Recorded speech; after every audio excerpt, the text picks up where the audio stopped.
Welcome to MINDSHOCK. This is your host, Bruce McGuire, and we are examining what is possibly the greatest sporting event in the history of mankind, Rollerjam. For those who are uninitiated into this late 90s, early 2000s, spectacle of sport unlike anything ever seen before or since. A blending of the finest athletes, the fastest on rollerblades, and a whole bunch of mayhem. Basically pro wrestling, but real on blades. I mean, this is just absolute and utter insanity. Welcome everyone joining us for this groundbreaking podcast, the most in-depth examination of what is possibly the greatest sport of all time.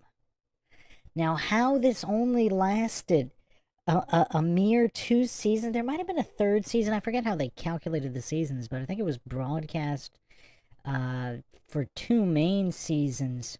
I don't know if it went to a different network for the third. But this was utter insanity. I mean, is anything more entertaining than a Rollerjam? Let's set the stage here with some quick clips and compilations. And I have actually dug up some incredible footage from this sport. I mean, it's quite the feminist sport, actually. I mean, women are treated pretty much as equals by the men in physical confrontations. I mean, I don't know why it wasn't more popular with feminists.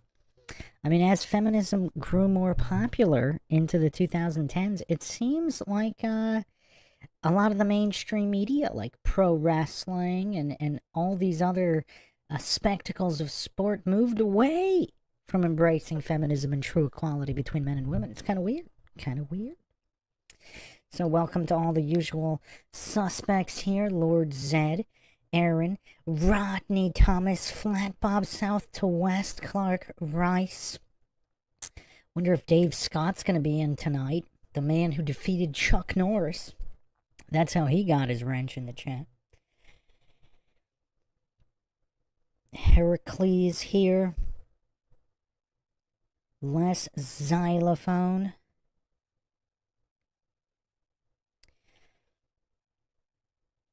Les Xylophone said, didn't we watch the dude suplexing his ex-wife? Or was I watching that on a reel somewhere? We're going to get to a lot. We're going to get to what I believe is unrivaled entertainment sports spectacle here.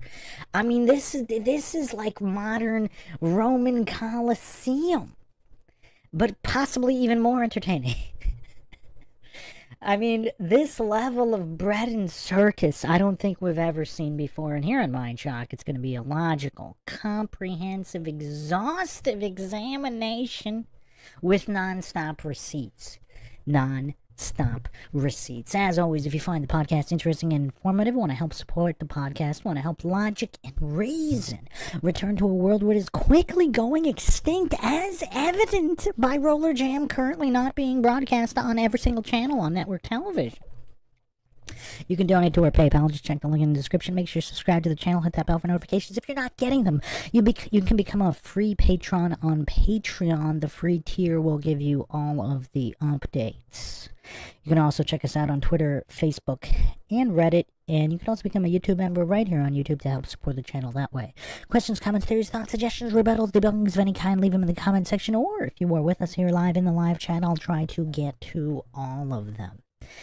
All right, so let's set the stage with some clips first, and then we'll do another quick breakdown. I've covered this incredible sport on some of the live Q&As. We've watched some clips on the live Q&As, but this is the exhaustive deep dive where we'll be going over it all, including some footage that might have not seen the light of day since its initial airtime in 99, 2000, 2001. So here is a promo to set the stage here.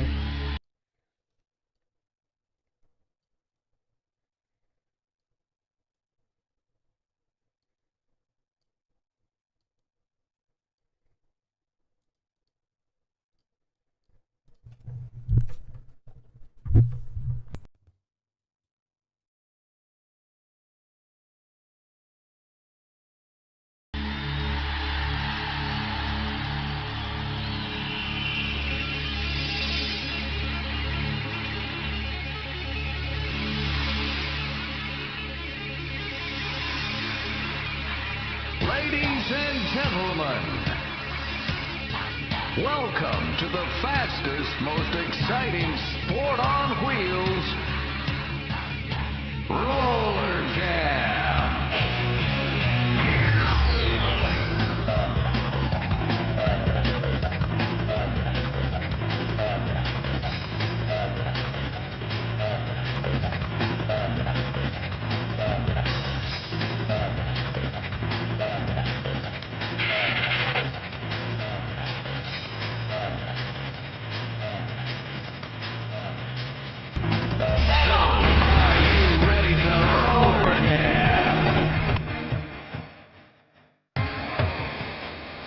Rollerjam is the 21st century reincarnation of roller derby, one of the most popular sports of the 1970s. But this is definitely not your father's roller derby. That's you all might begin your tour here.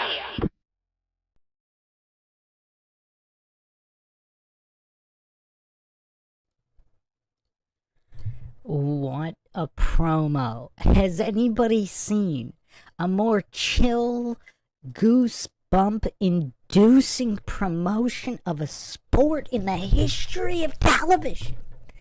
Oh man, I don't think I have. We have to go over that almost in slow motion for the level of ferocity in that promo here. I mean, again, for anybody thinking this is fake, so pro wrestling, I don't know if I'd call pro wrestling fake per se. Predetermined outcomes, yes, but in terms of taking some huge bumps for real, I mean, I actually have a podcast on Is Pro Wrestling Fake here on the Bruce McGuire channel, the home of MINDSHOCK. You can check that out. But, yeah, for Rollerjam, it looks like it's all real. I mean, there were even drop kicks with rollerblades here. I mean, it all happened so fast. Let's dissect this here. I mean, this is absolutely incredible. And this was the official promo, by the way. I mean, wow. This was the official promo. I don't know if it was the very first one. It might have been the very first promo. I've done a lot of research here. I've been scouring the ends of the interwebs to find clips. I mean, these are surprisingly hard to find. I mean, it was just too awesome. The level of awesomeness was just too high for this. A lot of it has been scrubbed from the internet.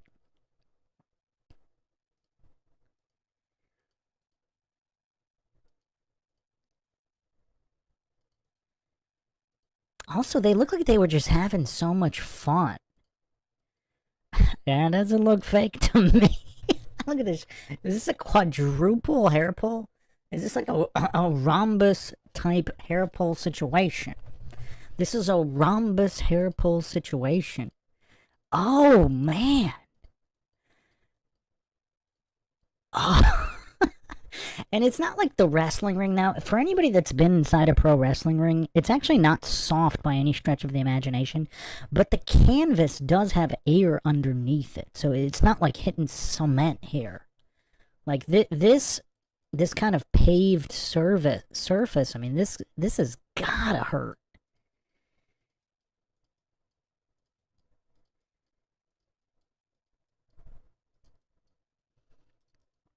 I mean, that's gotta hurt.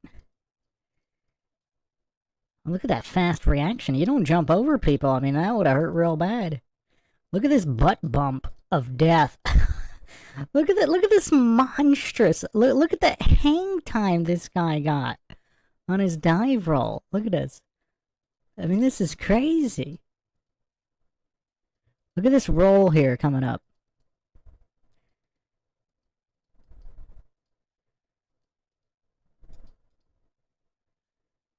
It's right here. It's right after this. Look at that. Oh. And what was that right there? Like, that was kind of weird. That opponent just punched her right in the chest. Right in the flotation device. Look at that. Oh, man. That was a vicious punch in the flotation device. Or in the cone, as someone in the chat here would have said. I mean, this is crazy. This is absolutely crazy. Wethaland says rhombohedral hairball. Yeah, previously. I mean, they're punching flotation devices here. I mean, look at these brawls. I mean, they look totally legit. Oh, man. Oh, that's a rough one. They didn't show the landing, but... Oh, man. Oh. Imagine getting suplexed on a hard roller derby surface. I mean, there is no give. I mean, we've watched this before in slow motion. Oh, man. Look at that bulldog. Now, the helmet does not protect the front of the face. The helmet does not protect the front of the face that just got propelled straight into the roller surface. The roller derby surface there. I mean, that has gotta hurt. It's gotta hurt for the guy doing the bulldog, too, because, I mean, it's not like they're wearing, you know, football pads or anything. I mean, they're wearing spandex. That's like, you know, that's not gonna really give much cushion. Oh, look at this drop kick to the spine. Look at this drop kick to the spine with rollerblades. I mean, is this not the most incredible sport ever televised? If somebody had told you they do rollerblade drop kicks, I mean, look, I'm a pro wrestling fan, but I don't know if I would watch pro wrestling over this. I mean, this has everything that pro wrestling has on, but plus rollerblades, plus it looks like it's actually real. I mean, how do you fake something like this? How do you fake something like that? I mean, this is absolute insanity. I mean, is anything more entertaining on television today, or even then, than this? And I like how these, like, centerfold spreads are part of the official promo. I mean, it's crazy. Absolutely crazy. I mean, they genuinely seem to have fun out there, though. That's the other thing, too. It's like I think pro wrestlers did have fun back in through the 90s, early 2000s. I mean, watching pro wrestling now, I mean, it's not completely unwatchable. I mean, it looks like they're just there for a paycheck, and they're just so... And even the people that aren't, they just have no charisma. Clark Rice in the chat says, slipping into the jacuzzi tub, just watching makes my spine hurt. I've actually never seen anybody get drop kicked in the spine with rollerblades. I mean, all in the middle of an actual roller derby course. Like, this wasn't like it was off to the side. This is as they're rollerblading. I mean, this is just utter insanity. Let's do a quick, I've read this before, but I'll just do the quick wiki synopsis here right before we get to more fun stuff. Rollerjam is an American television series featuring roller derby that aired on the Nashville network TNN, now Paramount Network, from 1999 to 2001.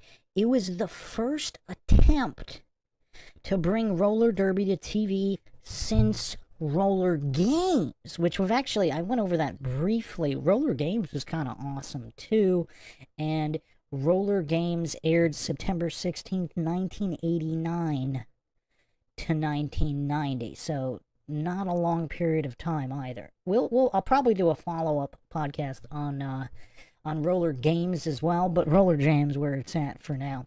Rollerjam was derived from the original roller derby, but newer skaters used inline skates to modernize the sport. Several skaters, mostly older ones, used the traditional quad skates. So it wasn't a requirement to be on blades. You could still use the older roller skates if you want. The program was taped at Universal Studios Stage 21 in Orlando, Florida, known as Rollerjam Arena, and now the Impact Wrestling Zone. For the first and second seasons, 99-2000, and the former American Gladiators Arena in the show's final season. The first few weeks of the show's second season, which ran from August to October 99, were taped at the MGM Grand, Las Vegas. I mean, this was quite the, they must have had a decent budget to do this.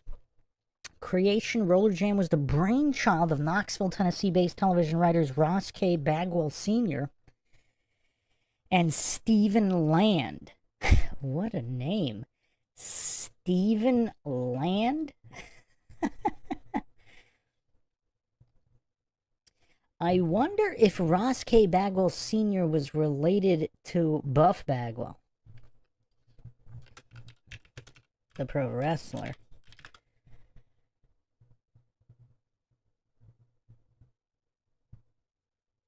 I don't know if Buff Bagwell was his real name, though.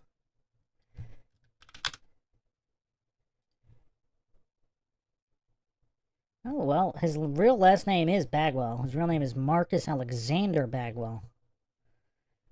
Interesting. Okay, anyway. Land, a boyhood fan of roller derby, was inspired to bring the sport back to television by an obituary for roller derby legend Joan Weston that he had read in the New York Times May 97, and shared the idea with Bagwell, his mentor, who gave him a positive response.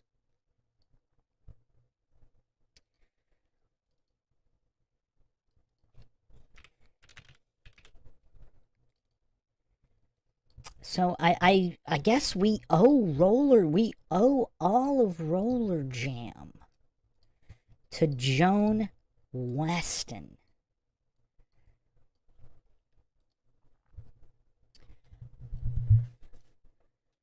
Between January 99 and January 2001, Bagwell and Land, under the name Page Boy Entertainment, collaborated with CBS to stage this new televised revival of roller derby.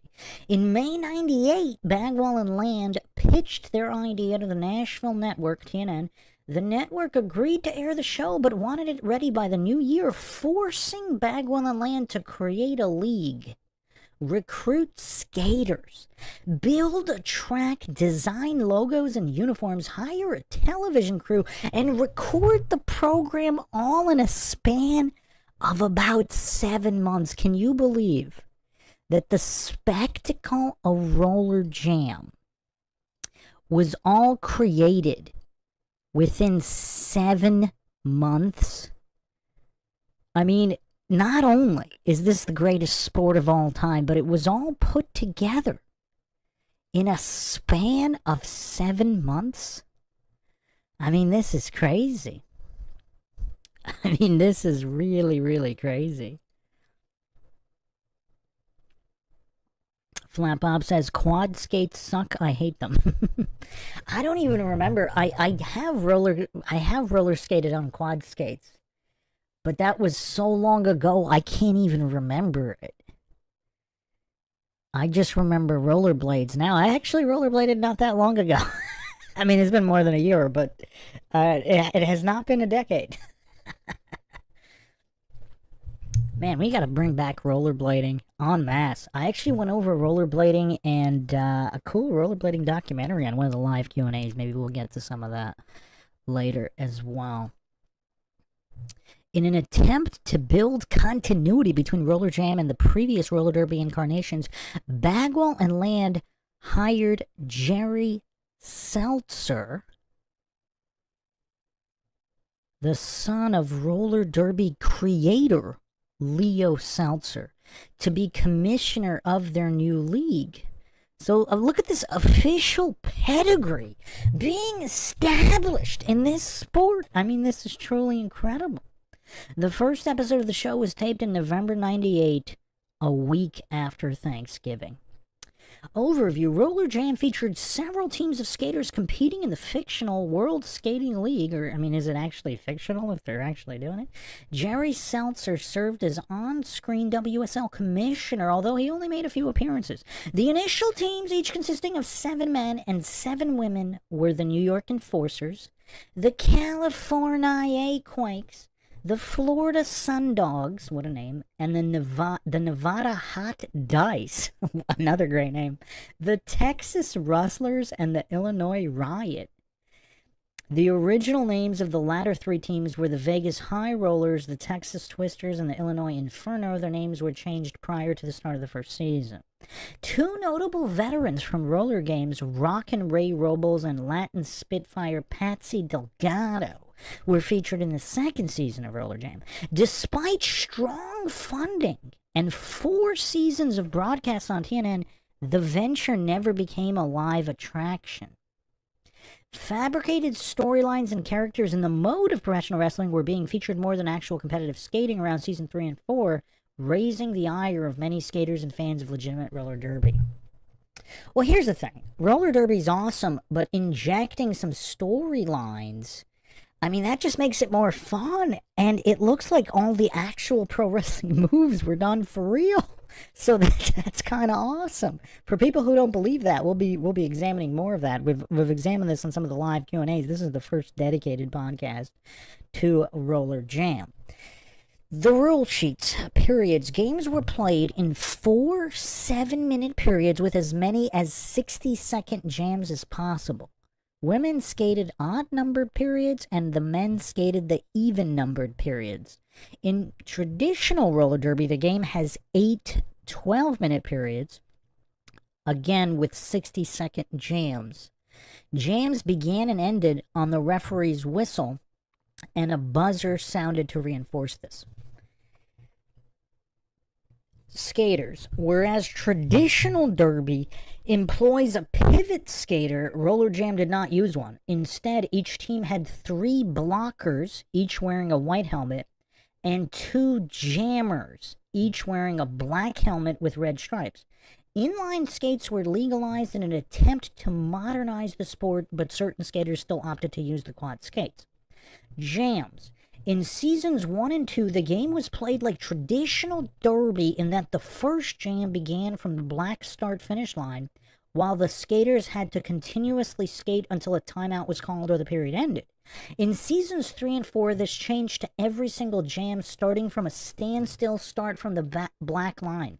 In either case, jammers had to start from the back of the pack, the whole group, and work their way through, with the first jammer to break out winning the status of lead jammer. The skaters then got 1 point for every opponent they successfully lapped. The lead jammer could cut off the jam early by placing their hands on their hips. The last jam of the last period always went the full minute, regardless of what the period clock showed.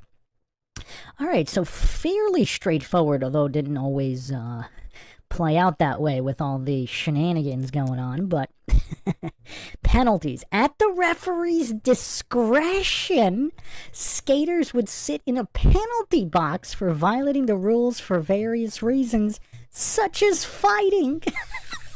Well, sometimes they were actually fighting with the refs, and we'll get into some of those clips, from 1 to 2 jams, or face immediate disqualification, ejection from the game.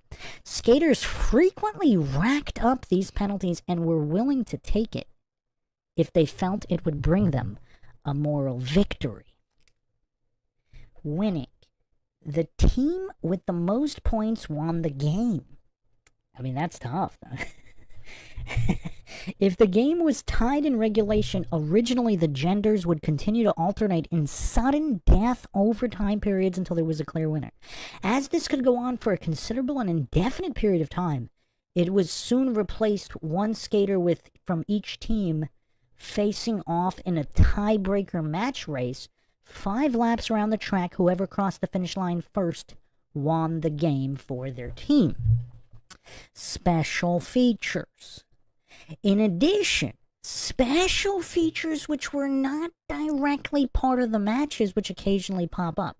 Halftime match races, usually played between 2 or more skaters to either settle the score with another rival skater or to compete for the Jammer title belt. Another unique concept was that Rollerjam had special games, races, and competitions in certain episodes, such as the Rollerjam All-Star Game. Last man standing type games, a tiebreaker when both teams have equal points by the final period and have to compete in a no time limit, no penalty game in a team variation of Battle Royale to determine a winner. So I guess that's where a lot of the clips came from, where there's no penalties, because some of the clips we watched, people were kind of asking, like, what's the point of the refs? So I guess a lot of these crazy clips were taken from the last man standing portion.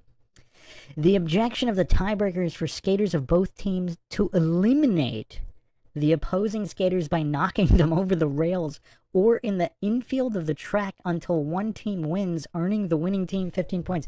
Now imagine you sign up for Rollerjam thinking it's regular roller derby, and then you read the contract and there's a last man standing type match.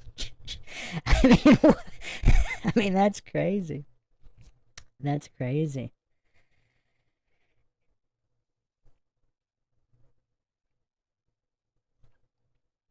So, continuing the rules here, men and women demolition derby. You heard that right. Demolition derby, and yes, people, I've found some footage. A special contest in the vein of the Royal Rumble, where the WSL skaters compete in separate interval contests, both assigned for male and female skaters, which starts with 3 or 4 skaters on the track. A new skater enters the track every 20 or 14 seconds in the order voted by the fans at the Rollerjam website. Look at this interactivity brought to the table by this sport. The contest continues until all the skaters except the winner have been eliminated by either being knocked over the rails or into the track's infield.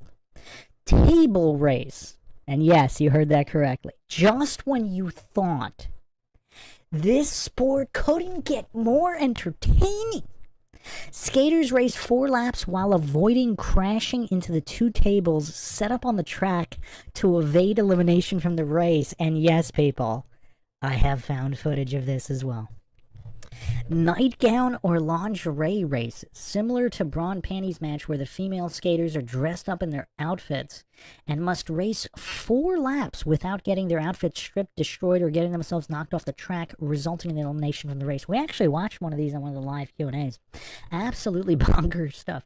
Fastest man or woman on skates race, 5 matches of 1 jammer skater from each team racing each other on the track, 7 laps. The first jammer crossing the finish line wins the race.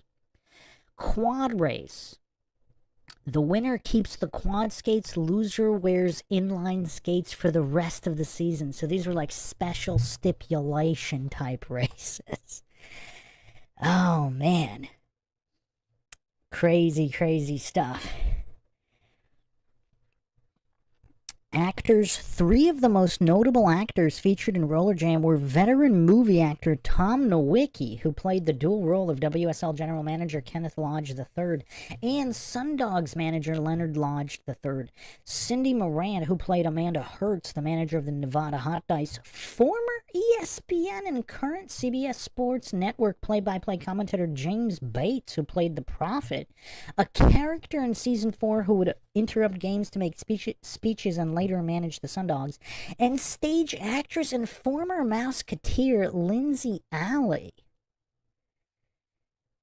who played Lisa Seltzer, the granddaughter of Leo Seltzer. Other characters included Julie Amazon, a bodybuilding skater in Season 4, Canine and Disable, wow, great names, Cain and Abel, K9, and Disable. Minions of the Prophet who skated for the Sundogs. I mean, this already has more creativity than pro wrestling. And okay.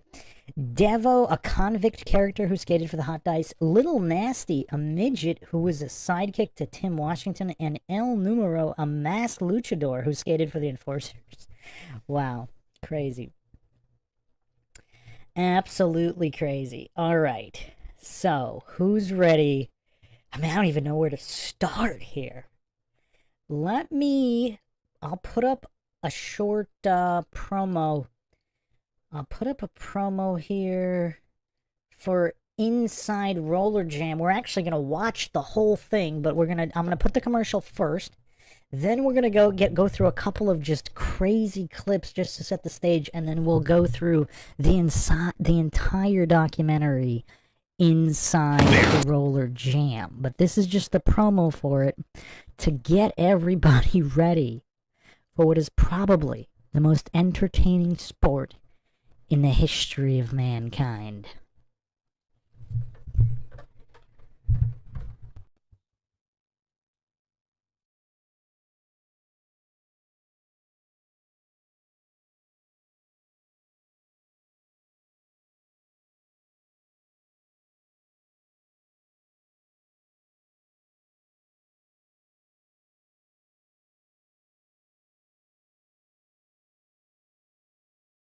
They're tough. Here's the only rule. Watch your ass. Fearless. Shut up and win at all costs.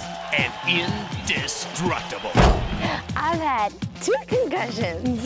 They're the modern-day warriors on wheels known as blockers and jammers. My satisfaction is just to hit people. And they've taken what was once a fading fad I grew up watching roller derby. and put it back on track. You mean something to so many people. Inside Rollerjam, the E! Original Special, this Sunday at 8.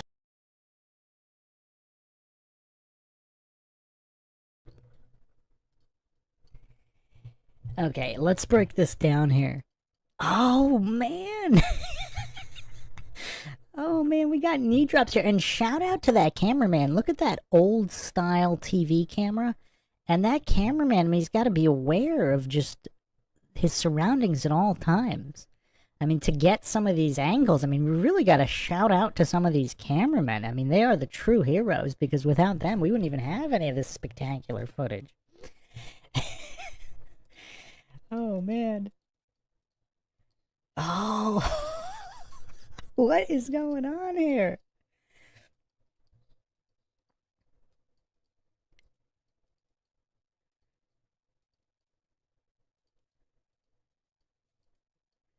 Oh, that was vicious. Oh, man, we got trash cans. Okay, let's listen to this clip. Look how happy she is. Look how absolutely overjoyed this woman is at her injuries.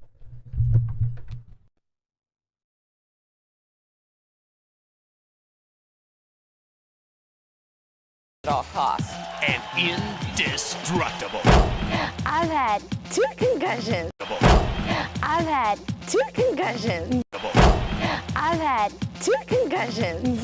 They're I've had 2 concussions.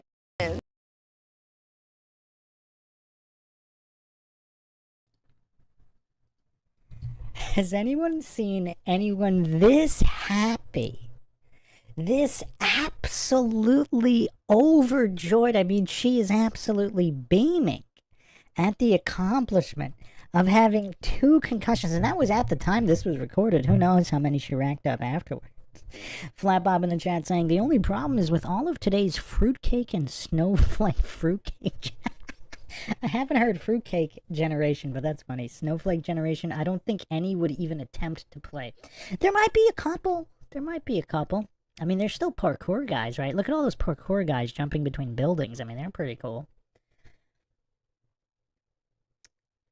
Lord Zed says Vin Diesel should make a roller jam. Vin Diesel's way too fat for that, especially now. Man, there's some crazy Vin Diesel Hollywood Illuminati stories.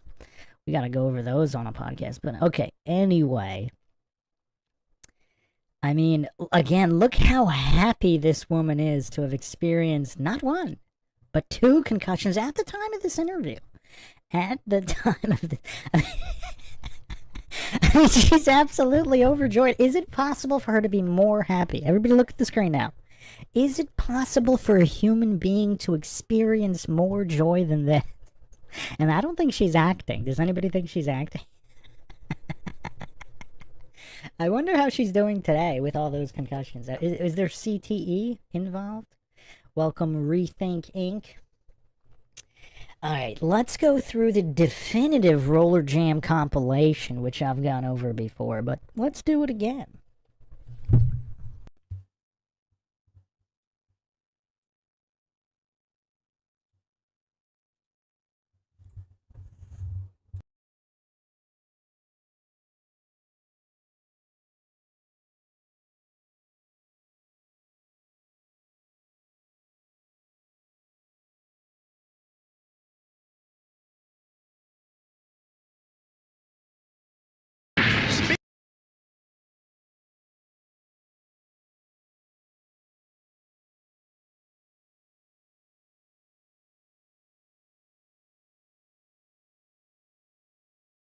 Speaking of mental illness, Kenneth Loeb's luxury skybox.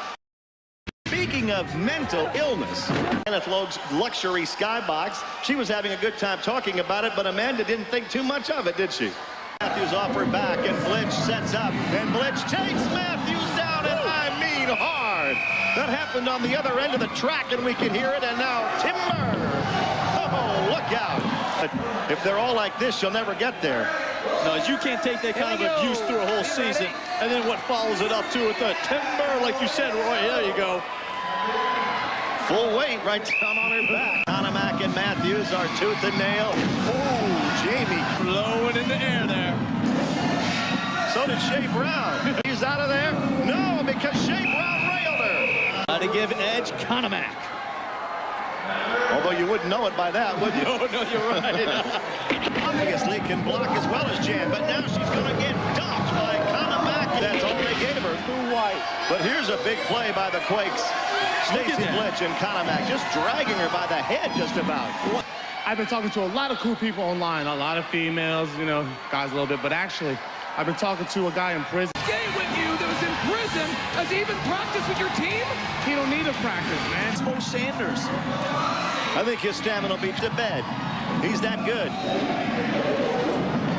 Look at that. You talk about good. Oh, my goodness. What a call. Me, too, Jason. You're not getting by without a fight. Oh, look at Atkinson work him over. Oh, did you hear that collision? And look, now there's the convict, Debo. He's all up in his seat, and his job, obviously, is to take care of Atkinson. Oh, man. Being stars right now. Did you hear that, Mark? Oh, God, you see it. What hints? Sanders, look, usually he's gabbing, he's talking, he's bragging, but oh, look at that collision. Devo, where did he come from? Well, I'd like to send him back wherever he was. I win. I keep the belt, and you stay away from my sister. I'm accepting your challenge because I've been hunting you down for the longest. We're going to do this. Race between Jason McDaniel and Mo Sanders. If they wanted to, that didn't mean much. It's like the early stages of a great horse race. And there's a playing the first half of this game. And look, what's Mo Sanders doing? Oh, he's taking the jersey off. He's ripping his orange hot dice jersey off. Sanders has done it. He's got that jersey, and look out, Mo. Oh! Here comes McDaniel again. He uses the jersey. Here comes McDaniel again. Is right. Oh, they both go over the rail.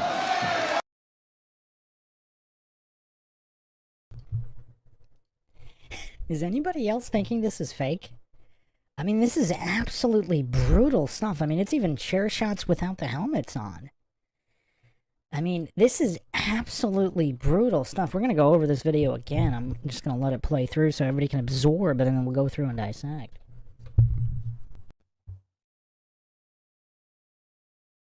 They're both off the track, trying to unbuckle Jason McDaniel's skates. Jason's kicking, trying to get away from him. He did it. He did it. You say anything goes in a match race. Jason's trying to skate like a skateboarder on one, but he's not going to be able to catch him. Roy, he does not need to do that. What is Mo Sanders doing? That should not count. Taking his skate off. That's ridiculous. He wanted to argue with success or with the logic that he used. And look at this man go flying. Can she get through there? Oh, she held him up long enough for Kanemak to go underneath. Call off the jam, and that was a great example, an illustration of team. And now goes up high on the track to pick up a whole bunch of points. Sneaks down low and calls it off. That's skating. That's tremendous skating by Jennifer Matthews. You know what, though? Jenny Matthews, the great move she did. She stole the leg whip from the Quakes just then. Great move by Jenny Matthews. 4 hot dice points. The Quakes did get 1. The fight continues. Kanemak and Matthews finally going at it for Jason McDaniel, though, because he lost his Jammer's belt to Mo Sanders. And it just got worse. He just went down. He have enough to whip Slopey through there. Yes, underneath he goes, and then ducks under him to avoid the punishment. And Atkinson inflicts the punishment on Weber and Davidson. I think he's by like it's nothing, and then gives him the real biter. Wow. Skates on the rail, and now McDaniel's taking it out on the track. Man, you can tell he has some anger built up. He lost the belt, he lost his sister, and now he's taking it out on the Quakes. Well, he and Weber have always been a tremendous chest-to-chest. With 1 jam left to go, he turns around and takes 2 of them down. That'll enable Slopey to need it. He's a jammer. If he can get through there, ooh, collision with Weber. Takes Weber over the rail, and Atkinson lands on top of him. Slopey skates the rail and gets 5 points. What a great play by Eric Slopey to win it. In all that mayhem, he had enough mind to get up on the rail and get 5. Great play by Slopey. Oh, my. Something you've never seen before, and we just did. Slopey skates the rail, jumps off, and gets the game-winning points. Tremendous job by Eric Slopey. Thanks for being with us tonight, everybody. Remember, it's trash night. Take your can out. 24-19, the Quakes win. Oh, yeah! How do I get my skate out of your ass? How do I get my skate out of your ass?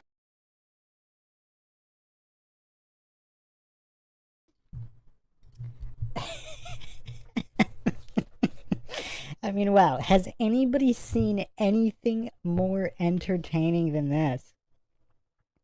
I mean, wow. Oh, man. Heracles says, I think it's fake and that they plan who will win or lose and probably rehearse the takedown. I'm not even sure if they do. Does it matter who wins or loses?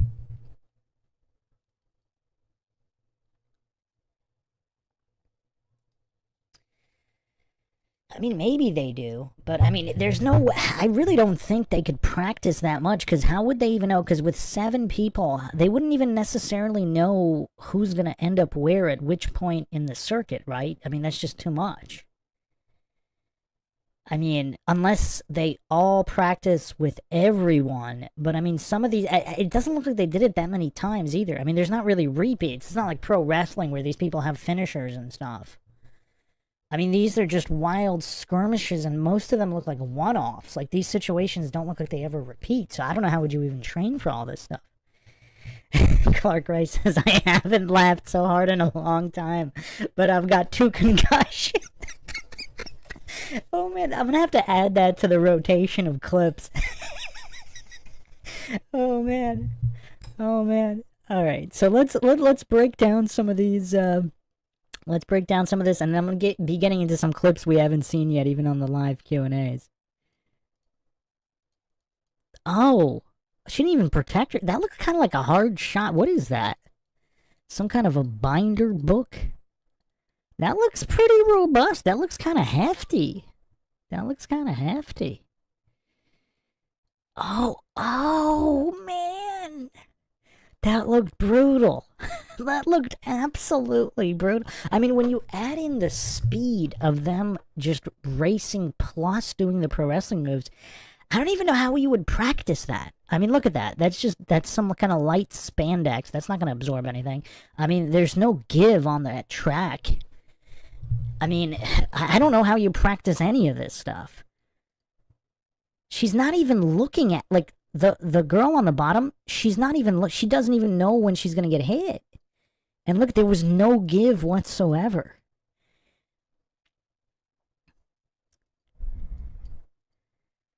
Oh.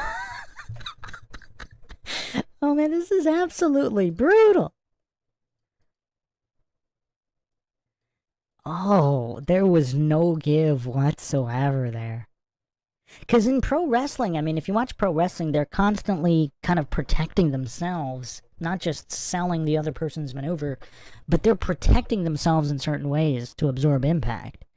There's none of that here. I mean, she didn't even have her arms. I mean, even if she had, I mean, you're not going to put your arms under your helmet there. I mean, there's really nothing you can do. Like, a lot of these falls, like, look, they're not even cushioning themselves. They're literally bouncing off the track. I mean, there's really, I don't even know if you, like, how would you even practice this? I mean, maybe, yeah, I don't even know, like, I don't even know. I mean, this looks completely real to me. I'm 100% sold. I'm 100% sold on all of this. Now, some of the, obviously, like, you know, some of these manufactured, these beefs could be manufactured. Although, from what I've read of some of the interviews, even the beefs weren't really manufactured. Like, some of these people just don't like each other.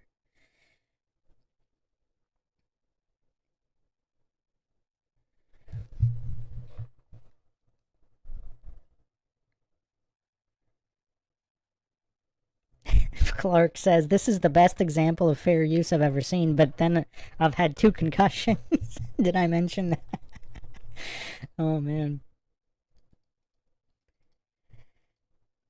Also, the way they lay down after getting hit, it looks real to me. And how do you practice these kinds of falls over the railing?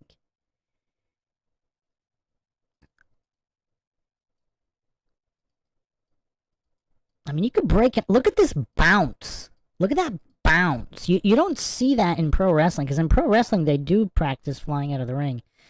But look at this bounce here. It looks like she was trying to kind of land on her feet, but she was too out of control, too much momentum. And look at this bounce right here.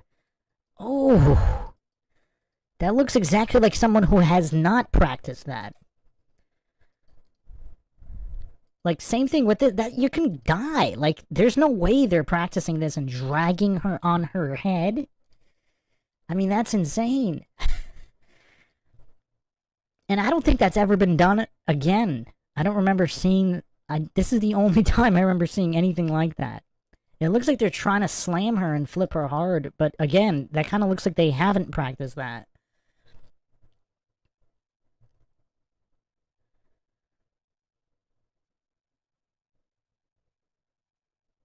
Now they got some inmate on roller skate.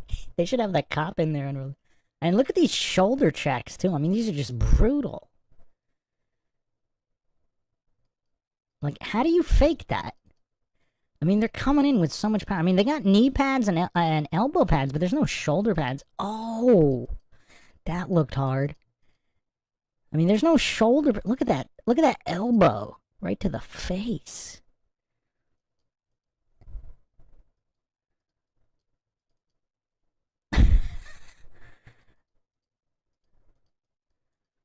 Now, he did get his arms up in time, but again, does that look like...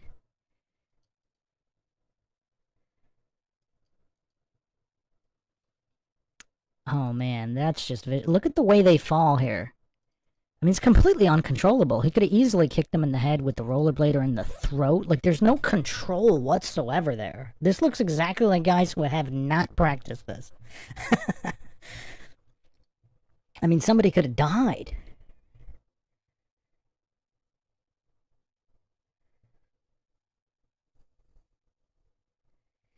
Flat Bob says, you could totally script it. I mean, it's for entertainment, but again, even if it is, I love it, it's hardcore. I'm sure there were, I'm sure like a lot of the speeches and stuff in the in-between segments were scripted. Yeah, I'm totally sure of that. And I'm totally sure that there were certain aspects scripted, but I'm talking about like when everybody's jamming and just, and going full speed, like some of these look like totally random attacks.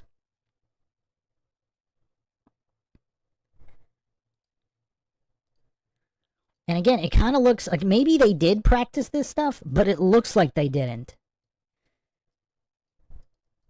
Like, even that, he brought his arms up, but then by the time that chair comes in, his arms are already down. So it looks like he tried to block the chair with his arms, but he's going too fast. Like, think about how fast they're going here.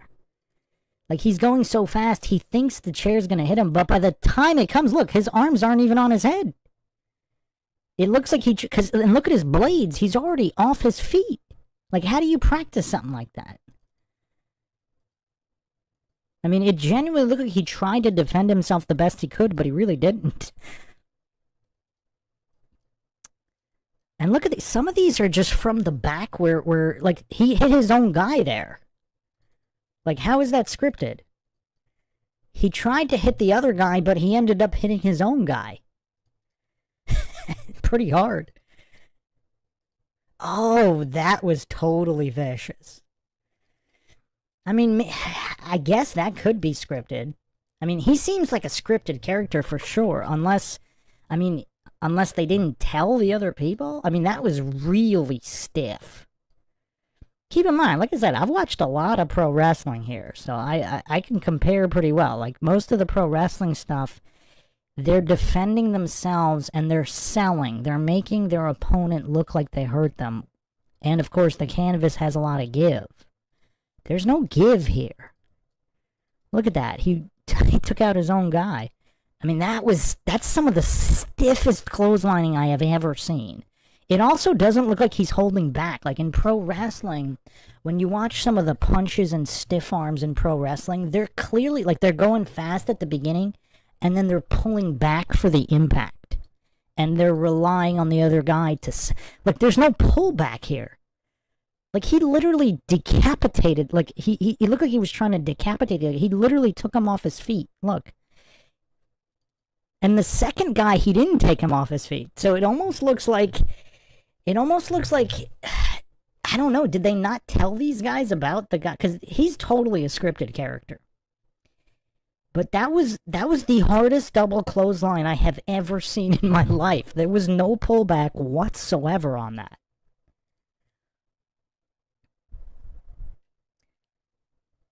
Now, I don't know, maybe they did tell the guys, like, this guy's going to be clotheslining you.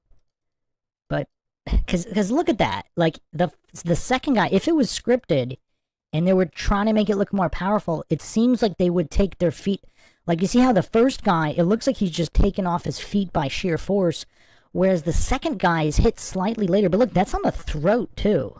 I mean, that's across the throat. And he's not trying to sell. Like, the second guy's not trying to sell. If you want to argue, the first guy is, which is why he lifted his feet. But it looks like that was just pure physics at work there. Let's watch it in regular speed. And look at the bounce off the track. The bounce off the track is crazy. I mean, this is absolutely insane. I mean, I don't know. Maybe it's scripted in the sense they say, oh, this guy's going to double clothesline you. But those guys did not look prepared to take it. And he did not pull back on the clothesline at all. So he was really trying to hurt him with the clothesline, whether it was planned or not. I mean, this is crazy. Clark Rice says, agree entirely. Scripted storyline, rudimentary talk through, then go live. I mean, I wouldn't put it past them to just invite this convict guy but without telling the other people. I mean, just look at the bodies bounce off the track. I mean, this is crazy. I mean, this is just absolutely crazy.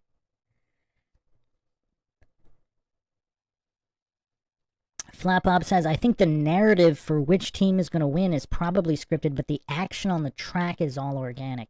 I mean, I'm not even sure, like, would it even matter who wins? Like, why would they need to script who wins?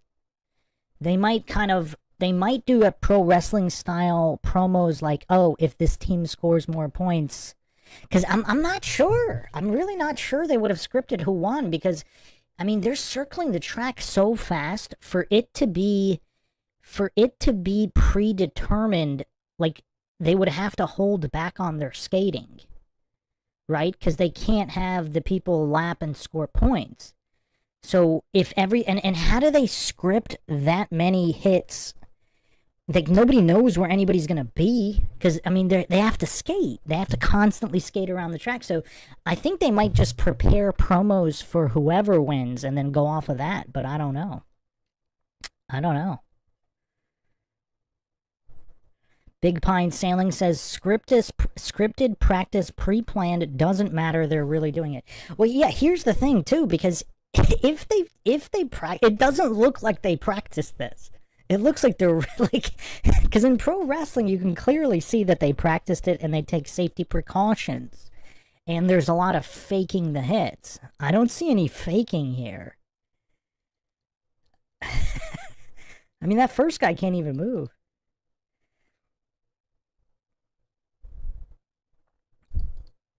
We got this Dennis Rodman wannabe. He's pretty cool. Like, I'm sure this is all scripted and faked and all this promo stuff. And when there's only two guys doing a skate-off, like a race, yeah, maybe they fake that. Because it's only the two guys. But when it's a full team, like, how do you... I don't know. It seems like it'd be kind of complicated.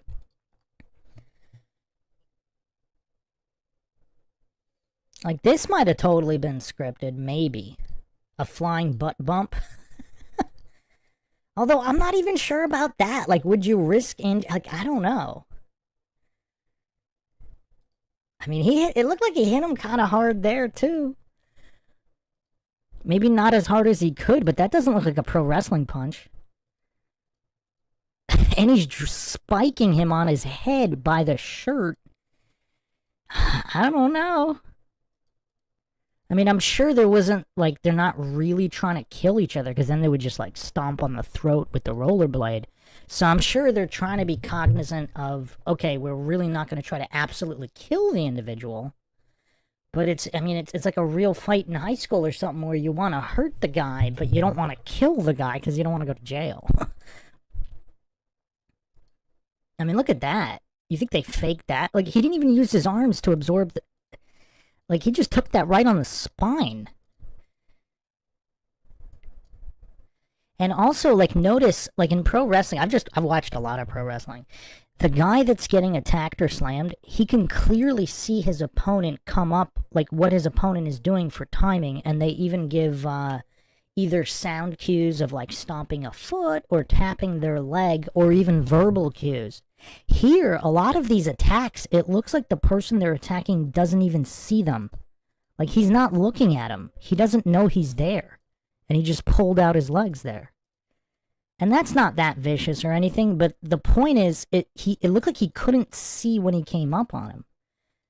Like, even there, he wasn't looking at, like, look how do you fake this? Like, you could literally kill somebody doing this. He could have easily landed on his neck and got paralyzed. Like, I don't think they're practicing that. Like, there's no way to control that at that speed on blades. Heracles says, I was really good on skates and you couldn't offer me enough money to try this. I don't know. A young me might have actually probably enjoyed this.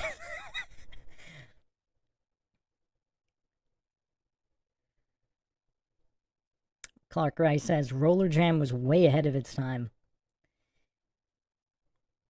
Rethink Inc. says, wasn't Rollerjam in the movie Running Man, or was that like a suicide obstacle course? Actually, wait a second. Running Man, was that ice hockey? Was that hockey? I think there was a hockey scene. It wasn't rollerblades, it was hockey, I think.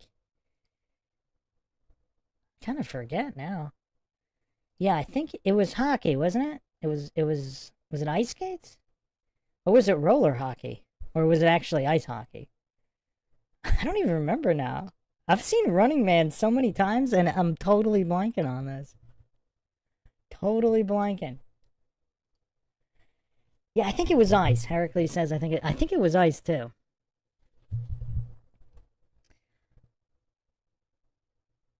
Clark Rice says, a reboot would kill in today's society. Yeah, we need a reboot of this immediately.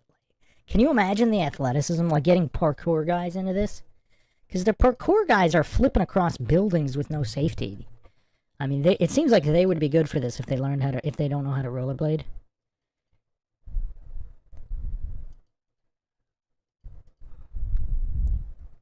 I mean, this might have been scripted and pre-planned, but it might not have been. I mean, I don't know. Like, that's the thing. It's kind of hard to tell. Like, did he rip that guy's skate off? I don't know, man. I don't know. I mean, look at this, though. I really wonder what happened here. You think this was scripted, or he really wanted to check him and he just juked him?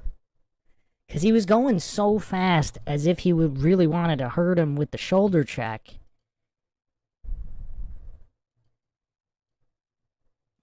Okay, let's say it was scripted. I mean, look at that. He just took that right on his spine and tailbone. Look at that bounce. I mean, that was crazy.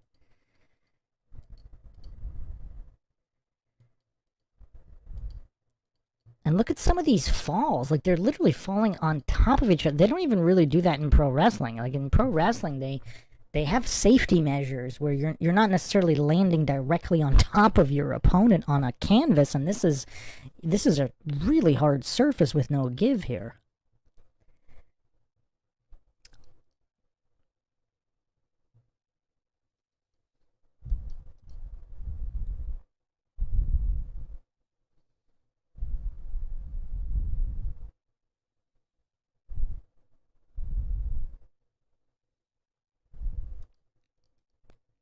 Also, I don't know, call me crazy. Like, I don't think they're this good at acting. Like, you watch pro wrestling, they're obviously acting. Here, like, this almost looks like real athletes genuinely disliking each other and getting in each other's face.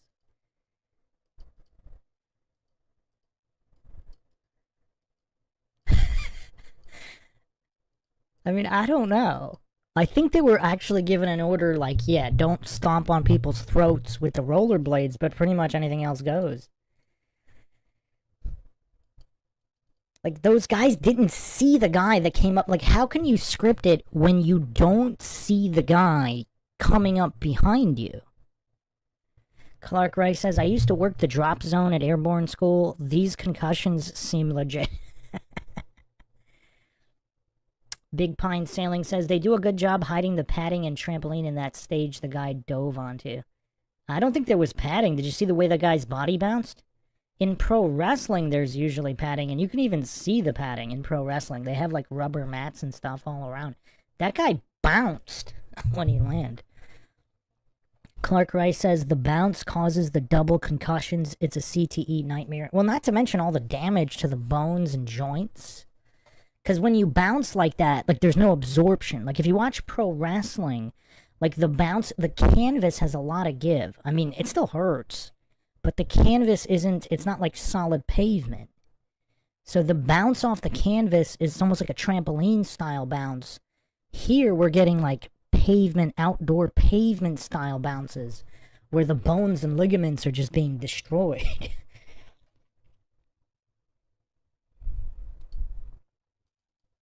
I mean, just look at the way they're landing on top of each other. Like, they're not even protecting their heads during these landings. Like, normally you would cover your head with your arms. Like, just watch the way they land. Like, they don't know the guy's there. Like, they put their hands down to cushion their own blow. This guy's falling. And look at the way he's falling. I mean, all of them are just bouncing out of control. And look at the way he's grabbing his wrist. I mean, that looks like a genuine injury there. I mean, this does not look like pro wrestling. This looks like genuine, absolutely genuine carnage here. The show was well, I don't know. I guess 4. I don't know how they count the seasons, because I think they counted it 2 different ways. It was broadcast for 2 seasons, but I think there were 4. But I don't know if there were 4 full seasons or just like 2 to 3 month style seasons that there were 4 of, and then they broadcasted it across 2 years, something like that.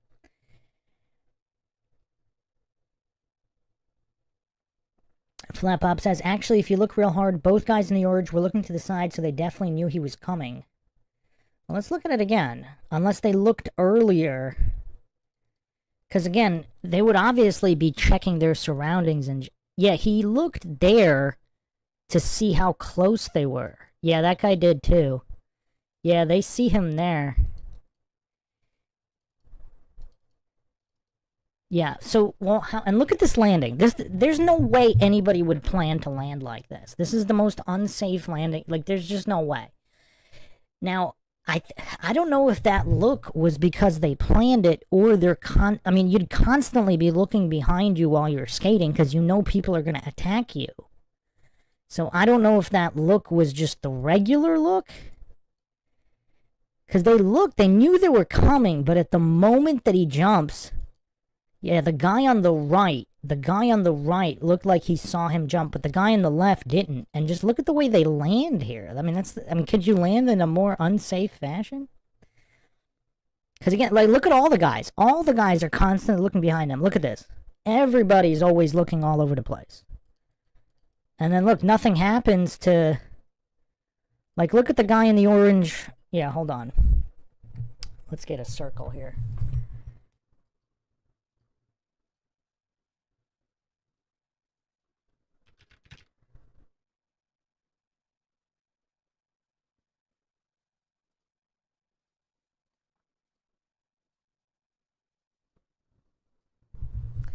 I mean, all the guys are always looking. Because, I mean, you're being attacked at all times. Like, how much of them looking has anything to do with things being planned? Because watch...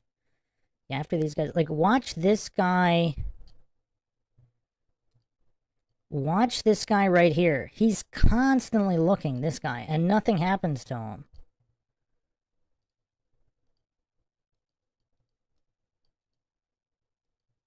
See? Nothing happens to him. But everybody's always constantly fighting, so of course you'd be looking everywhere. I mean, these guys were looking, everybody's looking. That doesn't mean,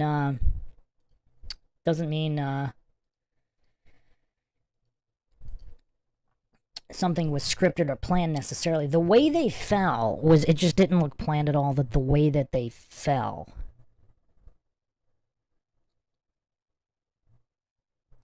Silver Bear says, even if scripted, that jump and tackle is going to hurt compared to me sitting in a lazy boy. So Clark Ray says they know he's coming up from behind. Yes, they clearly do, but so does everybody at all times. Because look, everybody's always looking, because everybody's getting mauled at all times. But it kind of looked like they didn't know what they were going to do. So they looked, so they knew something was going to happen. But also look at how often they juke and dodge. So they look and then they try to get out of the way. But, I mean, this is just absolute madness here. I mean, look at, oh, man. That's just, like, that does not look fake to me. This looks like hockey body checking or football, you know. Just look at the power here. And they're not wearing shoulder pads. I mean, look at this. This is like a football smash right there. And they're only wearing elbow and knee pads and helmets. Not all the guys wear helmets or the helmets get knocked off. I mean, we've seen a lot of these clips. There's no helmet on the guy. That was brilliant. I mean, the timing on that is crazy. And then look how hard he falls on his own tailbone. So even if he maybe practiced that maneuver, I mean, it's just, there's really no safe way to do it. Yeah, these body checks are just vicious. I mean, absolutely vicious.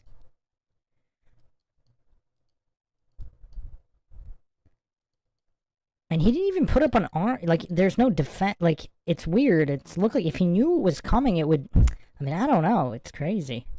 And he almost stepped on him right there.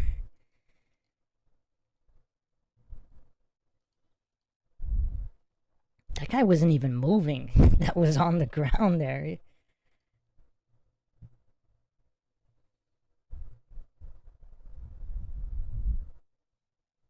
I mean, they're obviously really good at falling down, and they're really durable, clearly.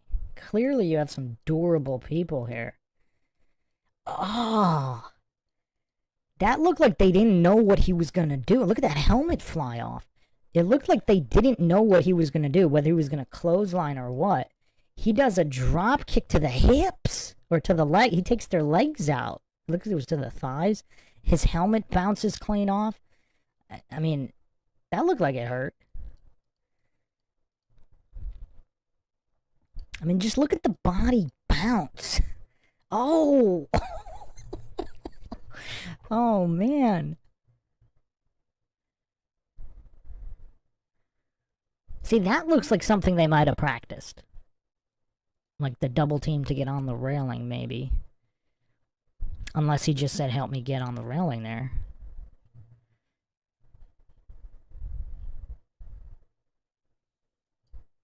What is this? Something went flying here.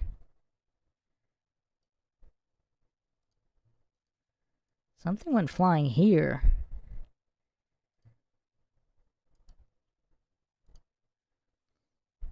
Watch this.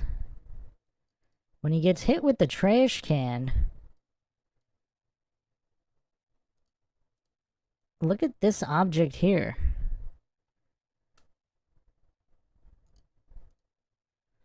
What is that?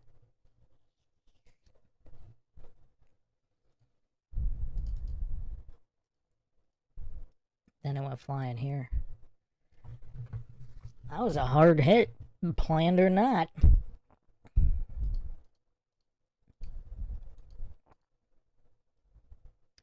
I mean, just absolute viciousness here.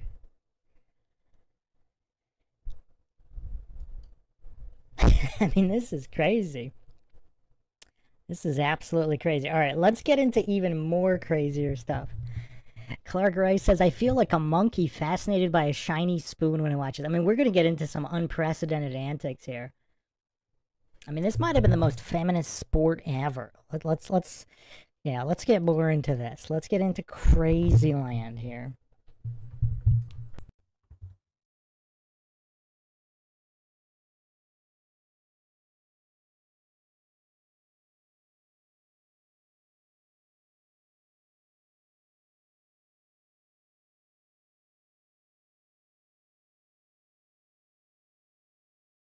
Come on!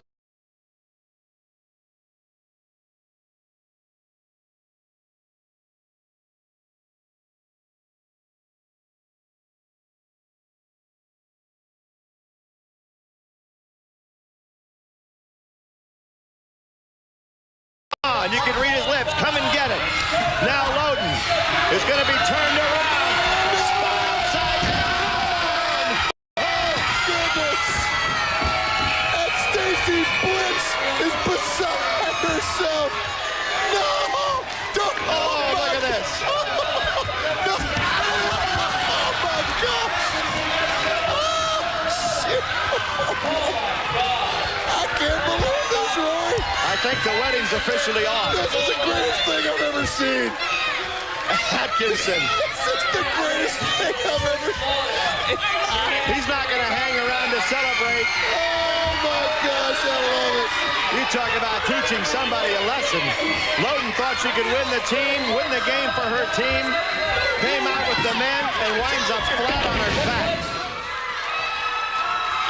Well, she may have stolen a lot of his moves. He's got her by the throat. He's got her on the back attack. He probably enjoyed the face full of crotch, but you see the demise of Denise Loden in the aftermath. Oh, my gosh, Rory. I thought I'd seen it all until I saw this. Well, Denise Loden has felt it all, I guess. She's recovered. She's with Broadway. Come on.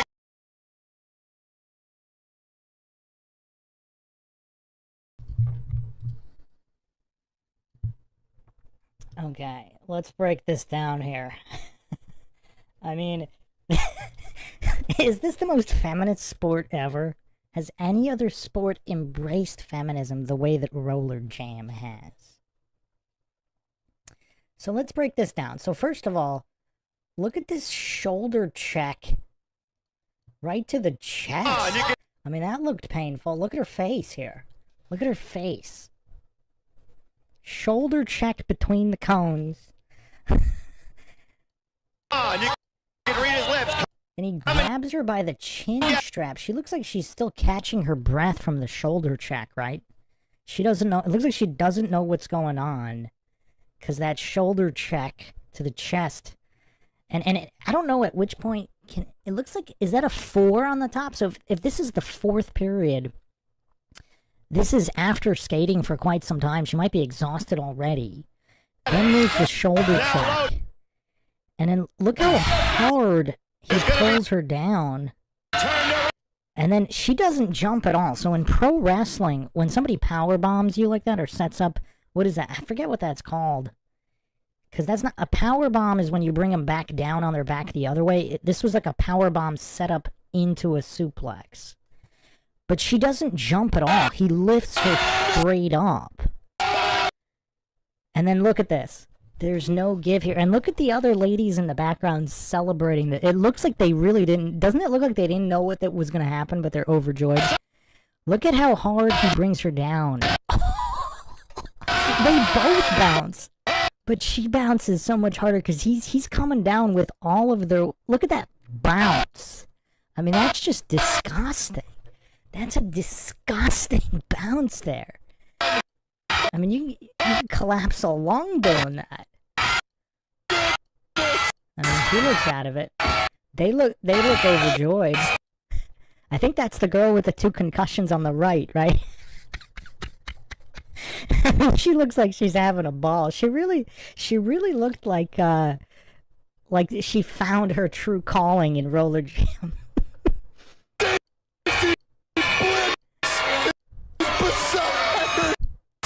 And again, in pro wrestling, like they kind of do certain things to help the guy out. That one ref, it looks like that one girl's attacking that ref. This ref looks like he's genuinely afraid of this guy and afraid to stop him. It also looks like she hasn't caught her breath yet, so she doesn't even know what he's going to do. Now look at this girl here in the background. She's trying to prevent the refs from interfering here.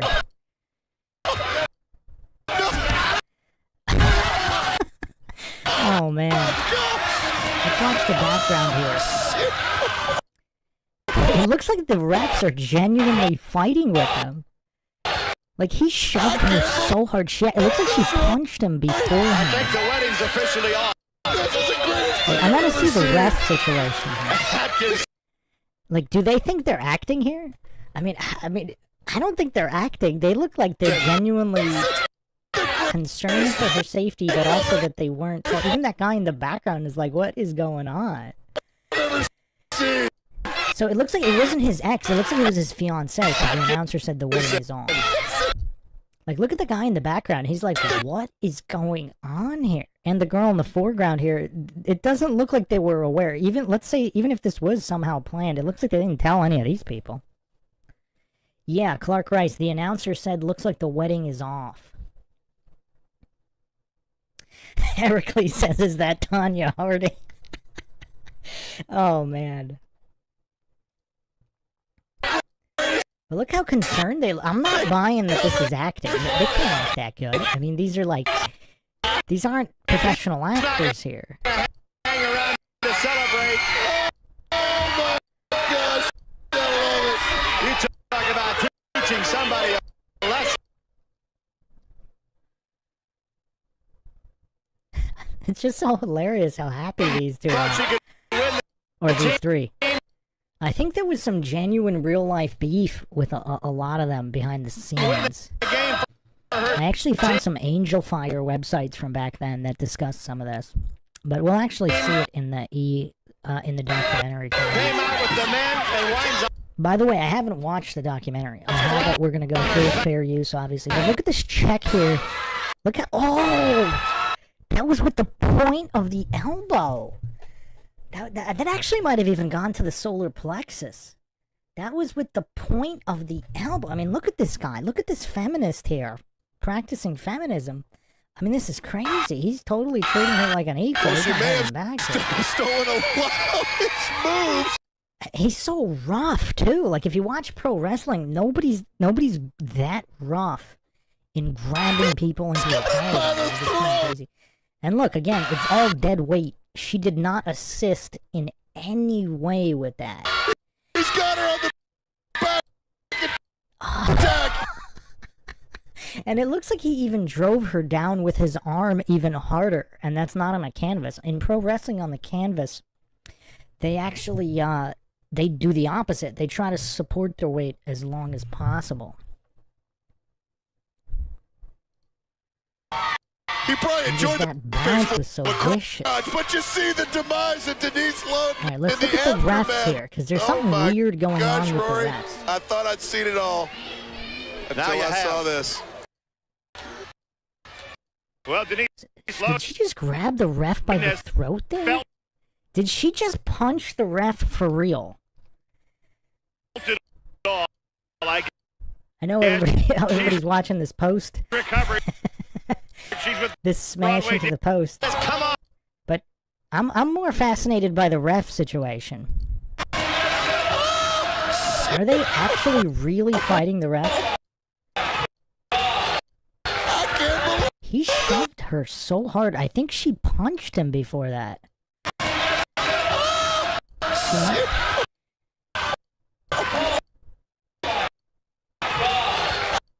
He shoved her really hard. Does anybody think that's kind of uncalled for? Unless she hit him before that. Okay, there's something else going on with the refs here. So these two girls...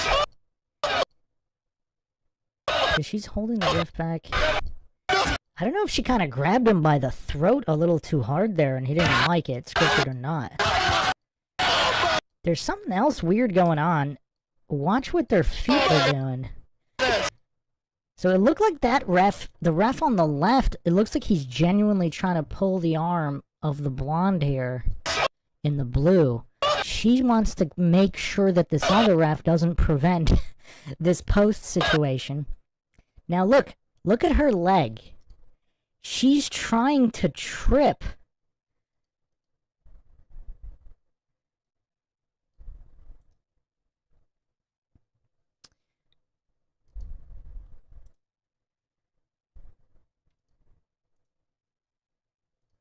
She's trying to trip the ref here. Look at this.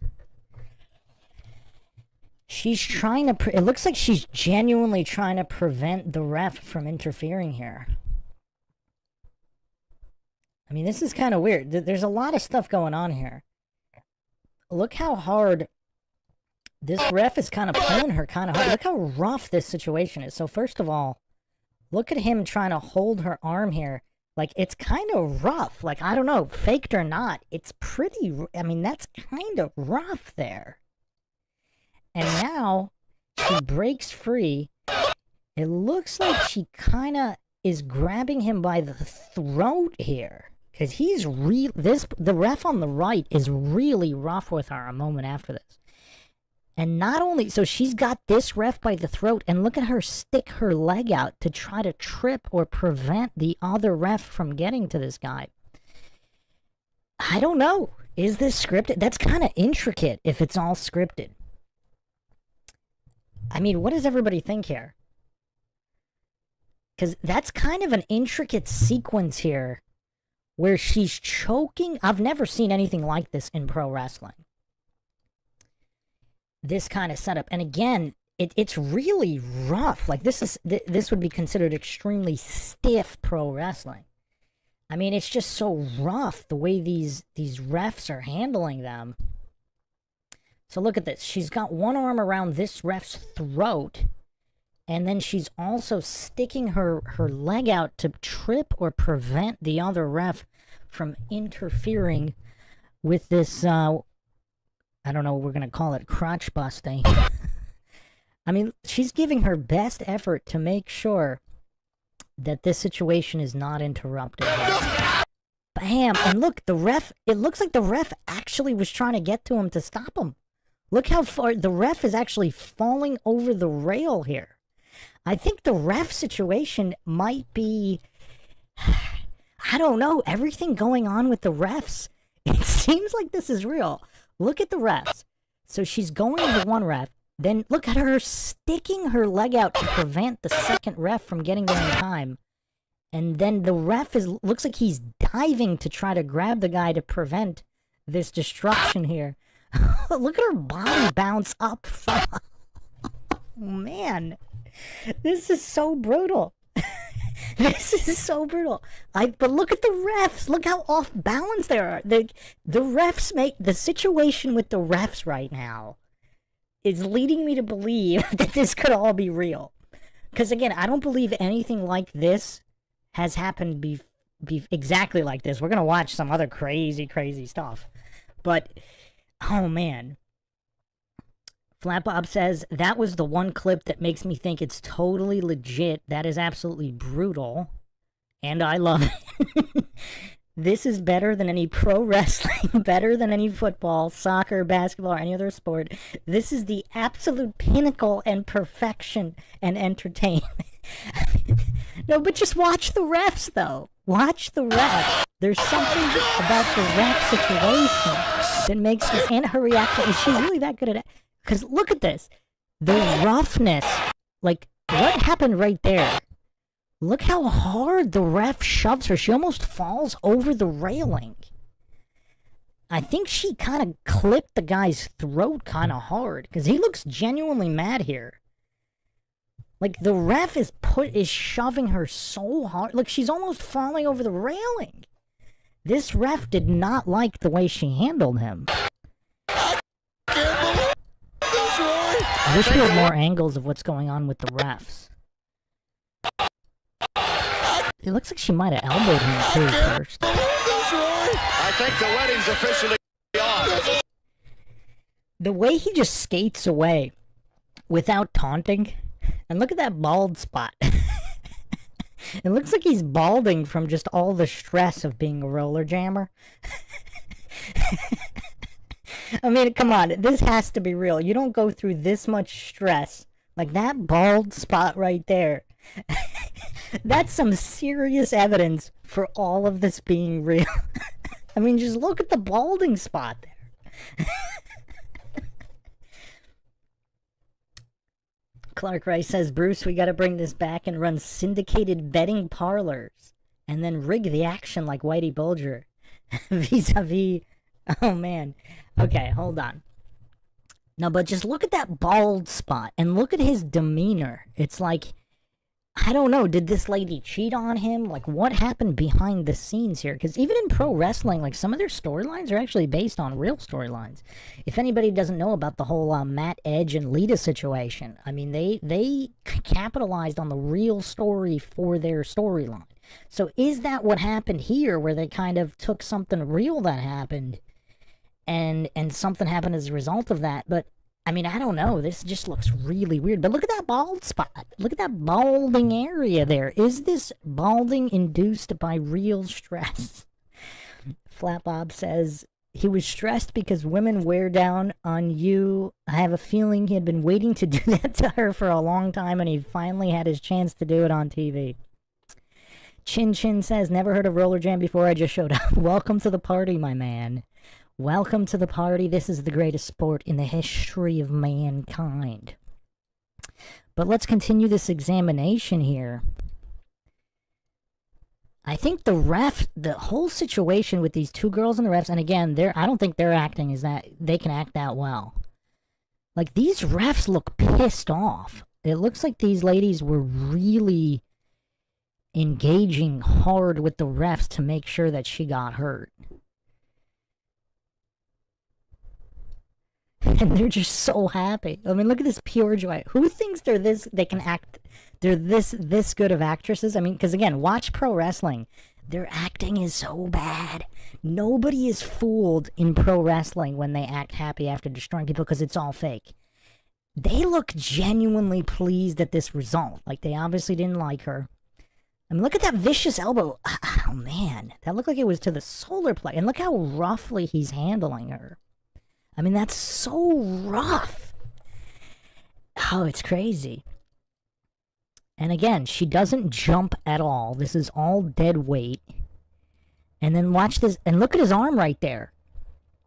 He's actually pushing her down harder. See, in pro wrestling, you see the opposite happen. You see the wrestler actually lift at the end to actually minimize the impact. Here, look at his arm here. He's actually pushing her down harder. He's shoving her down so she comes down with even more impact. Look at the bounce. Look at her body bounce as a result of that. So let's watch it one more time. He's actually shoving her down into the into this extremely hard surface. Look at his arm. Boom! And then she just bounces off so hard there. And he genuinely looks enraged there. Like, he's taken out some serious range. Like, it doesn't look like he's acting. Like, he's not going over the top, yeah, in your face screaming. I mean, this is crazy stuff here.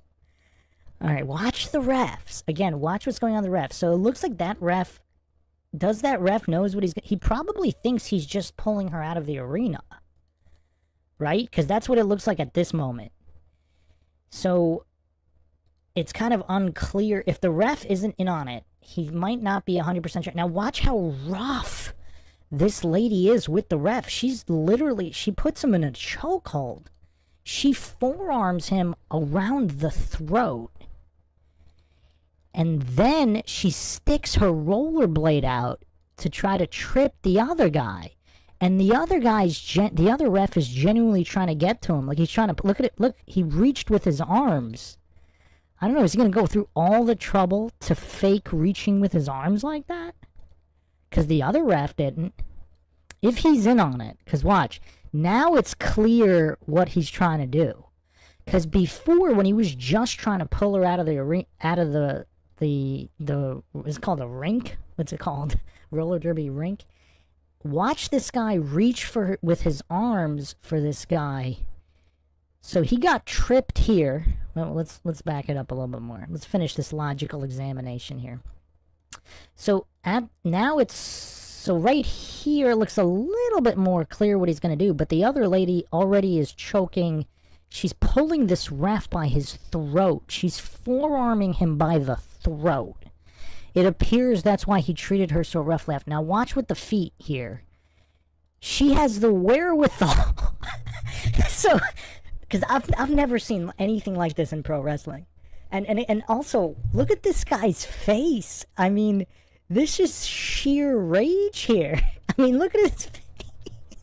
She looks like she still can't breathe, and she doesn't know what's going on, because she probably can't breathe from that suplex. Now look, so she's forearming one ref by the throat, and she tripped the other ref here. That looks like a real trip.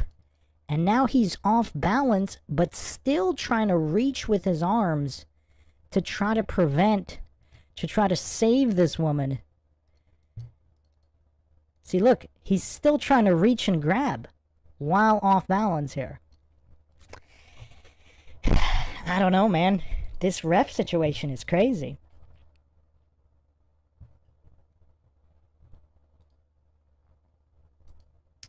Chin Chin says, this is completely munted. What does munted mean? I've never heard munted before either.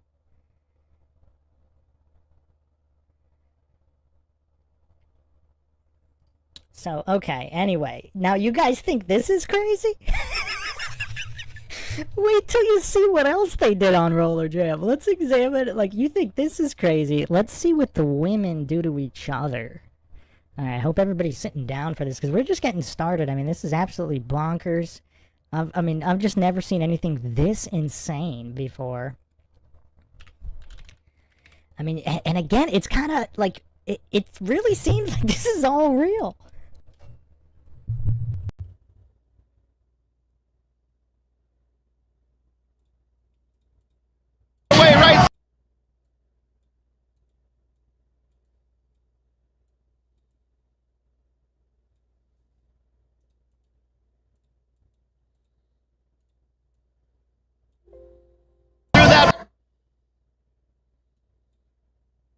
And knock everybody down. Brown's the only one left. Oh, and there's a shot between the legs by Loden. Boy, that pipe will work every time. And Amanda Hurt says, why don't you put your glasses on, Mr. Referee? You didn't see it. Is basically useless out there, so she takes full advantage. And right now she's taking full advantage. She's got a pipe, and she goes after Jay Brown. Oh, man. What in the world is going through her mind? She put a pipe right in between Shea Brown's legs, and now Sean Corbin rips it out of her hands. Gee, you get a one-jam penalty for that, do you think? This one, Loden. Shea Brown has to pick herself up. I got a 1 jam. Amanda Hertz is seeing dollars fly out the window. Shea's hurt. Third, and it's 2 straight jammers out right away. Shea Brown out there for the hot dice, and I don't know if she's going to be able to stay up now because Denise Loden just gave her a little shot from behind.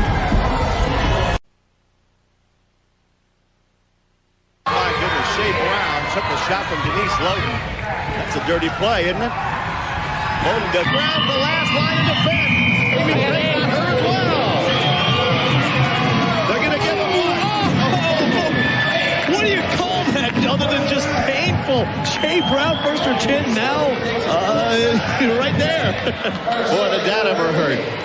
It hurts Shea Brown's pride, too. Trying to get by Craig, who's a little overmatched right now and outnumbered. Now Craig grabs a hold of Brown. She's trying to set her up for Loden. Loden down there on her knees, and she pushes down Shea Brown right into the pelvic area. And Amanda Hertz, there's not much she can do right now about that. I'd say Shea hurts a little bit too after Denise Loden. She's learned a lot from the King. But the points go on the board for the dice, even though Loden made the play. And Amy Craig kind of looking around as though to say, what happened here? We'll take a look. Well, the first part of the period was all Shea Brown and friends with her single-handed row them bones for the whole lineup. The second half of the period's been all Denise Loden, Amy Craig, and the Illinois Riot. The game is tied. So Loden's going to take care of that now.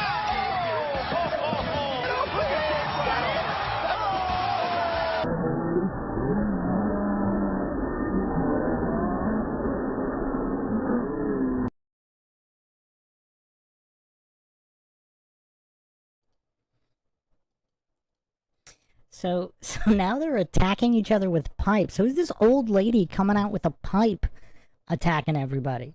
I mean, they brought out pipes? Like, what is going on here? So let's, Chin Chin says, dude, this Rollerjam stuff is insane, though. They're just straight up attacking each other gladiator style in front of a crowd. Yes, in front of children. In front of children. Okay, so let's go through this again. Look at all this fair use going on. So these are just unrelenting attacks. I don't know if this might be the demolition derby where well, actually maybe not, because the ref was trying to take away the pipe. So I don't know, maybe not. Maybe this is a regular. Just look at the way they fall, though. I mean, it's so brutal. Look at that first fall here. That's not part of it. Oh man. I mean, obviously you'd have a lot of those because they're going fast, but... Alright, look, so she's got a pipe. And look, she didn't look behind her. She did not know that was coming. Alright, I mean, this is crazy stuff here. This is absolutely insane. So this was on network television. Oh, man. Oh man, this is the craziest sport I have ever seen. Just the level of damage going on here. But watch this here. So she's got a pipe. Look at this. She's got a pipe. A pipe. Now watch her face. She doesn't check. She doesn't know anybody's behind her at this second. And then bam, a low blow with a pipe. With a pipe. And what great role models they are for this crowd of children watching. I mean, I'm sure all the little girls are going to want to grow up to be roller jammers now. And look at the way she falls. It's so out of control. And, like, her legs are going all over the place. She could have easily tripped the girl that hit her with the pipe. It looks like nobody knows what's going on.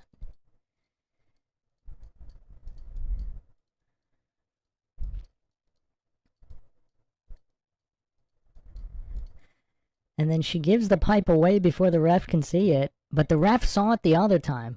Now look how hard this check it. Oh man, that's just brutal. Oh man. This was almost as brutal as the low blow. Well, watch this. Look how crazy this is here. Watch this right here. Oh, man. You could crack a tailbone. I wonder how many cracked and shattered tailbones there have been in this. That totally looked not planned at all. She just shoved her right off her feet.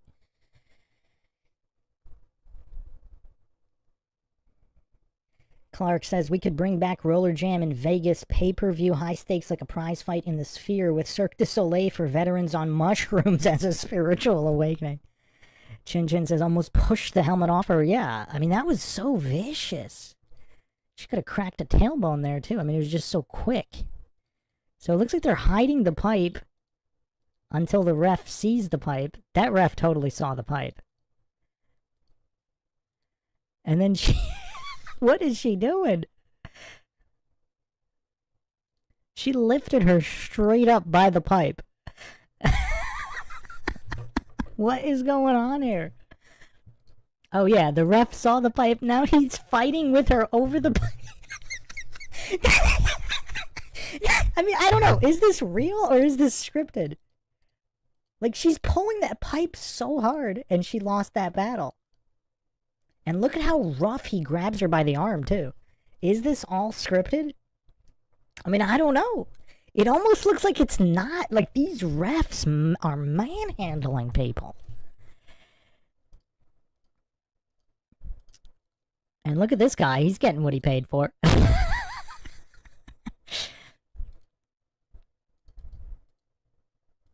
He really shoved her off of there.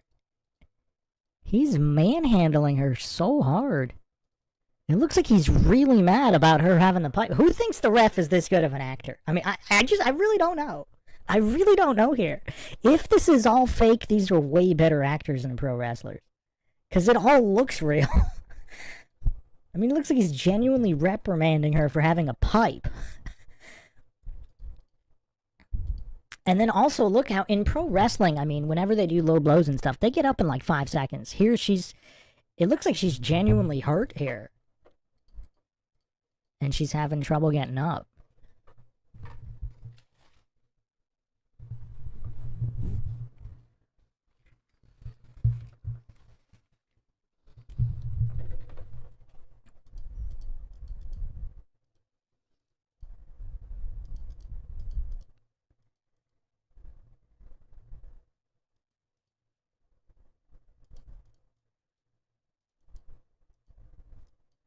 Oh man, that was so quick and vicious. And again, she didn't see it coming. Watch, it looks like she doesn't know anybody's behind her. She doesn't look behind her a single time here. Like, watch.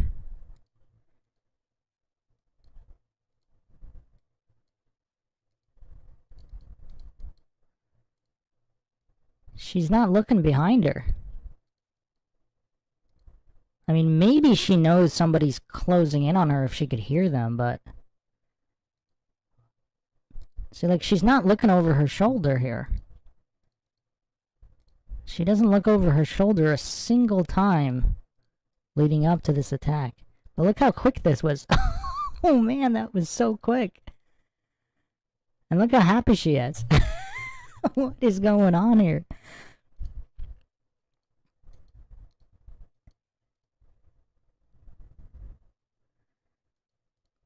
This all looks like it's the same match, too. Is that like the third time? Is this all the same? Is this all the same match? That was like is that the fourth? No, that's the fifth time. That's the fifth time, because there were the 2 pipe attacks. And then this looks like the third uppercut. Chin Chin says, I feel like this isn't scripted, though. I mean, roller skates are kind of unpredictable when you got that many bike skating. Yeah, that's what I said earlier. They could easily script it when it's like a one-on-one race, but there are so many people here. And look at the way she fell, too. That looked so natural. Like, the way she fell, she just collapsed.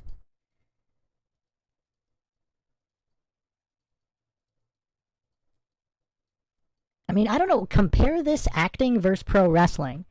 Like, is it possible that roller jammers are just that much better actors than pro wrestlers? Because the pro wrestlers are all so hokey. Like, pro wrestling is just so fake in the way. Like, I mean, obviously there are certain botches where they get hurt for real, but in general, everything going on in pro wrestling, the acting is so bad. Here, like, it's like hard to tell, right? Like, it could totally be real if they're acting, because their acting is just that good. Maybe it's not all the same match. Oh, man. She really didn't like that one. It looks like... Okay, watch this. Look, she's fighting back here. Look, it looks like she tried to punch her right there, but she either missed, or maybe she didn't miss. Maybe she hit her, but this girl's got a much bigger pain tolerance. And then here's shot number 6. Is this 6 or 7 now? I mean, this is crazy. If it's all the same match, I'm not sure it is. Who's keeping track of the colors of the jerseys and everything? Like, a lot of these people aren't even paying attention to what's happening here. That's why, again, yeah, it would be tough to script all this, because look at all the other stuff going on right now.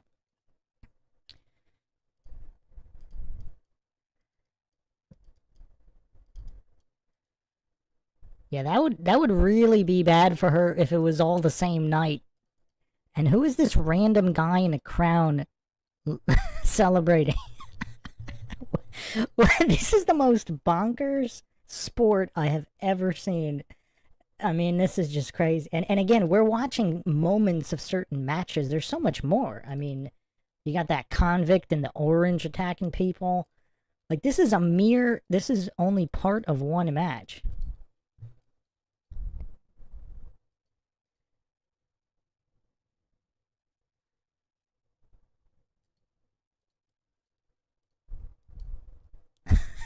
Wait, was that number 7? Oh, man.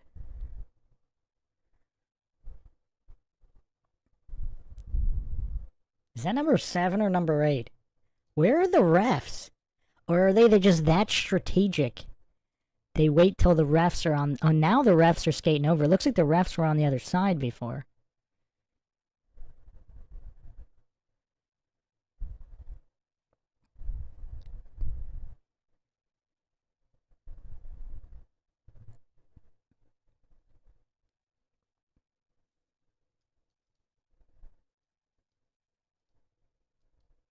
She looks like she's so out of it by that point. She looks like she has no idea what's going on with anything.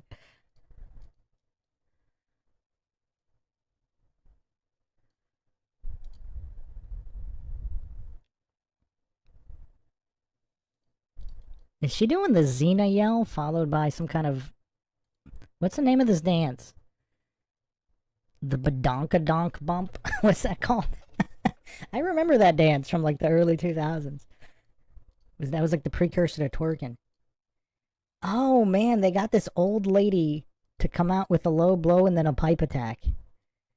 I mean, luckily that was on the helmet, but who is this old lady with a mohawk? And she didn't know it was coming either because she didn't see that old lady. I mean, even with a helmet on though, that must hurt though, just the vibration. Flat Bob asks, how many cooter punches will there be? Well, there's a lot. There's a lot.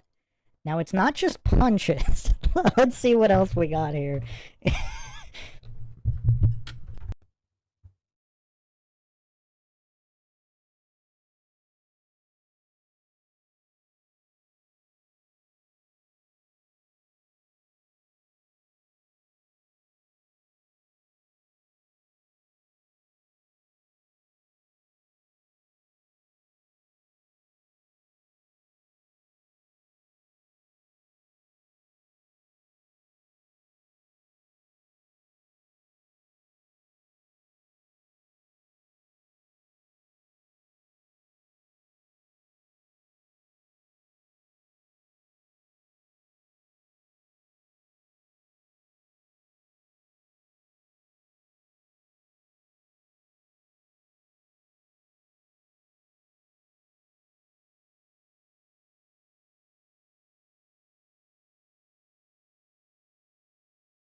time to go to the beach.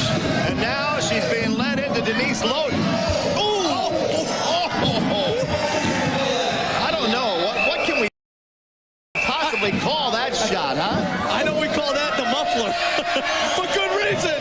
Loden, get off. Lisa Seltzer looks a little bit disgusted by that, but you know what? I wish, and it's too bad, we can't talk to Leo Seltzer somehow. I wonder if he's spinning in his grave at his granddaughter's big plans, or if he would approve. I don't think he would approve of the way she's going about it. I don't either. She's not going to help the league, Roy. She's going to kill the league. We talked about it. You take away McDaniel, Mo Sanders, the top guys out there. I mean, come on. Leo Seltzer was definitely a players commissioner. He thought about the welfare of the players first. She's thinking about the big bucks. Denise Loden is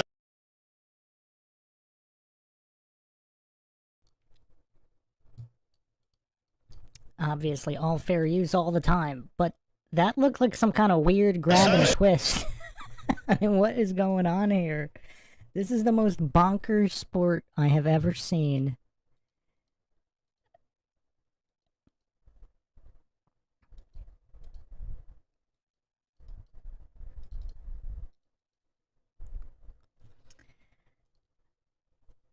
I mean, this is just weird.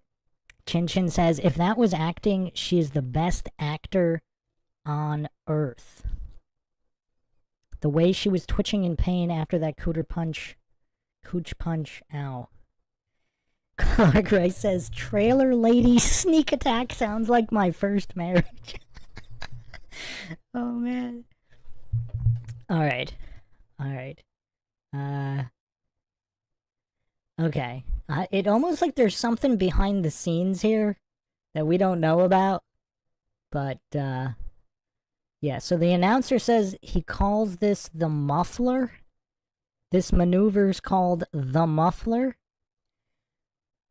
I don't know. Who would agree to have someone do that to them?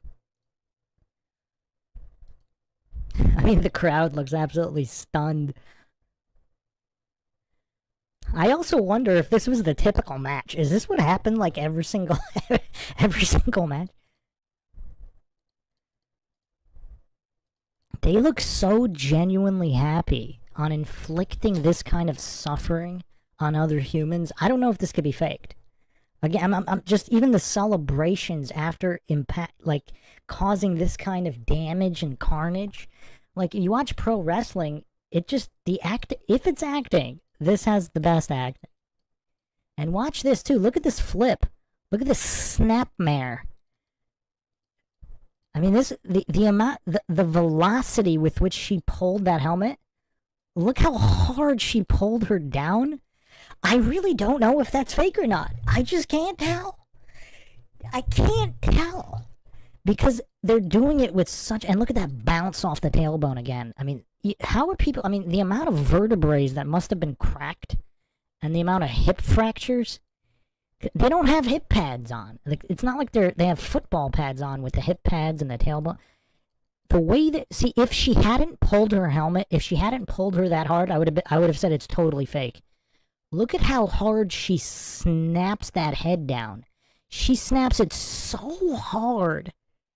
It makes it believable that that's totally real. I mean, this is crazy.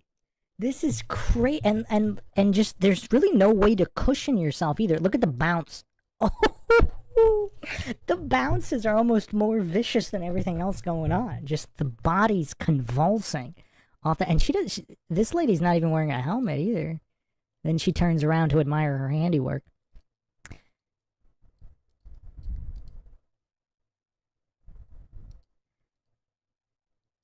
That's gotta hurt. What did she do the first time?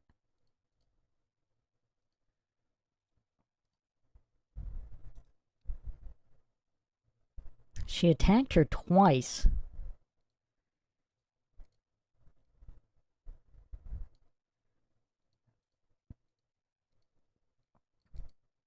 Watch the first attack. It's like some kind of weird, like, kung fu claw attack. Right there. She pulls her so hard. Like, you can see her spandex move a lot. Oh, man. What the heck? What did she just do? And then she attacks again with another claw and twist. Who would sign up for that? Like, even, let's say it's fake. Like, why? Like, who would want to do that? And again, look at the convulsions on the fall. Like, she doesn't brace her fall at all. Oh, right on the hip too. If that was fake, I don't know. It seems like she would have wanted to brace herself a little bit more. Watch how she takes 100% of everything, of just the impact right on that hip, with no bracing whatsoever. There's no bracing whatsoever here. Oh, it's just a complete collapse. This is insane. This is totally insane. Who would sign up for this? Pro wrestling, but real.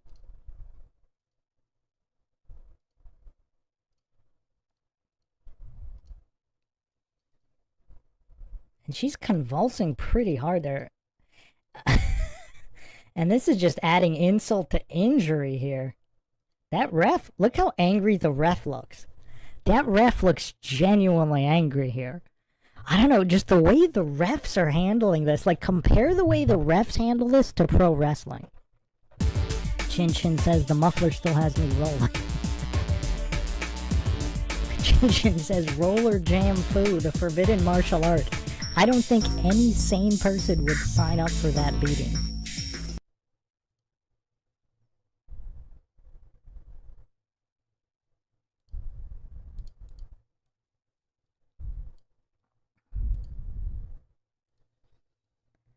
Flat Bob says, I would absolutely sign up for it. You can't say you've truly lived unless you've gone at least one round of Rollerjam. Yeah, maybe. I mean, it looks kind of fun, except for all of this stuff. I mean, do these people, they just had massive... They just have... Clark Rice said, there's got to be non-disclosure agreements and sexual harassment clauses. Half of these moves are borderline sexual assault. I don't think they're borderline. I mean, this is... I think they're firmly in that territory. Oh, man. I mean, look how out of it, like, I don't know, is that acting? I don't know. But this was the muffler attack. Believe it or not, there's more.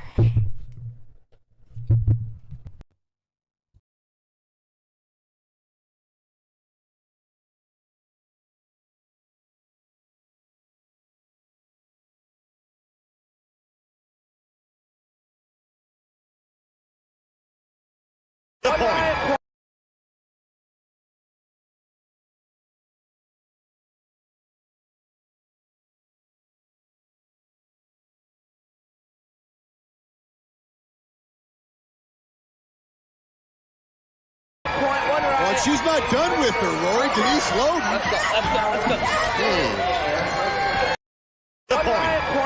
Well, she's not done with her, Rory. Denise Loden. Let's go. Well, she's not done with her, Rory. Denise Loden. Let's go.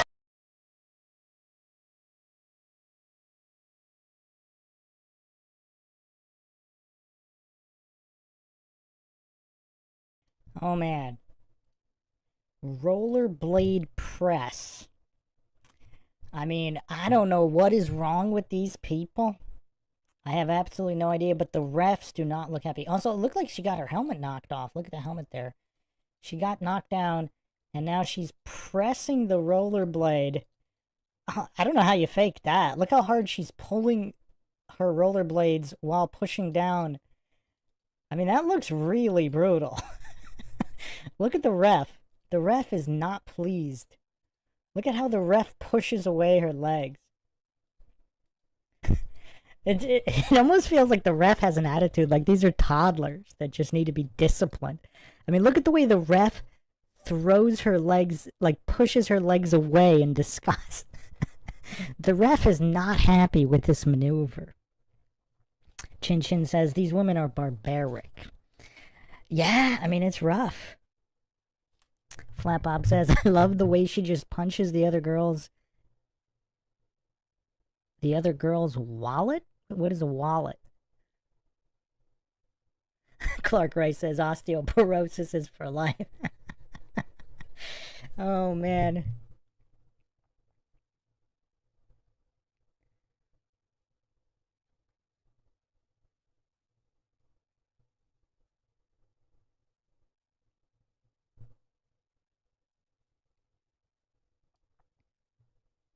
Ham wallet. I've never heard that.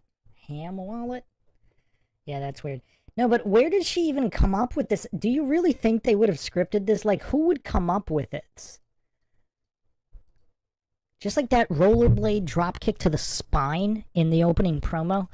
Like, I mean, maybe, but you could get injured yourself trying to dropkick somebody while rollerblading at a high speed. Not to mention severely injure the other guy's spine. Like, who thinks they really scripted this? Like, where would they even come up with this idea? Like, some of what's going on here is so out there.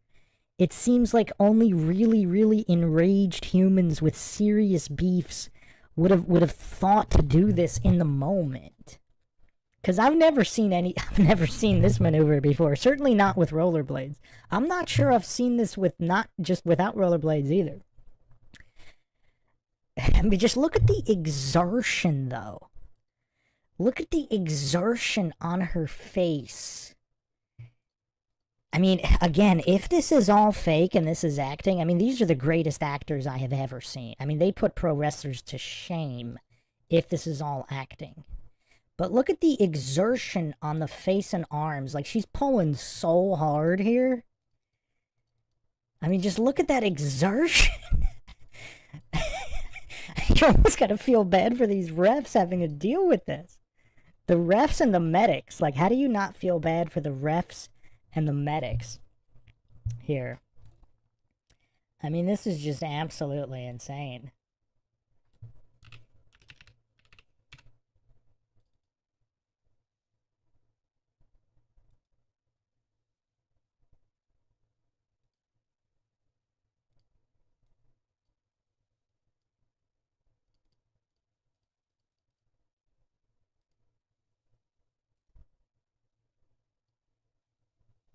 All right, we got one more insane clip, and then we're gonna get into the documentary, and then we'll get into some more clips after that.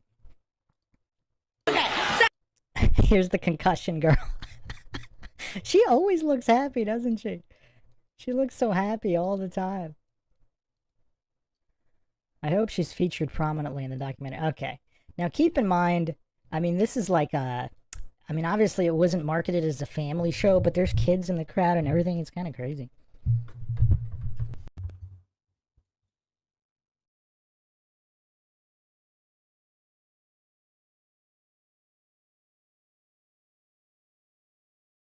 With that, let me go ahead and say, we don't think it's the riot because, first of all, the oral authority being on the riot and all, there just wouldn't be enough to go around for the tour because, you know. A few moments later. I don't either. She's not going to help the league, Roy. She's going to kill the league. We talked about it. You take away McDaniel, Mo Sanders, the top guys out there. We put a little smooth. As your mentor, I thought I should show you the ropes. And those are pretty good ropes. Look at that. Yeah. That's mine now. Well, but the best is yet to come, my young friend. Because here come the panties. I'm down.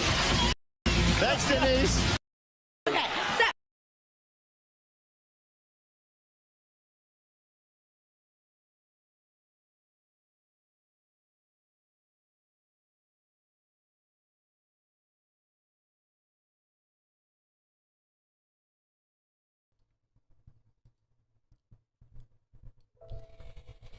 Yeah, so this is on, wow, so this is on TNN. I mean, this is pretty crazy. This is crazy stuff. I mean, I don't even know what's going on anymore. Chin Chin says, I'm sure they had to sign insane contracts to participate.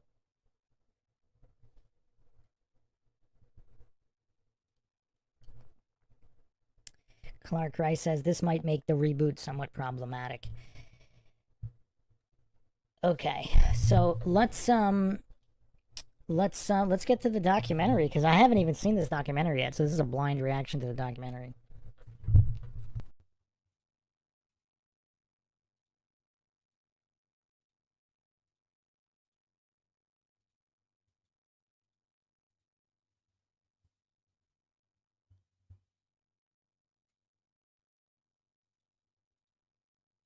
Outrageous.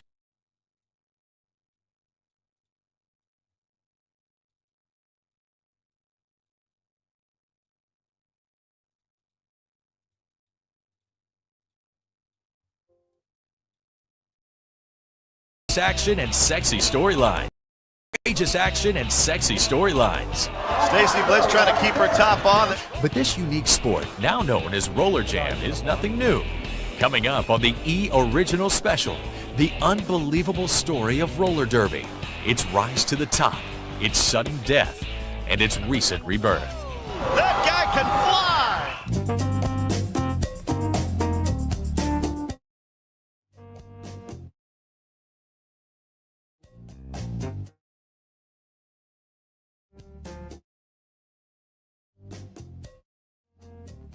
Basically, I will stop at nothing to win a game.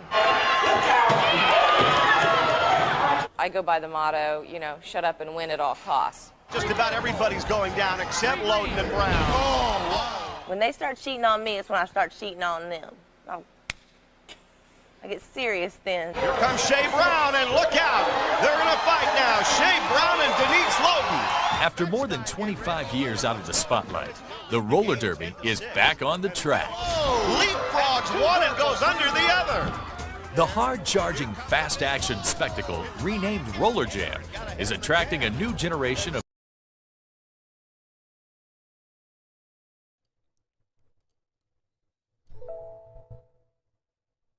I gotta look at that again.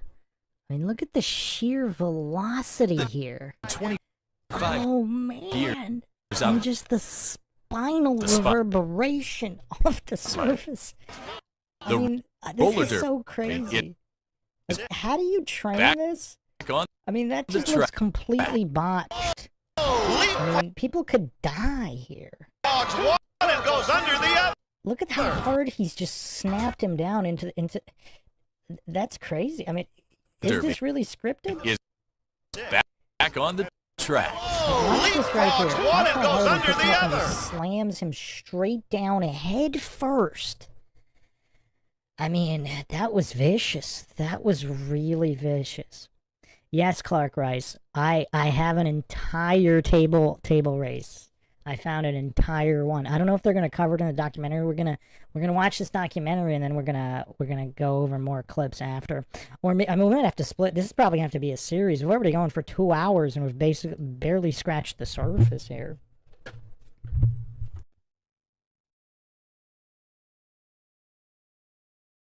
The hard-charging, fast-action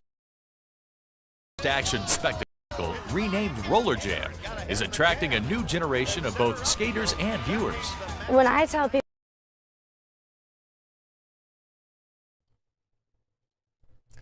Did it look like she got hit in the throat there? Let's look at this again. It looks like they knew he was going to do something, but they didn't know exactly what he was going to do. A jumping split kick to 2 people. That guy's been watching Jean-Claude Van Damme movies. That guy's totally been watching Van Damme movies. And look at the way they all fall. Like this, I don't know if this is scripted. Like the falls are just all so nasty. Watch this right here. Did she hit her in the throat right there? She falls down and starts, or is that her nose? She hit her in the nose or the throat. I mean, again, that does not look fake either.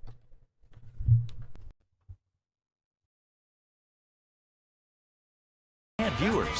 When I tell people that I do Rollerjam and I'm a professional inline skater for the show, they go, "Oh, like the old roller derby?" And I say, "Yeah, you know, remember, except it's on inline skates now." They're like, "Oh, that's cool. Do you really hit people? Do you get hurt?" I'm like, "Yeah, look, I got lots of bruises." Rollerjam is a sport where two teams get on the track, put everything else aside, and just go at it for an hour. Beat each other up, get knocked down, beat up. In fights about personal vendettas. Nobody's gonna tell me that I can't skate. Doctors aren't gonna tell me that I can't skate. Amanda's not gonna tell me that I can't skate. This game is too big for the hot dice. It is a combination of everything in X Games and extreme sports right now, and a little bit of WWF. There's hair pulling, scratching, clawing, you know, fist fights, cat fights. That's the best part about it. Despite the violent brawls, breakneck speed, and outrageous storylines, Rollerjam does have rules. Two teams consisting of jammers and blockers compete against each other to score points. When the starting bell rings, the jammers attempt to circle the track as many times as possible, while the blockers try to stop them. Jammers have 60 seconds to get around the track. For each person of the opposing team that they pass, they get a point.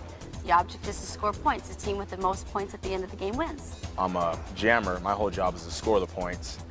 The other guys, the blockers, their object is to keep me from scoring the points. So that's where we get the bangs and the elbows and the kicks and the body slams and everything else. Oh, nice move! If the rules seem a little confusing, you're not alone.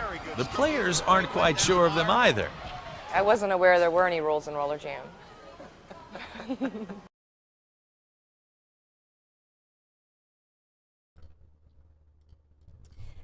That is definitely evident in everything she does. That is evident in the in all of her attacks.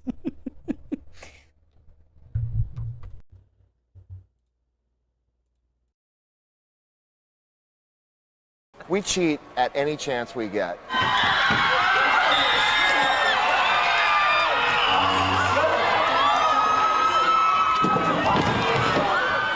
There was a lead pipe laying on the track, and I used the lead pipe, and yeah, I got a penalty for that, which I thought was really unfair. Here's the only rule: watch your ass. That's the only rule that I play by. Although the teams are co-ed, men and women don't compete directly against each other. But according to Keith Coppage, author of Roller Derby to Rollerjam, the sport is an equal opportunity injurer. They can reach speeds between 30 and 40 miles an hour on the track. It's extremely dangerous. If you get hit and sent over the rail, you know, say whatever you want about the attraction of roller derby, that is tough. In Rollerjam, if you go out there with the attitude that I'm going to get hurt, then you are going to get hurt. You have to step on the track with a totally no fear attitude and just get business done. I used to play football, but Rollerjam is way more damaging to the body than football ever will be and ever has been. Oh, Weber just took him out of the play. You fall on the floor, you fall on the cement floor, it's tough, you're going to get hurt.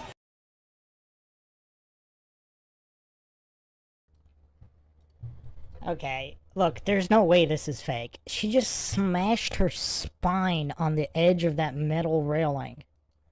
Let's watch that again.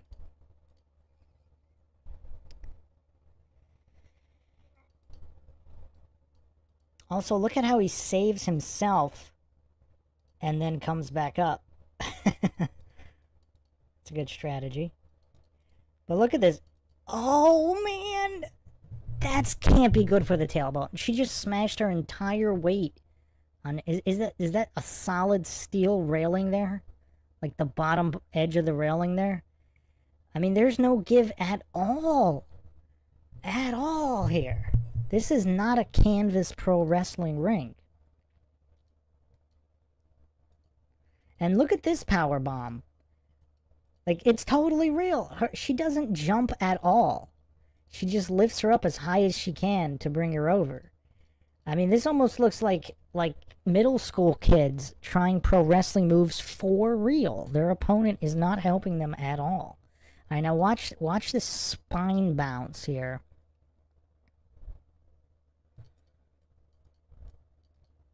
It's right here. Look at this. Oh! Oh, that can't be good. That can't be good.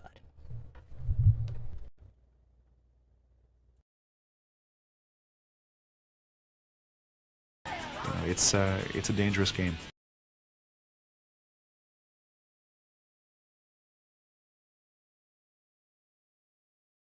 I've separated my chest. I pulled 3 ligaments off my spinal column. I've cracked all of my ribs, dislocated both shoulders. I broke both my arms at one time. I've broken my legs. I had my knees operated on where I tore the ligaments. The list can go on and on. Despite the serious risks involved, or perhaps because of them, Rollerjam players all share an intense devotion to the game. I grew up watching roller derby, and it was really, you know, when kids are growing up, they have dreams and aspirations, and mine was to be a roller derby skater. I'm not sure what that's.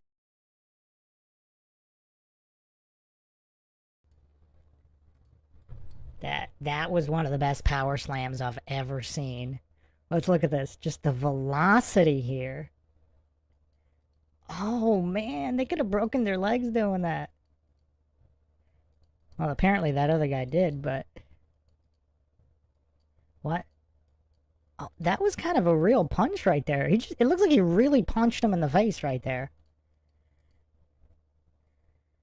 And it looked like he did not hold back on that either, on that knee drop. Let's watch that again. Was that a real punch to the face here?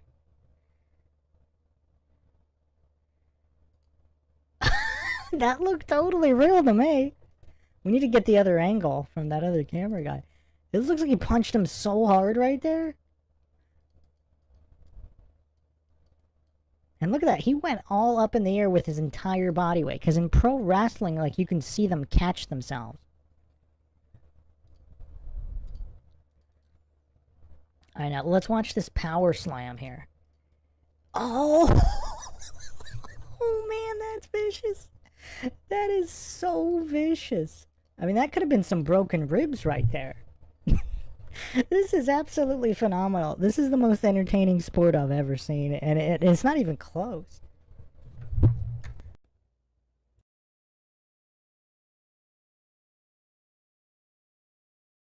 That's what it was.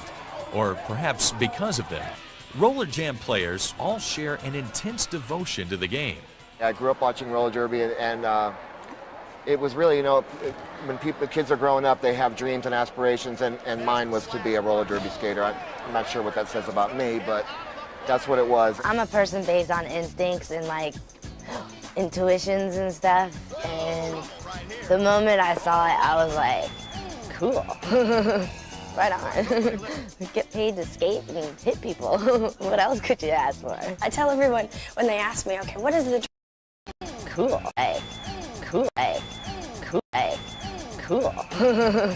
Right on. Get paid to skate and hit people.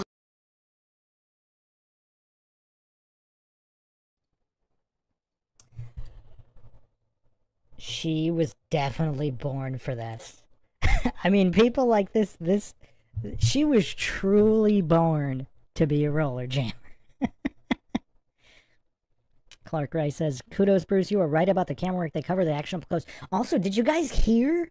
You could almost hear the ribs breaking on that one power slam. You guys, I'll rewind it again, and I'll jack the volume as high as I can. You can almost hear that guy's ribs breaking.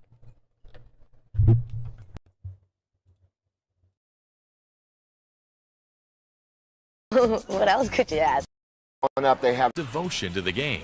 I grew up watching roller derby, and it was really, you know, when kids are growing up, they have dreams and aspirations, and mine was to be a roller derby skater. I'm not sure what that says about me, but that's what it was. I'm a person based on instincts and like intuitions and stuff, and the moment I saw it, I was like, cool. Right on. Get paid to skate and hit people. What else could you ask for? I tell everyone when they ask me, okay, what is it that draws you? I said, well, where else in a professional environment can you slug your coworker? And it's okay.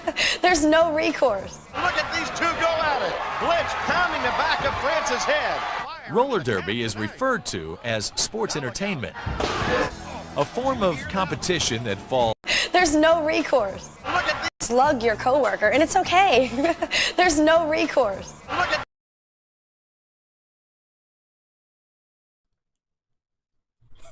There's no recourse. What kind of contracts did they sign?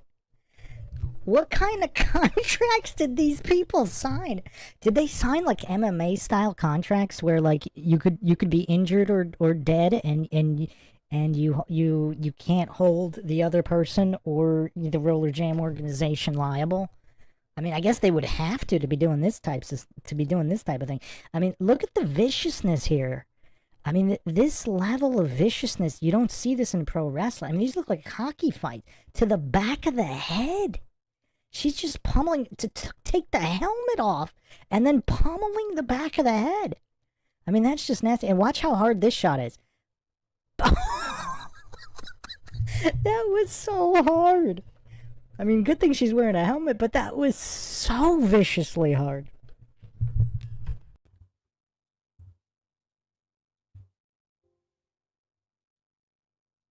No recourse. Look at these two go at it. Blitz pounding the back of France's head. Roller derby is referred to as sports entertainment, a form of competition that. There's no recourse. And a monster that falls. Roller derby is referred to as sports entertainment, a form of competition that falls somewhere between Melrose Place and a monster truck rally. Just how much of the game is sports and how much is entertainment is debatable. There is an element of entertainment to the show. The competition is totally legit, and there's an element of entertainment as well. Oh, man! I always compare it to, like when Michael Jordan used to play basketball. I mean, sure, he could just run down, dunk it in, but he always put a little extra on it, and that's what you expect. And whenever you come to Rollerjam, you're going to expect that little extra, and we're always going to give it to you. While the moves may be somewhat exaggerated, so are the rivalries between players. And she does. The metamorphosis that I go into when I step on the track, that I become big nasty. And no matter who I go up against, I'm going up against, to beat them. And I really don't care if I win or lose, honestly. I just want to just pound them into the ground. I like to classify everybody as like having two personalities. You have your personality on the track and off the track. And so if you do something to me on the track and I'm mad, I'm gonna go after you. But then afterwards, I'm gonna be like, hey, what are you doing? Wanna go drink a beer? Off the track, I'm down the track and off the track. And so, hey, what are you doing? Wanna go drink a beer? Hey, what are you doing? Wanna go drink a beer? Hey, what are you doing? Wanna go drink a beer? Hey, what are you doing? Wanna go drink a beer? Hey, what are you doing? Wanna go drink a beer? Off the track, I'm a pretty friendly girl. I'm pretty easy to get along with. I like people in general, but once I get on the track, there's a whole nother side of me that sometimes I didn't even know that I had, and I will do anything to win. Although some elements of Rollerjam are embellished, viewers don't seem to mind. Games currently air twice a week on the TNN cable network, and ratings have been steadily climbing since its debut in January 1999. Psychiatrist Robert Butterworth believes viewers are tuning into the show because of its unpredictability. A lot of people are bored with TV because most of it that they watch, they know what's going to happen. And I think there's an element of unpredictability in the roller derby. So in a sense, what we're really kind of becoming are folks that really want to see real life happening and in a sense peeking in. So in a psychological sense, I think we're becoming a little bit voyeuristic.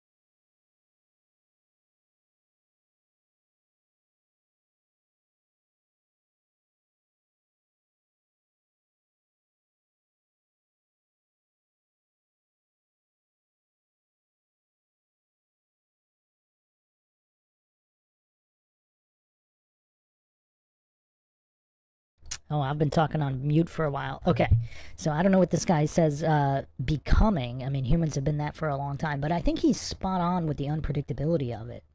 And that's, he actually also described pro wrestling's downfall very well. Because back in the late 90s, early 2000s, you didn't know what was going to happen. Like, you watch pro wrestling now, you might not know exactly what's going to happen, but you know what's not going to happen. You know they're not going to blow up Vince McMahon's limo now. You know Stone Cold Steve Austin's not going to be chugging beers and driving trucks into the arena. And, I mean, back in the late 90s, early 2000s, all bets were off. Like, you had no clue what was going to happen. I mean, between Scott Steiner's antics in WCW, between the rings collapsing in ECW, I mean, you really didn't know what was going to happen in the early 2000s, late 90s, just the pinnacle of pro wrestling, because all bets were off. Now it's safe and stupid and boring. But Rollerjam is absolutely insane. I mean, it's more entertaining than pro wrestling.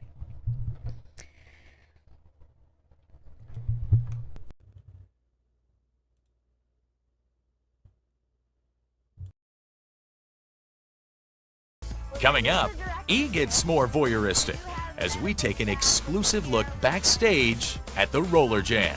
These are really good to hit people in the head with. Plus, the women of Rollerjam voyeuristic as we take an exclusive look backstage at the voyeuristic as we take at the Rollerjam. These are really good to hit people in the head with. Stage at the Rollerjam. These are really good to hit people in the head with. Plus, the women of Rollerjam reveal all. I had a dream like this once. But first, a look back at more than 60 years of skating, roller derby style. In those days, too, I never even wore any padding or anything, and I always rolled my sleeves up and pulled my zipper down because that was just me.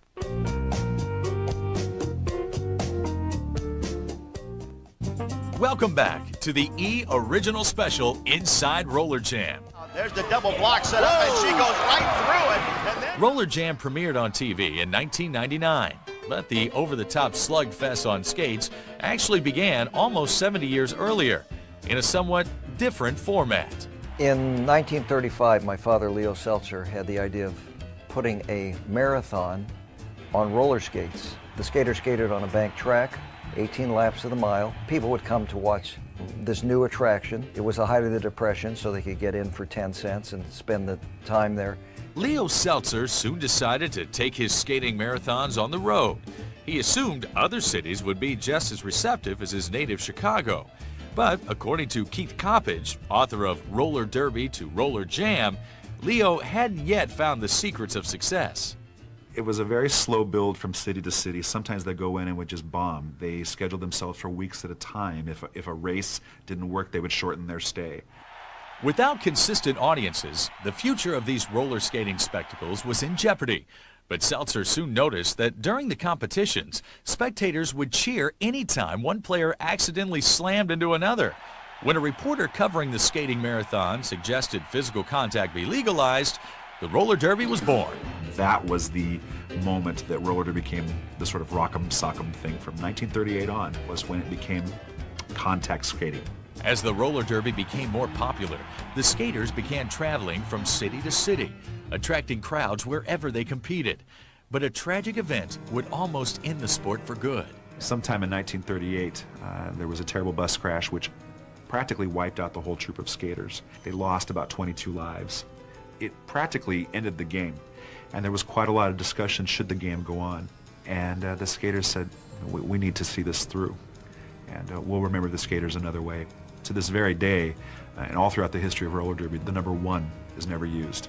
It's to memorialize all the skaters that lost their lives in that crash, so you'll never see a number 1 on a roller derby skater. The roller derby soon regrouped and began touring again. But it would be another 10 years before the sport would receive national recognition, thanks to a new invention called television. The first night, they did a live broadcast from New York, and there were maybe 500 people. Within a day or two, you could not get a ticket to it. It was a story of the power of television.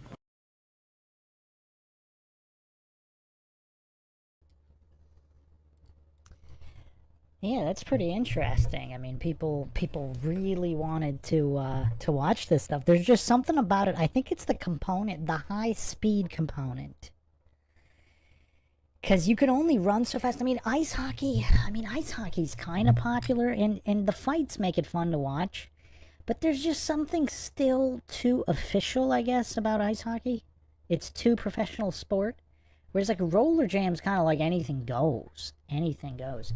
But anyway, this is definitely going to have to be a series. I'm actually going to stop this episode here, but we'll be back very soon. I'll do this continuation as soon as possible. Within the next day or two. And yeah, I actually got plenty more footage into what is possibly the greatest sport of all time. Hope everybody enjoyed another edition of the Mind Shock podcast and a logical analysis, the likes of which you will never find on any mainstream show or anywhere else. If you want to help support the Mind Shock podcast, help logic and reason return to a world where it is quickly going extinct, you can donate to our PayPal. Just check the link in the description. Make sure to subscribe to the channel, like and share Twitter, Facebook, Reddit, Patreon. This is Bruce McGuire signing off. Catch you guys next time.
Welcome to Mind Shock.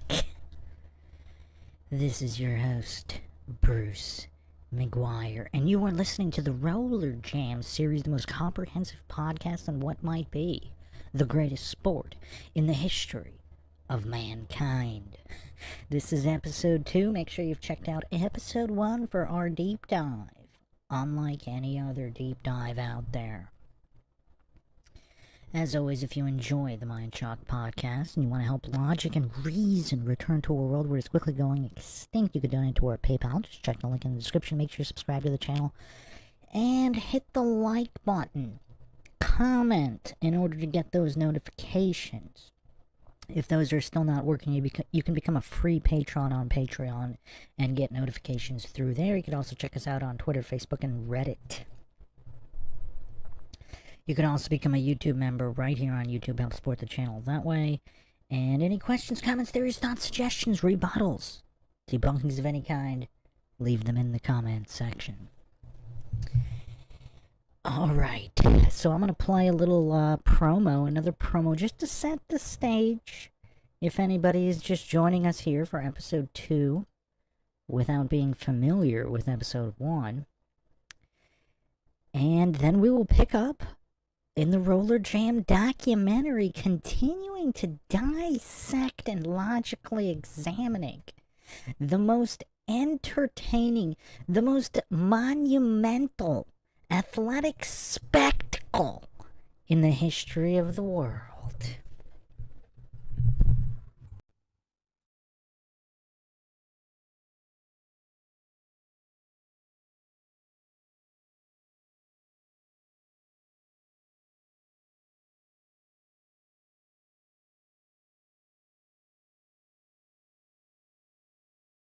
now,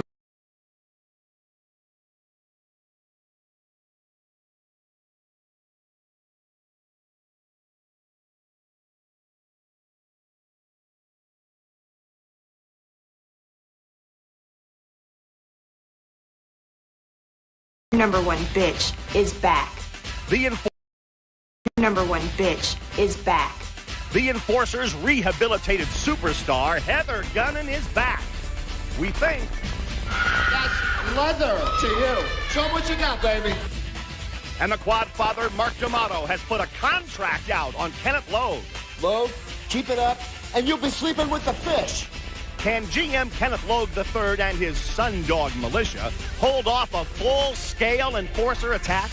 We're going to win back this league, win back the respect of the fans. With effort like that, with hard work, clean play, and sportsmanship. I guarantee you, we have more practices like this, we're on our way to a championship. In Logue's idealistic fantasy world, maybe. But he's entering big, nasty country. Logue, I'm going to rip you apart, and you just fine as a toothpick! It's the Enforcers taking on the Sundogs next on Rollerjam.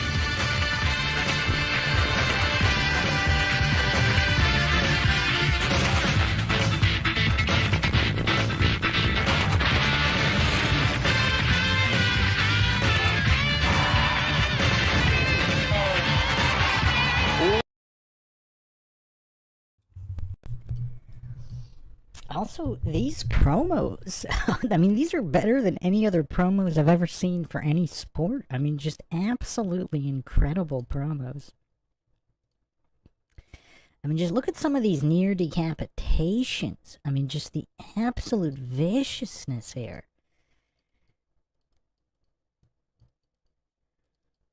Oh, man. I mean, these are just bodies getting pulverized left and right. A bevy of broken bones. Backflips. Double clotheslines. I mean, these are crazy. I want to see what happened here. They cut it here, but I mean, they're diving off the railing. Oh, man. I mean, look at this decapitating clothesline. I mean, this is crazy. This is absolutely crazy. Welcome, everybody, in here. We got Scott Hawkins in here. I am Ion's cat. Chinless Xylophone. Les Xylophone says it was before people got so happy. I'm actually going to try to find a contract, a Rollerjam contract in the next episode, so we can actually go through the fine print and what exactly it says. I mean, this is just absolutely brutal. Oh, man. Absolutely brutal. So let's pick up in the documentary from last time. Obviously, this is all fair use all the time here on MINDSHOCK. Always fair use.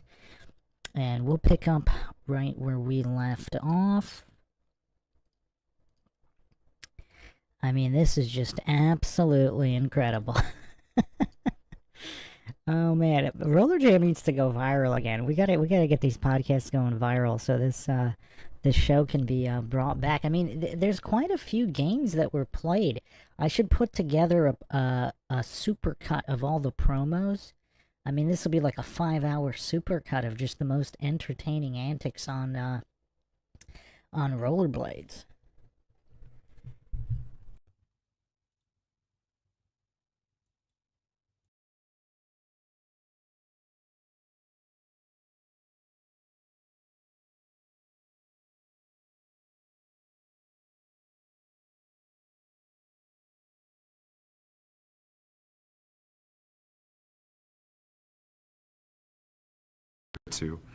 You could not get a ticket to it. It was a story of the power of television. From the 9th Regiment Armory on 14th Street in New York City, the Metropolitan Broadcasting Corporation presents Roller Derby. Hello there, fans. This is Eric Page along with Ken Idell welcoming you to another action-packed hour of roller derby. It became such an overnight smash that all the networks at the time were bidding for the rights. The rights eventually went to ABC. In writing the book, I found a week that there was about 15 hours of roller derby programming, prime time. They were so dependent on it, and it was the biggest show on ABC. And there's the gun starting the second half of play. The teams continued to travel around the country, competing in both large cities and small towns. But while the crowds grew bigger and more enthusiastic, life on the road was never easy for the players. The skaters were very superstitious about traveling by bus, so actually they traveled by their own cars, and we'd give them a road map and where they're supposed to be, and they'd go from Youngstown to Pittsburgh to Scranton to New York. And they called it kind of the endless tour. We traveled all year long.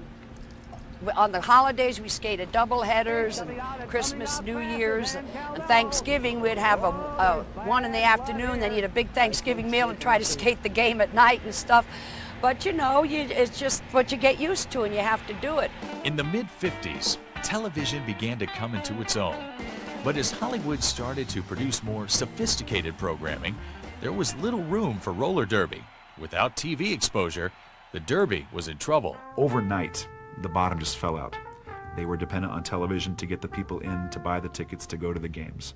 That fed the salaries. There were some very, very lean years in the 1950s. Eventually, the game moved to San Francisco and Los Angeles, where it sort of eked out a modest existence for several years. Although the competitions continued, roller derby attracted little attention. But in 1958, a local TV station in San Francisco began broadcasting the games. Once again, television would be roller derby's savior.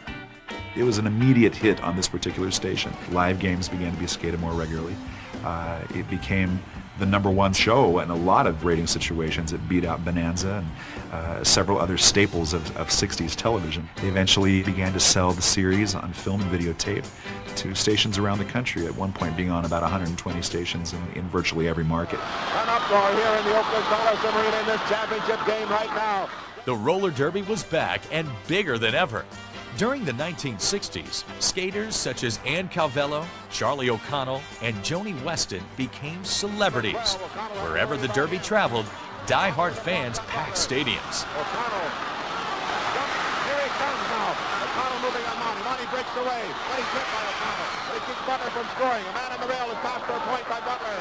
One of my favorite things or whatever is when we skated the first Madison Square Gardens. There's just something about the Gardens. It was the best crowd they ever had, over 19,000.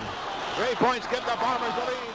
Rolling Stone photographer Baron Woolman became a fan of the derby in the 60s and would eventually become the game's principal photographer. I was taught that you don't hit women, but here I go into this place. Not only can you hit women, they're getting paid to hit each other, these women. And I can't explain to this day what it is about it, but it seemed there was something in my system that responded to that. Throughout the 60s and early 70s, roller derby enjoyed its greatest success. In each city the derby visited, thousands of fans would fill sports arenas. The success was really outstanding, and we had, in September of 1972, we sold out White Sox Park in Chicago.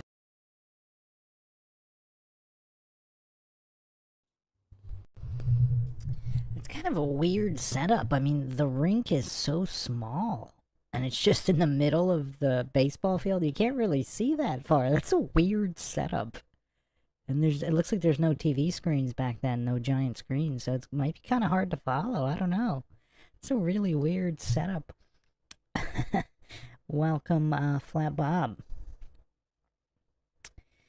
Yeah, I mean, this is, Hi, Mine's Cat in the chat saying, I was live on the first one. I still have to convince myself based on the level of violence, and while WWF rings were spring, Rollerjam tracks were not. I mean, yeah, this is solid. There's no give whatsoever on this track. Or on the metal railings. I mean, we were watching bodies bouncing off the metal. Off solid steel. I mean, I don't know. I mean, I'm sure some segments might have been staged, but again, there's just so many of them constantly, you know, skating at a high speed. It would be tough. I mean, it seems like 99% of it would have had to have been completely real.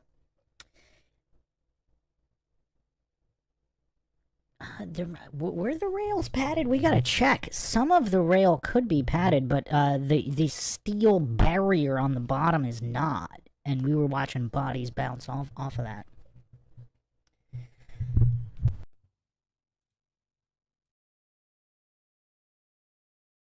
With a little over 50,000 people. The roller derby seemed unstoppable. Attendance was high and profits were up. Few would have guessed that within a year, roller derby would shut down for good.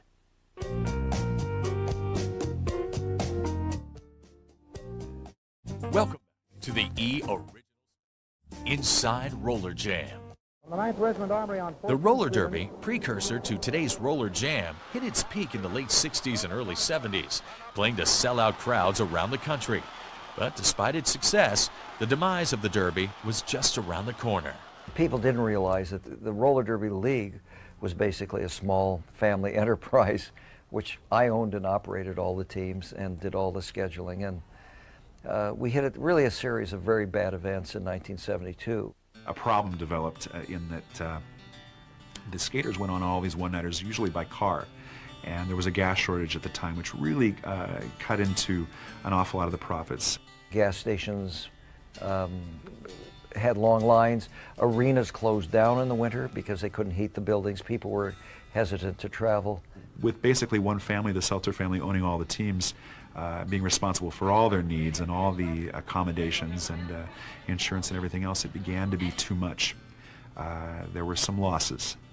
And rather than see the game go down to a reduced state, it was decided that they would look for a way out. In December of 1973, I shut down roller derby, and that was really the end of the game as it existed. Throughout the 70s and 80s, rival skating leagues achieved moderate success copying roller derby's formula. But it would be decades before the derby itself would make a comeback. In 1997, 24 years after the last game was played, the death of roller derby's most famous skater, Joni Weston, brought renewed attention to the sport. She was roller derby in the minds of many, many people. Her obituary made newspapers all across the country. She was a great athlete in skill and power, towered above anybody else in the game. She was tall, she had blonde hair, and she looked like she was in charge, and all the other skaters listened to her. She was a great skater, a really nice woman, tough, and a leader. She had a huge following. Joni's obituary in the New York Times was read by Stephen Land, a producer who felt that maybe roller derby in a 90s or a 21st century kind of spin would work, and they came up with this concept called Rollerjam. Jerry and Stephen took their idea to the TNN cable network, and within months, Rollerjam was picked up. While the new show follows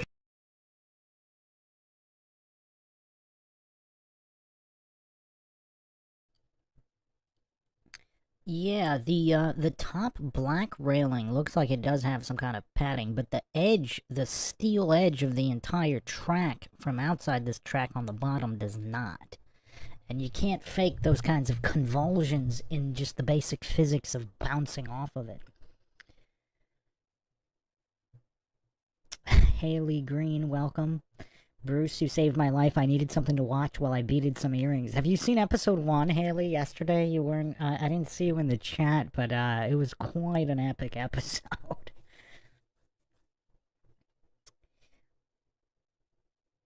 South to West in the chat says, too much soy in today's youth to enjoy roller derby.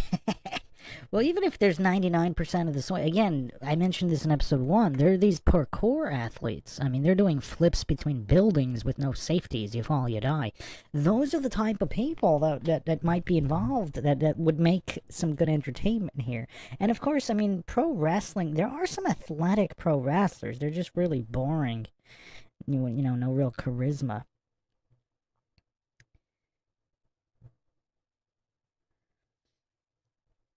Les Xylophone says, post a pic. A pic of what? You want to see the medal? I mean, were you here? You were here yesterday or no? I thought you were. Wait. I thought you were. Were you not? I mean, we went over. Oh, I was not. Okay. All right. Well, let me bring up yesterday's episode real quick. We'll go through a few. We'll watch through a couple moments, and Haley can see some of what she missed.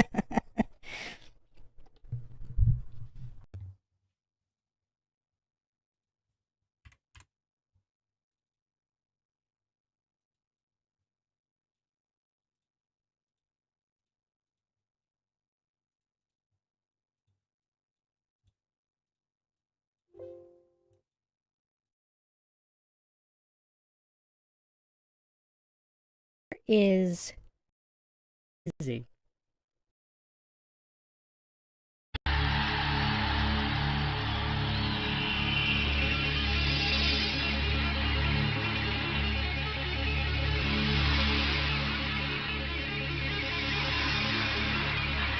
Ladies and gentlemen,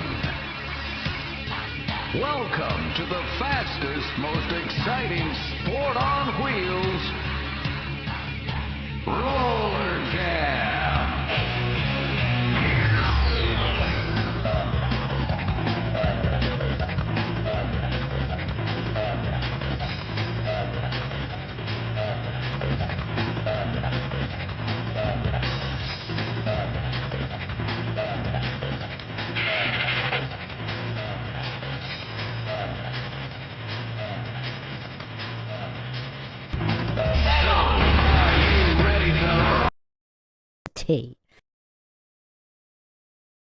Drop kicks.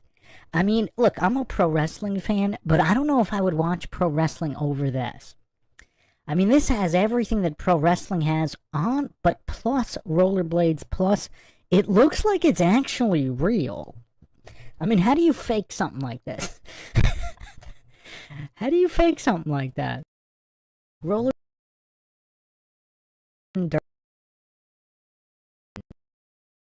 I'll put up a short. Inside Rollerjam. Indestructible. I've had 2 concussions. They're the modern day warriors on wheels known as blockers and jammers. My satisfaction is just to hit people. And they've taken what was once a fading fad I grew up watching roller derby and put it back on track. You mean something to so many people. Inside Rollerjam, the E original special, this Sunday at 8.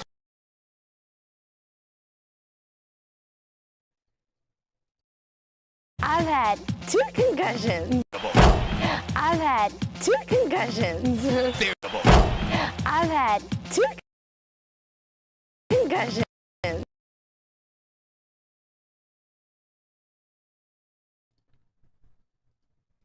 Has anyone seen anyone this happy?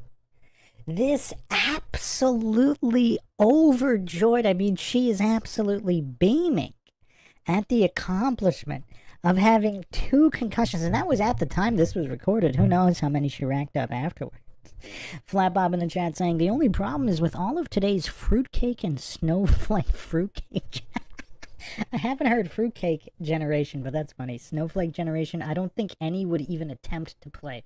There might be a couple. There might be a couple. I mean, they're still parkour guys, right? Look at all those parkour guys jumping between buildings. I mean, they're pretty cool.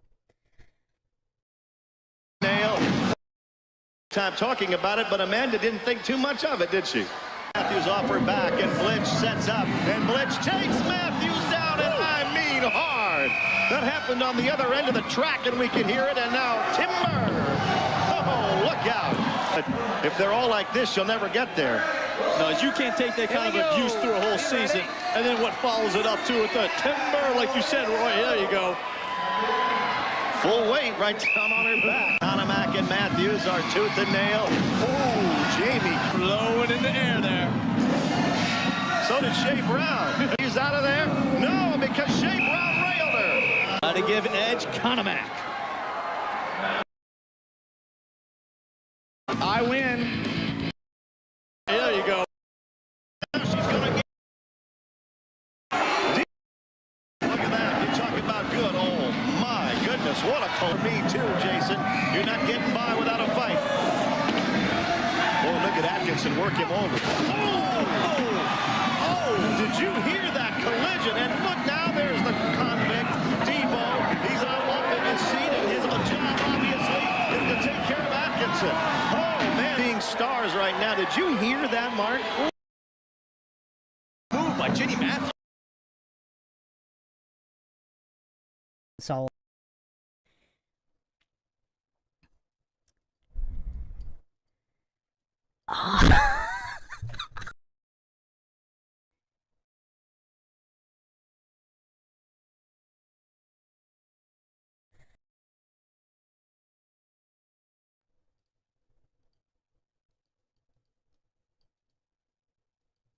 see, nothing happens to him, but everybody's always calling it.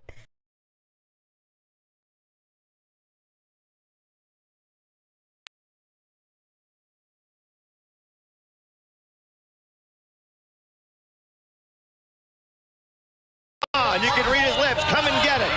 Now Loden is going to be turned around. Spun upside down. Oh, goodness. And Stacy Blitz is beside herself.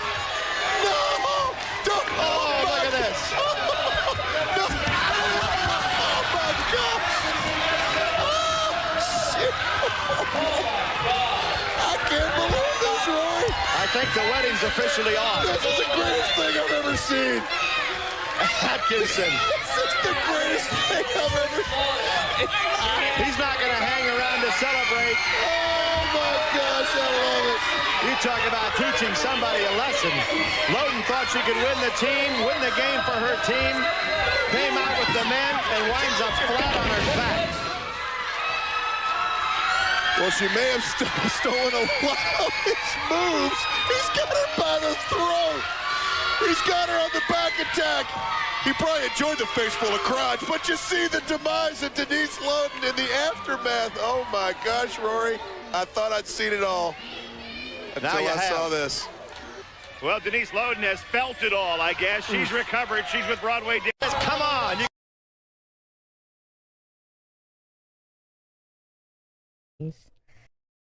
The shoulder check. Disgusting. The way this was like a power bomb set up into a suplex. But she doesn't jump at all. He lifts her straight up. And then look at this. There's no give here. And look at the other ladies in the background celebrating. It looks like they really didn't... Doesn't it look like they didn't know what that was going to happen, but they're overjoyed? Look at how hard he brings her down. They both bounce. But she bounces so much harder because he's coming down with all of their... Look at that bounce. I mean, that's just disgusting. That's a disgusting bounce there. I mean, you can collapse a lung doing that. I mean, she looks out of it. They look overjoyed. I think that's the girl with the 2 concussions on the right? She looks like she's having a ball. She really looked like she found her true calling in Rollerjam.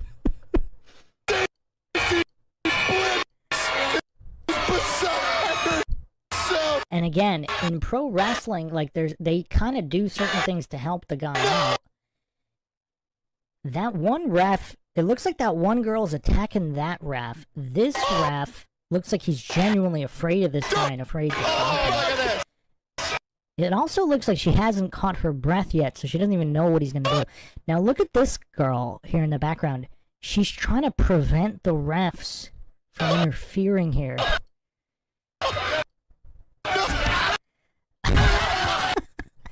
Oh, man. Let's watch the background here. It looks like the refs are genuinely fighting with him. Like, he shoved her so hard. It looks like she punched him before him. I think the wedding's officially off. Like, I want to see the ref situation here. Like, do they think they're acting here? I mean, I don't think they're acting. They look like they're genuinely concerned for her safety, but also that they weren't. Even that guy in the background is like, what is going on? So it looks like it wasn't his ex. It looks like it was his fiancée, because the announcer said the wedding is on. Like, look at the guy in the background. He's like, what is going on here? And the girl in the foreground here, it doesn't look like they were aware. Let's say, even if this was somehow planned, it looks like they didn't tell any of these people. Yeah, Clark Rice, the announcer said, looks like the wedding is off. Heracles says, is that Tanya Harding? Oh, man. But look how concerned they... I'm not buying that this is acting. They can't act that good. I mean, these are like... These aren't professional actors here. Hang around to celebrate. Oh my gosh, I love it. You talk about teaching somebody a lesson. It's just so hilarious how happy these two are. Or these three. I think there was some genuine real-life beef with a lot of them behind the scenes. I actually found some Angel Fire websites from back then that discussed some of this. But we'll actually see it in the documentary. Came out with the men and winds up. By the way, I haven't watched the documentary. I have it. We're going to go through fair use, obviously. But look at this check here. Look at... Oh! That was with the point of the elbow. That actually might have even gone to the solar plexus. That was with the point of the elbow. I mean, look at this guy. Look at this feminist here. Practicing feminism. I mean, this is crazy. He's totally treating her like an equal. She may have stolen a lot of his moves. He's so rough, too. Like, if you watch pro wrestling, nobody's that rough in grabbing people into a power. It's just kind of crazy. And look, again, it's all dead weight. She did not assist in any way with that.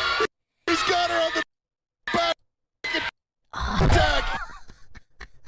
And it looks like he even drove her down with his arm even harder. And that's not on a canvas. In pro wrestling on the canvas, they actually, they do the opposite. They try to support their weight as long as possible. He probably enjoyed that bounce was so vicious. But you see the demise of Denise Lund. Alright, let's look at the refs here, because there's something weird going on with the refs.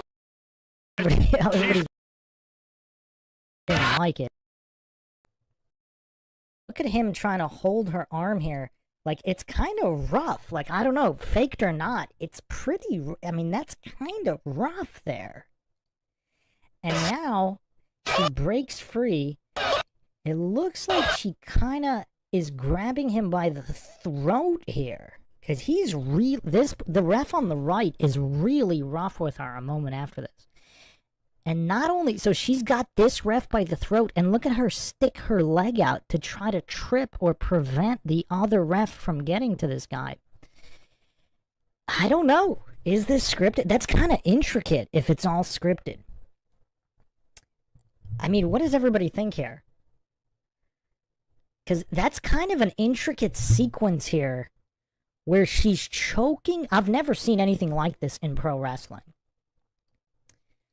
This kind of setup. And again, it's really rough. Like, this would be considered extremely stiff pro wrestling. I mean, it's just so rough the way these refs are handling them. So look at this. She's got one arm around this ref's throat. And then she's also sticking her leg out to trip or prevent the other ref from interfering with this, I don't know what we're going to call it, crotch busting. I mean, she's giving her best effort to make sure that this situation is not interrupted. Bam! And look, the ref, it looks like the ref actually was trying to get to him to stop him. Look how far, the ref is actually falling over the rail here. I think the ref situation might be, I don't know, everything going on with the refs. It seems like this is real. Look at the refs. So she's going to one ref, then look at her sticking her leg out to prevent the second ref from getting there in time. And then the ref looks like he's diving to try to grab the guy to prevent this destruction here. Look at her body bounce up. Man. This is so brutal. This is so brutal. But look at the refs. Look how off balance they are. The refs make the situation with the refs right now is leading me to believe that this could all be real. Because again, I don't believe anything like this has happened be exactly like this. We're gonna hard because he looks has happened be exactly like this. We're gonna watch some other crazy stuff, but oh man, Flat Bob says, that was the one clip that makes me think it's totally legit. That is absolutely brutal. And I love it. This is better than any pro wrestling, better than any football, soccer, basketball, or any other sport. This is the absolute pinnacle and perfection and entertainment. No, but just watch the refs, though. Watch the refs. There's something about the ref situation that makes this, and her reaction. Is she really that good at it? Because look at this. The roughness. Like, what happened right there? Look how hard the ref shoves her. She almost falls over the railing. I think she kind of clipped the guy's throat kind of hard, because he looks genuinely mad here. Like, the ref is shoving her so hard. Look, she's almost falling over the railing. This ref did not like the way she handled him. I wish we had more angles of what's going on with the refs. It looks like she might have elbowed him too first. I think the wedding's officially on. The way he just skates away without taunting, and look at that bald spot. It looks like he's balding from just all the stress of being a roller jammer. I mean, come on, this has to be real. You don't go through this much stress. Like that bald spot right there. That's some serious evidence for all of this being real. I mean, just look at the balding spot there. Clark Rice says, Bruce, we gotta bring this back and run syndicated betting parlors and then rig the action like Whitey Bulger. Vis-a-vis. Oh, man. Okay, hold on. No, but just look at that bald spot and look at his demeanor. It's like, I don't know, did this lady cheat on him? Like, what happened behind the scenes here? Because even in pro wrestling, like, some of their storylines are actually based on real storylines. If anybody doesn't know about the whole Matt Edge and Lita situation, I mean, they capitalized on the real story for their storyline. So is that what happened here, where they kind of took something real that happened and something happened as a result of that? But I mean, I don't know. This just looks really weird. But look at that bald spot. Look at that balding area there. Is this balding induced by real stress? Flat Bob says, he was stressed because women wear down on you. I have a feeling he had been waiting to do that. See, in pro wrestling, you see the opposite happen. You see the wrestler actually lift at the end to actually minimize the impact.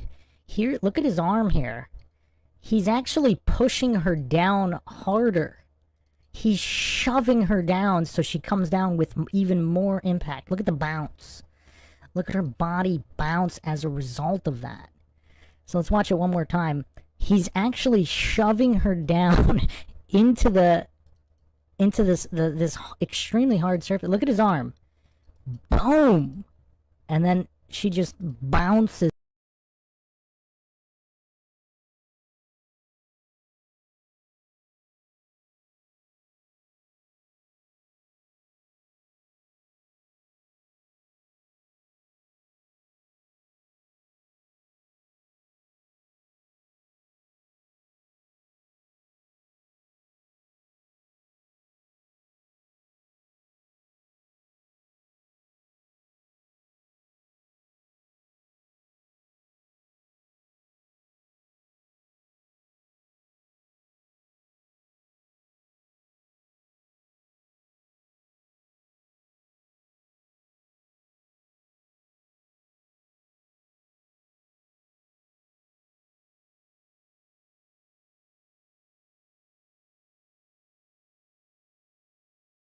Off so hard there, and he genuinely looks enraged there. Like he's taken out some serious range. Like it doesn't look like he's acting. Like he's not going over the top, yeah, in your face screaming.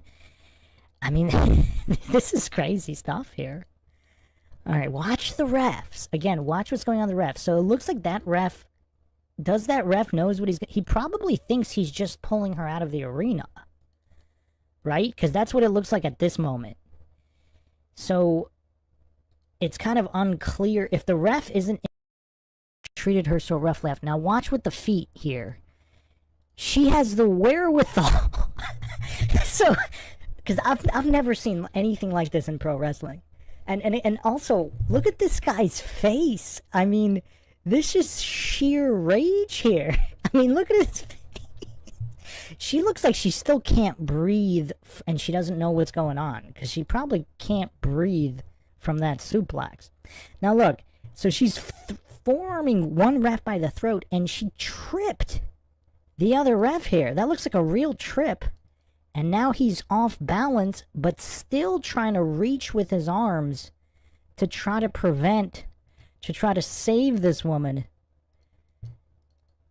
See, look, he's still trying to reach and grab while off balance here. I don't know, man. This ref situation is crazy.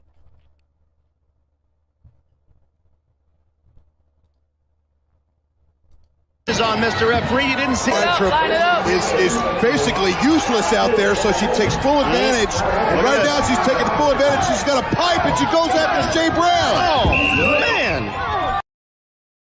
Jay Brown took the... So she takes full advantage. For the hot dice, and I don't know if she's going to be able to stay up now because Denise Loden just gave her a little shot from behind. My goodness, Shea Brown took a pipe. Now watch her face. She doesn't check. She doesn't know anybody's behind her at this second. And then bam. See it. Oh yeah, the ref saw the pipe. Now he's fighting with her over the pipe. I mean, I don't know. Is this real or is this scripted? Like, she's pulling that pipe so hard and she lost that battle. And look at how rough he grabs her by the arm, too. Is this all scripted? I mean, I don't know.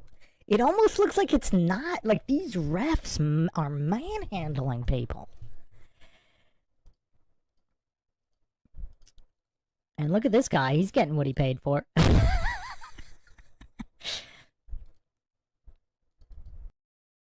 Here. Closing in on her if she could hear them, but... See, like, she's not looking over her shoulder.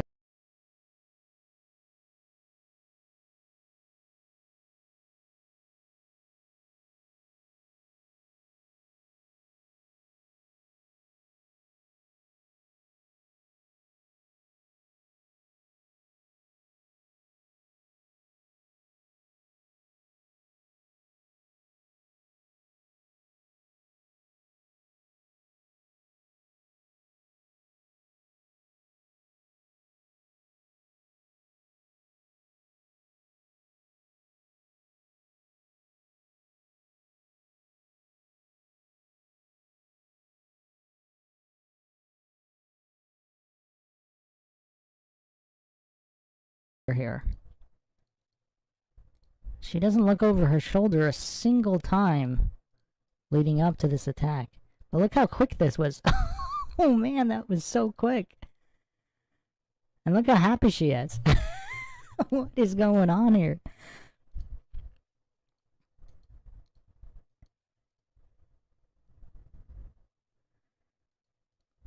This all looks like it's the same match, too. Is that like the third time? Is this all the same? Is this all the same? That was like is that the fourth? No, that's the fifth time. That's the fifth time because there were the two pipe attacks. And then this looks like the third uppercut. Maybe it's not all the same match. Oh, man. She really didn't like that one. It looks like...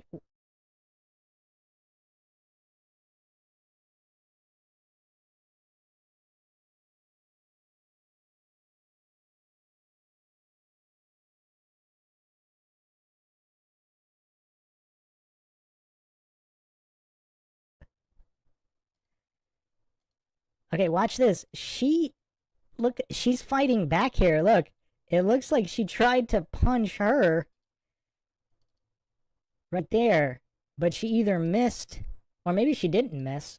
Maybe she hit her, but this girl's got a much bigger pain tolerance. And then here's shot number 6. Is this 6 or 7 now? I mean, this is crazy. If it's all the same match. I'm not sure it is. Who's keeping track of the colors of the jerseys and everything? This girl's got a much... Yeah, that would really be bad for her if it was all the same night. And who is this random guy in a crown celebrating? Parade. Where are the refs? That was like the precursor to twerking. Oh man, they got this old lady to come out with a low blow and then a pipe attack. I mean, luckily that was on the helmet, but who is this old lady with a mohawk?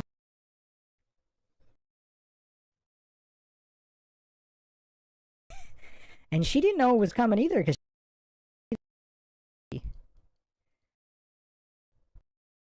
even with a helmet on.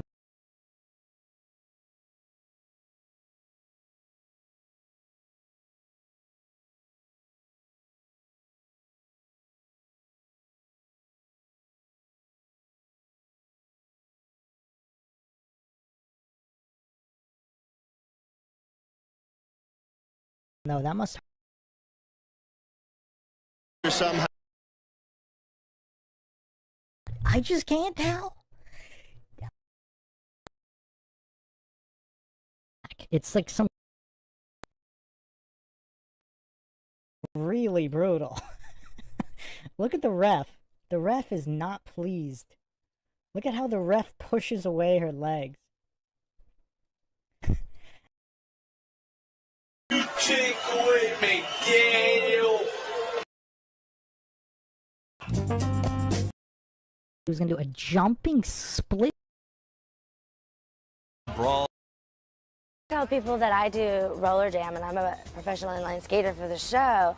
They go, oh, like the old roller derby, and I say, yeah, you know, remember, except it's on inline skates now. They're like, oh, that's cool. Do you really hit people? Do you get hurt? I'm like, yeah, look, I got lots of bruises. Roller jam is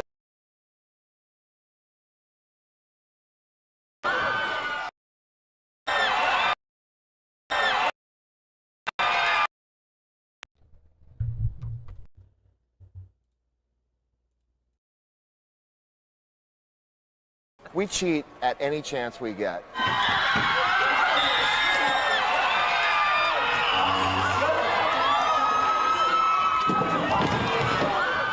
There was a lead pipe laying on the track, and I used the lead pipe, and yeah, I got a penalty for that, which I thought was really unfair. Here's the only rule. Watch your... Them either. I wasn't aware. Corner points.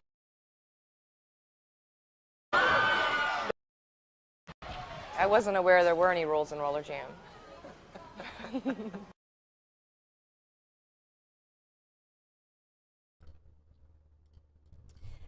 That is definitely evident in everything she does. That is evident in the entire...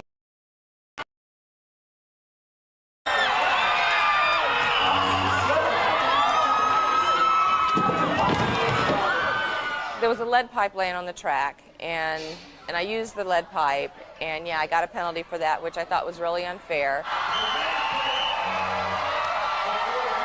Here's the only rule. Watch your ass. That's the only rule that I play by. Although the teams are co-ed, men and women don't compete directly against each other. But according to Keith Coppage, author of Roller Derby to Roller Jam, the sport is an equal opportunity injury. They can reach speeds between 30 and 40 miles an hour on the track. It's extremely dangerous. If you get hit and sent over the rail, you know, say whatever you want about the attraction of roller derby, that is tough. In roller jam, if you go out there with the attitude that I'm going to get hurt, then you are going to get hurt. You have to step on the track with a totally no fear attitude and just get business done. I used to play football. The roller jam is way more damaging to the body than football ever will be and ever has been. Oh, Weber just took him out of the play. You fall on the floor, you fall on the cement floor.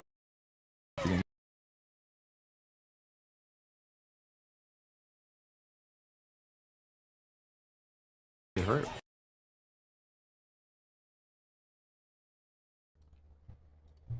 Okay, look, there's no way this is fake. She just smashed her spine on the edge of that metal railing. Let's watch that again.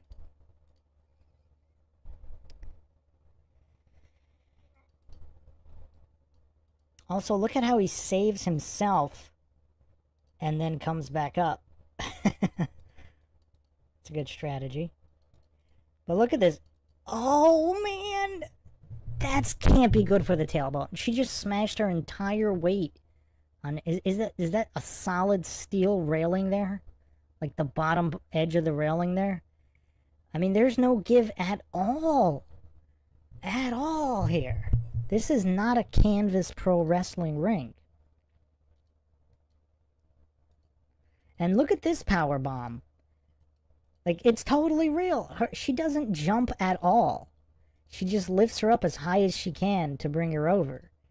I mean, this almost looks like middle school kids trying pro wrestling moves for real. Their opponent is not helping them at all. All right, now watch this spine bounce here.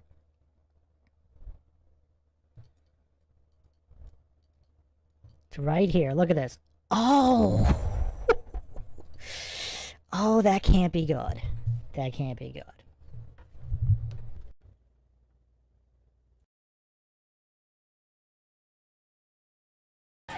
It's a dangerous game.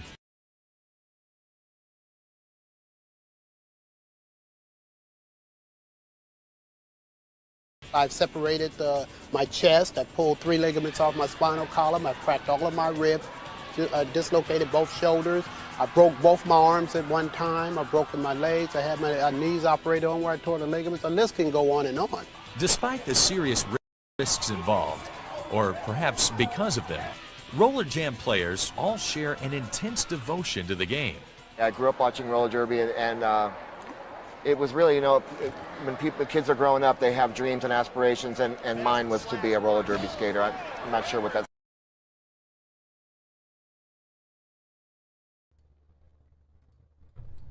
That was one of the best power slams I've ever seen. Let's look at this. Just the velocity here. Oh, man. They could have broken their legs doing that. Well, apparently that other guy did, but... What? Oh, that was kind of a real punch right there. It looks like he really punched him in the face right there. And it looked like he did not hold back on that either, on that knee drop.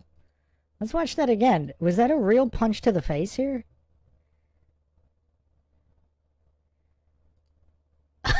That looked totally real to me.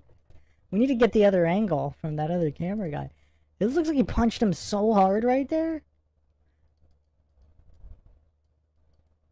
And look at that. He went all up in the air with his entire body weight. Because in pro wrestling, like, you can see them catch themselves. Alright, now let's watch this power slam here. Oh! Oh, man, that's vicious. That is so vicious. I mean, that could have been some broken ribs right there. This is absolutely phenomenal. This is the most entertaining sport I've ever seen, and it's not even close.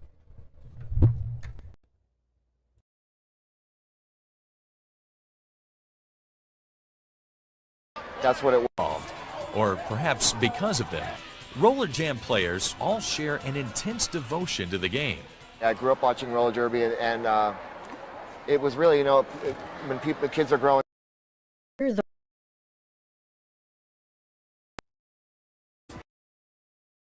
1935, my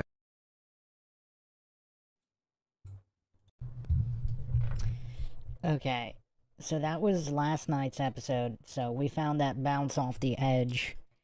Yeah, I mean, even the top railing can't be that thickly padded because there was that one guy who was skating on top of it. I don't know, I think that one punch might have been real. If you watch somebody get punched in the face for real, their head, there's a slight delay. Like in a Hollywood movie, there's no delay. The head snaps with it because they know they're being punched, so they do it fast. A real punch, there's a fraction of a second delay, which is what we saw there. And, I mean, we really need to see the other angle, but, I mean, we've watched, I mean, there were other punches straight to the back of the head. You could watch it in episode 1, and, like, they were real punches to the back of the head. Okay, so let's, I Am Iron's Cat said, did anyone take out the camera guy? It's probably happened. I mean, it's happened in pro wrestling.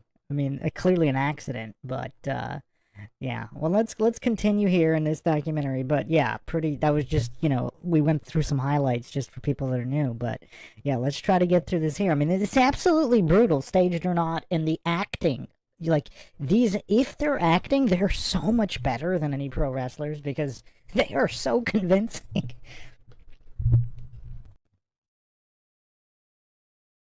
The basic rules of roller derby, Rollerjam adds new teams, faster inline skates, and over-the-top storylines. These guys aren't worried about the game, Roy. They're worried about payback to Mark tomorrow. There's more action off the track than there is on, and they put him in the cage. It is very cool to watch Rollerjam. It was not cool to watch roller derby. Everybody watched it. Few people would fess up to it. But Rollerjam is something very different.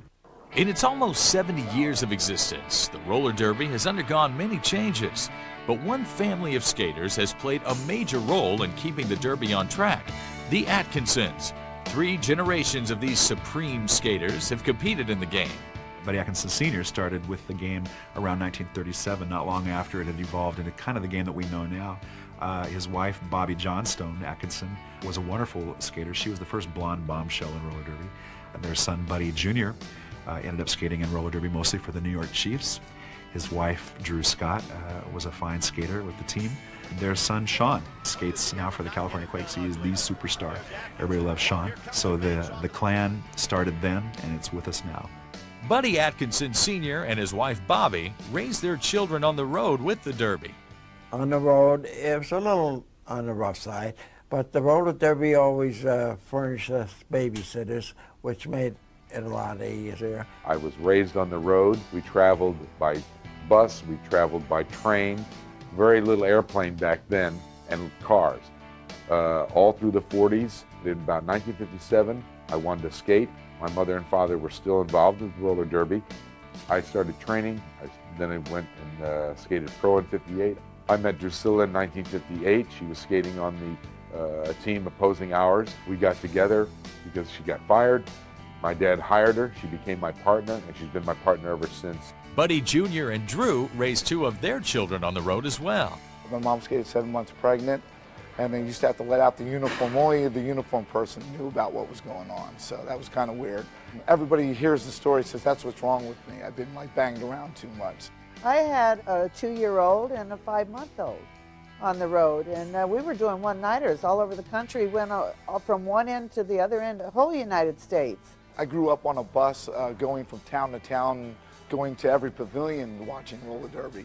I didn't just watch it on TV, I actually was at every event.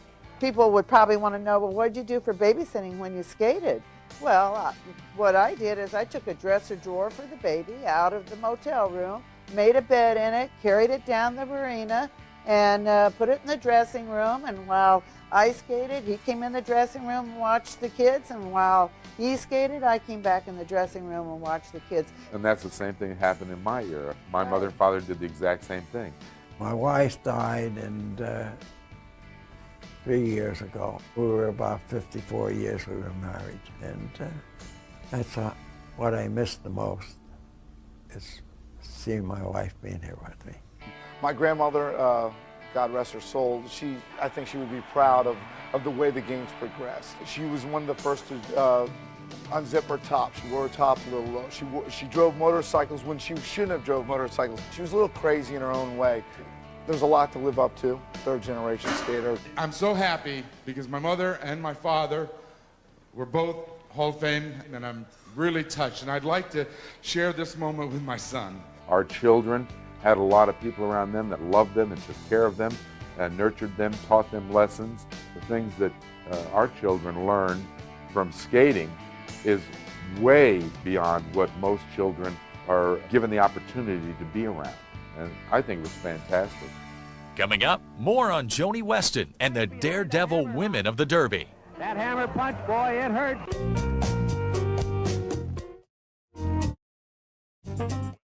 to the inside.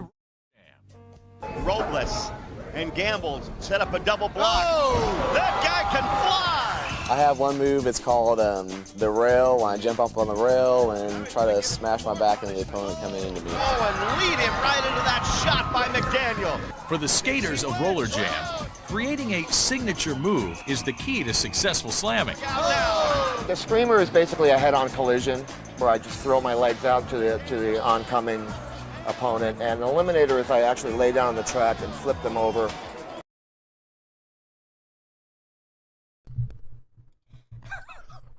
Whoa, that was insane. How have we not seen this move before?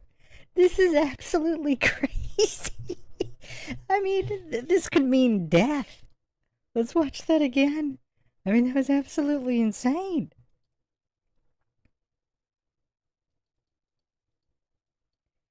It looks like he doesn't know what he's going to do. Because again, keep in mind, I mean, these guys are skating so fast and they're doing dozens and dozens of minutes here.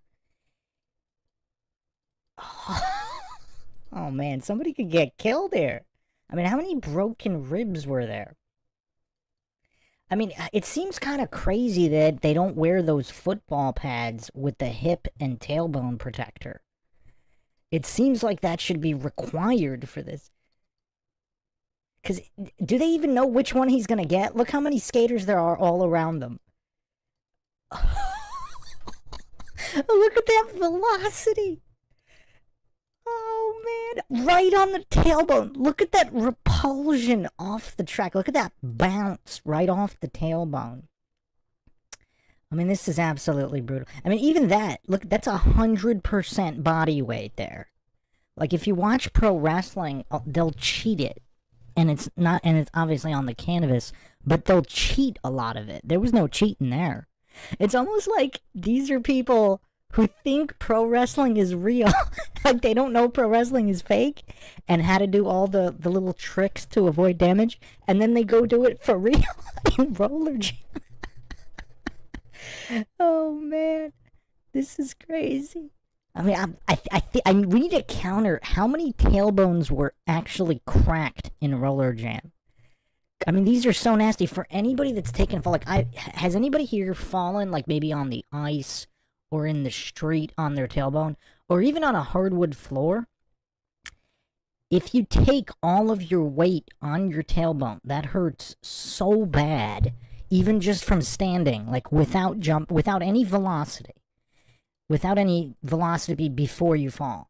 Now imagine you're flying through the air and coming down on... It looks like... Because look at the guy next to him. It looks like the other guy tried to get out of the way and he was going too fast. Not to mention the damage to the ribs from those rollerblades. Like, look at the amount of pressure to hit those ribs. Yeah, watch the bounce here. Oh man, that's so vicious. That is so vicious. Like, how did he not crack his tailbone? And look at that spandex. Like, they are not... Oh, and he followed up by destroying another guy. Oh, this is so crazy. This is beyond crazy.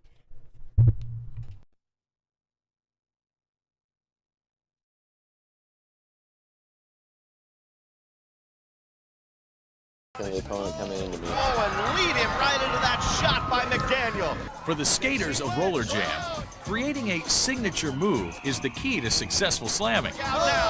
The screamer is basically a head-on collision where I just throw my legs out to the oncoming opponent, and the eliminator is I actually lay down on the track and flip them over with my feet. Oh, I hope he's motivated enough to stand up after that one. Rollerbones, I stop in the middle of the track and I flip them over my body and they hit the floor. Windmill, I spin them around and I slam them. Oh, Weber just took him out of the play. I have the whiplash where I grab him up around the neck and flip him. Then your basic just punch in the face I have too, which works pretty well. But with fists flying and bodies colliding, some experts believe players should think about more than just entertaining the audience. By taking it to the extreme, they're thinking about kind of the glory now and a lot of times not really thinking about the hurts or the consequences that'll happen later. And the Ack attack just levels. Thinking about kind of the glory now, and a lot of times not really thinking about the hurts or the happen later. And the Ack attack just leveled Sam Martin. Oh, I don't know if Sam's going to be getting up. Pop culture analyst Anthony Mora, author of The Alchemy of Success, says fame can be a deadly lure. It's a real danger, but to them, it's worth the risk. It's they're going for the top of of this particular field.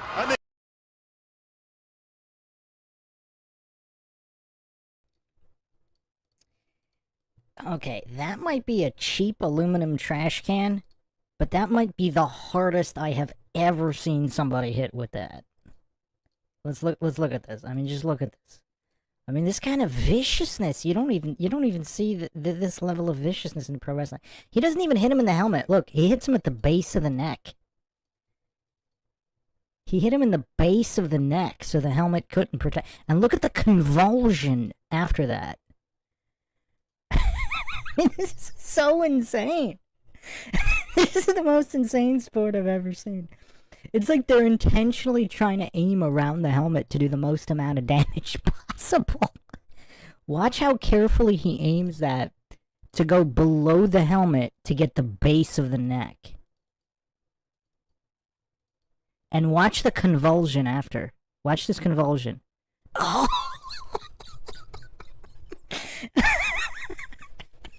Oh man, this is absolutely insane.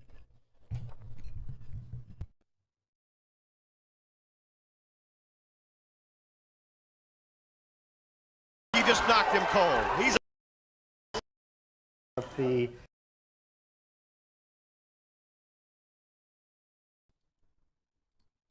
Oh, now I feel bad for laughing. Is he legitimately out right there? That's crazy. Wow.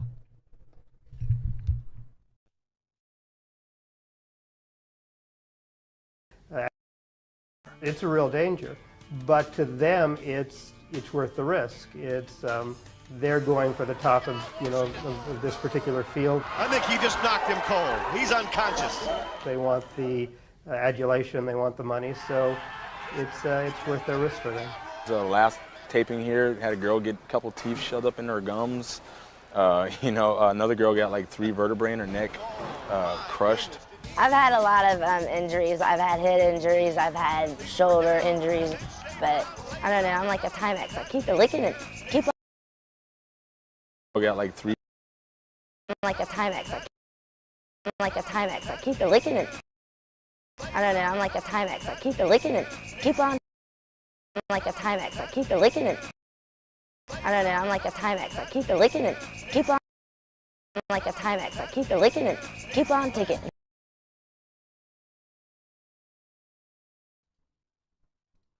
I think she's definitely my favorite. I mean, who here is disputing that this woman here has not lived a very interesting life? I mean, a lot of people, they go to their 9 to 5, they go home, they watch Netflix, and that's their whole existence. But look at this young woman right here. I mean, she seems like she has truly lived.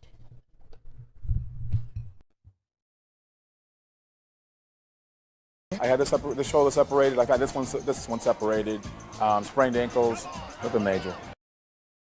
I've had shoulder injuries, but I don't know. I'm like a Timex. I keep it licking it. Keep on ticking. I had the shoulder separated, like this one separated, sprained major. Separated, sprained ankles, nothing major. Oh! What a collision! I've had 10 stitches in my face. I've had a sprained ACL, which is the anterior cruciate ligament of your knee. Very, very important. Bruises, bumps, contusions, a slight concussion, and latest and greatest is my nice road rash in unmentionable places. The risk of injury elicits mixed reactions from players' parents. She's down on the tracks. My mom, she thinks it's way too violent for me. Typical mom. You have such a pretty face, blah, blah, blah, you know, it's too rough for you. My dad gets a little concerned, but he's always been like that because I'm his little pumpkin. All my kinfolk in Mississippi, oh, they're just loving it. They call me, we watch you every Tuesday and Friday night, and they'll call me after a game and say, are you okay? My mom watches every week religiously. She's very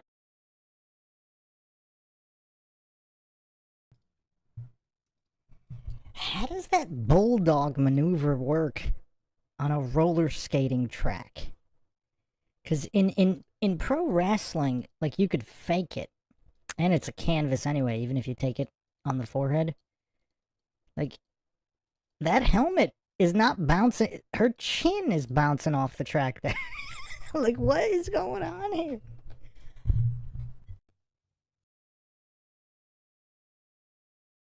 Okay. My mom watches every week religiously. She's very proud of me. My family doesn't even miss a show. They come down here every taping. I mean, I don't even have to ask or anything. They're here. They make business cards for me.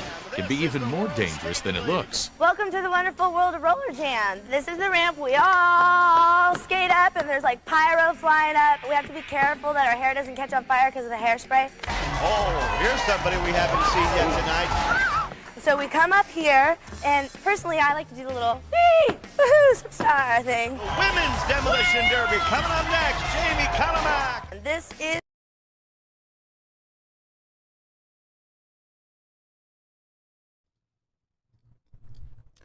So they had her name there, Jamie Calomac. Let's get a confirmation here.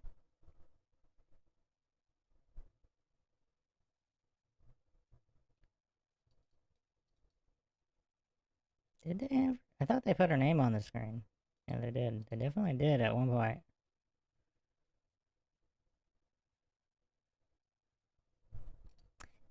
Jamie Conemac, Conemac. Is she still alive? Let's double check.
Well, I found another video clip, and we could be the judge if if this is a real fight or not, but I found another clip of her fighting. Alright, hold on. Hold on. Oh man, this is so crazy. Once again, I have to ask, is there any sport this entertaining?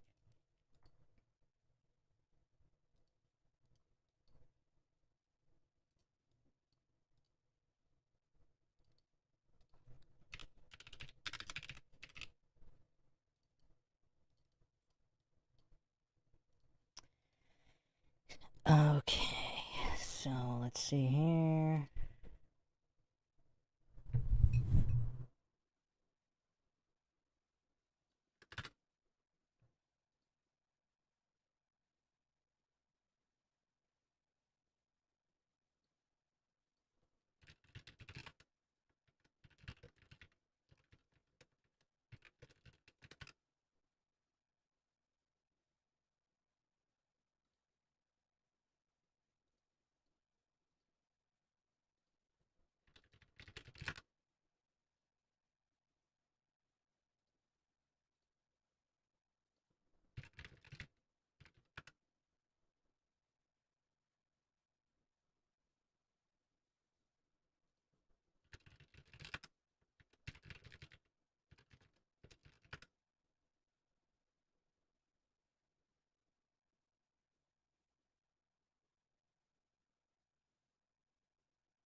Yeah, I mean, I can't find too much stuff on her.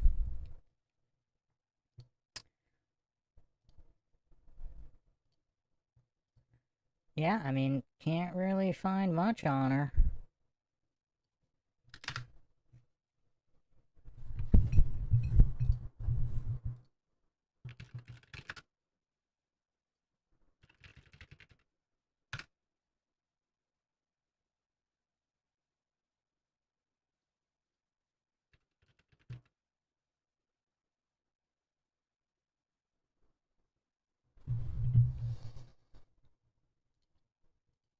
I mean, some of the other more famous ones, they are on social media. They're still alive. Can't find too much on her, though. I think she's my favorite, though. I mean, just the attitude and everything.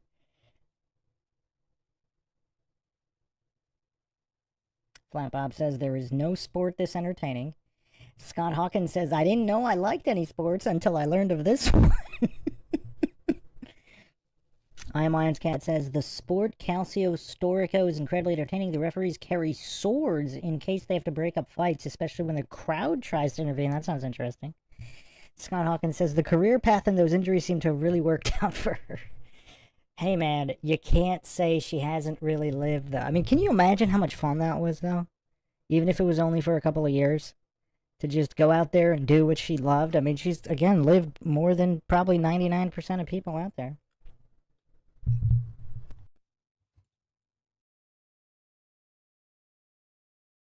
Pyro flying up. We have to be careful that our hair doesn't catch on fire because of the hairspray. Oh, here's somebody we haven't seen yet tonight. So we come up here, and personally, I like to do the little wee, woohoo, star thing. Women's Demolition Derby coming up next. Jamie Calamak. This is our lovely track where all the bumps and bruises and scrapes and scratches happen. For all you people that think you can put your skates on and show me up, I'd like to give you some food for thought here. The track is made out of a plastic laminate. Underneath it, there's wood framing and, of course, more aluminum. But when you hit this, it might give a little bit, but, I mean, it's still really bad.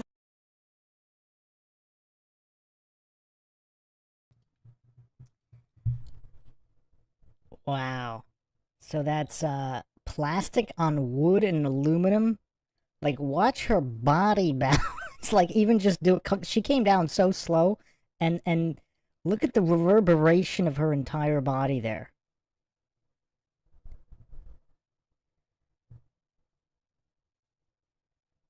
Because she came down from 1 foot. Oh, man.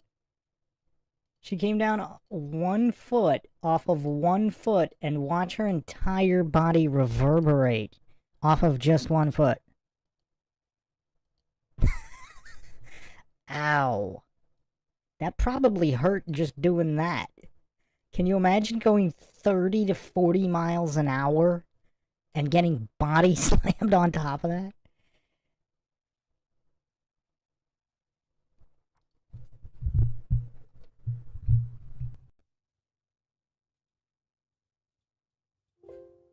Hurts really bad when you land on it.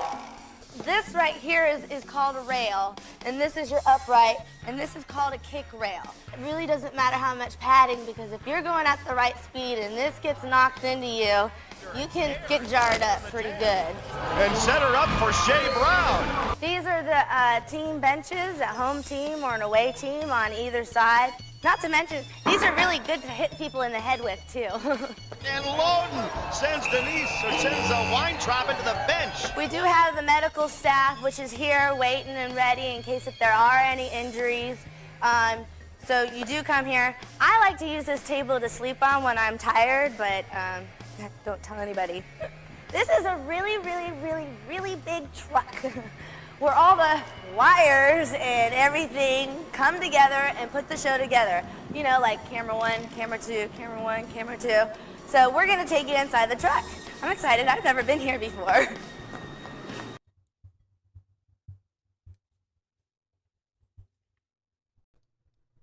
Is it just me, or is she just absolutely hilarious in everything she does?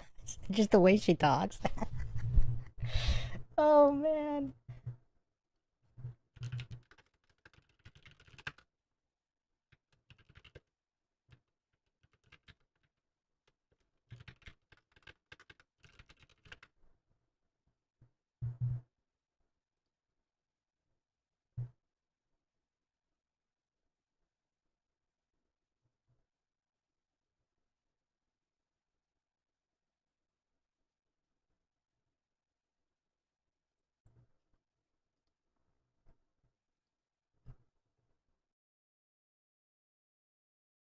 You know, like camera 1, camera 2, camera 1, camera 2. So we're gonna take you inside the truck. I'm excited, I've never been here before.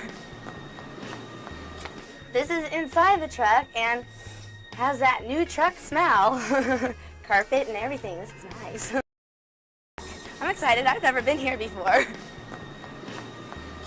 This is inside the truck and has that new truck smell. Carpet and everything, this is nice. These are all the monitors and all the computers and knobs and just, I guess the best word for it is just stuff. Well, this is the director's chair. I feel so special. And this is where he sits there and orders people and says, take 1, take 2, get rid of that, get rid of them. Where's Jamie Conomack? Let's put her on the screen. I could get used to this.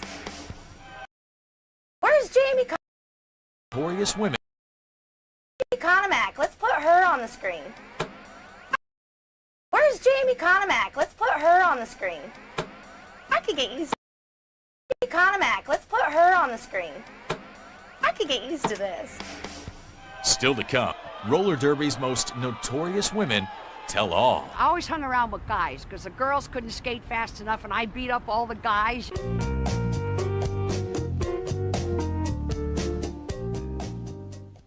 Welcome back. Original side roller.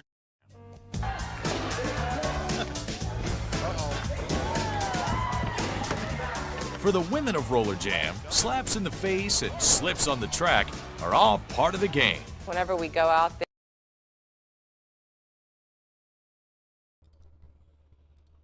Okay, let's take a look at that again. Who thinks those were fake shots? Who thinks those were fake shots right there?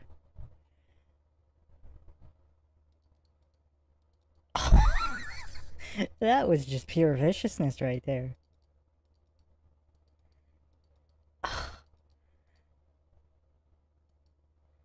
Look at the takedown by the neck. Oh, man, right by the neck. Now, look at these punches. I think we might have seen this clip before. Straight to the back of the head, under the helmet. I mean, those are hammer fists to the back of the head, and even the helmet came up. Look at that elbow to the chin. And look at this. This is also a hammer fist. Oh! Look at the way her body bounced off the track after that hammer fist to the back of the head. I mean, who thinks this is fake? I mean, obviously she doesn't have a ton of power, but she's, you know, she's still hitting hard. She's not an MMA fighter, but... Oh, man, elbow to the chin. This hammer fist is vicious. Bam. Look at the collapse to the track. Oh, man. Oh, let me bring up that clip from before that I mentioned with Jamie Conomack, however you pronounce her name. Let's watch that clip.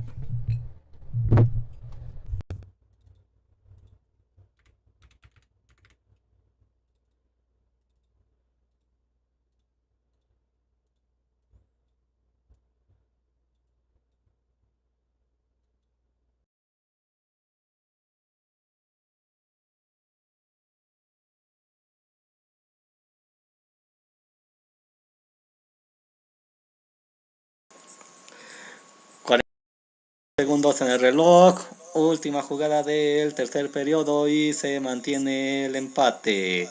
Salen a la cacería Jamie Conomack y Heather Gonin. Esta será la última pelea. Sí, logra desquitarse. Finalmente Jamie Conomack logra estrellar a Heather Gonin en la barandilla, así como Heather Gonin lo hizo en un partido de inicio de temporada. Y Conomack dice, con eso es suficiente. Quiero puntos, pero Gonin no se queda atrás y empieza la bronca en el centro de la pista.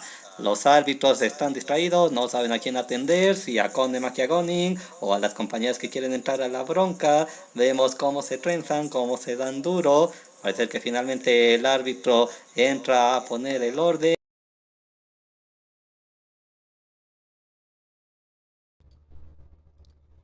I don't know. Looked kind of like a real fight to me. No.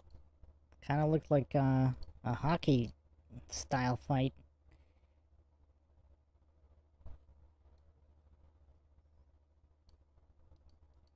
I mean, still kind of like a girly fight, but... Oh, man.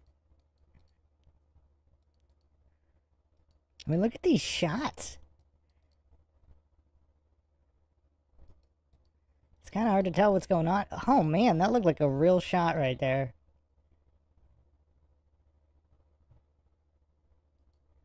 That looked harder than a lot of MMA punches, like in a wrestling type situation, because you don't have that much space to wind up hard. She wound up pretty. Oh man, she wound up pretty good there. That was harder than a lot of MMA punches in this position.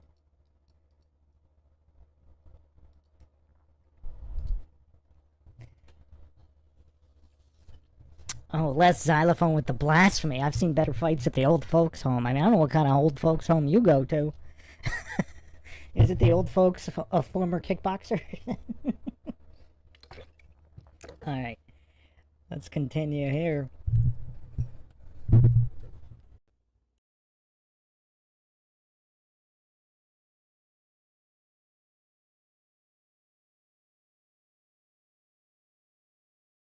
Whenever we go out there, I mean, we just go out there scratching, fighting, kicking, clawing, anything that we have to do.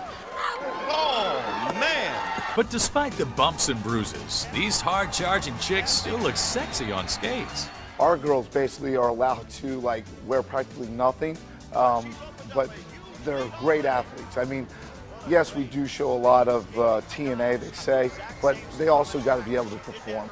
While today's competitors may show a little more leg, the women of roller derby have always captivated audiences with their unladylike behavior on the track.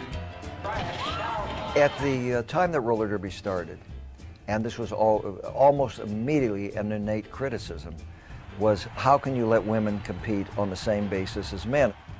Since roller derby began in 1935, women have competed in the game as equals to men. From its earliest years, crowds flocked to see these sexy skaters. But it would be decades before women were accepted as competitors in a professional sport, let alone one as violent as roller derby. Back in the 30s and 40s.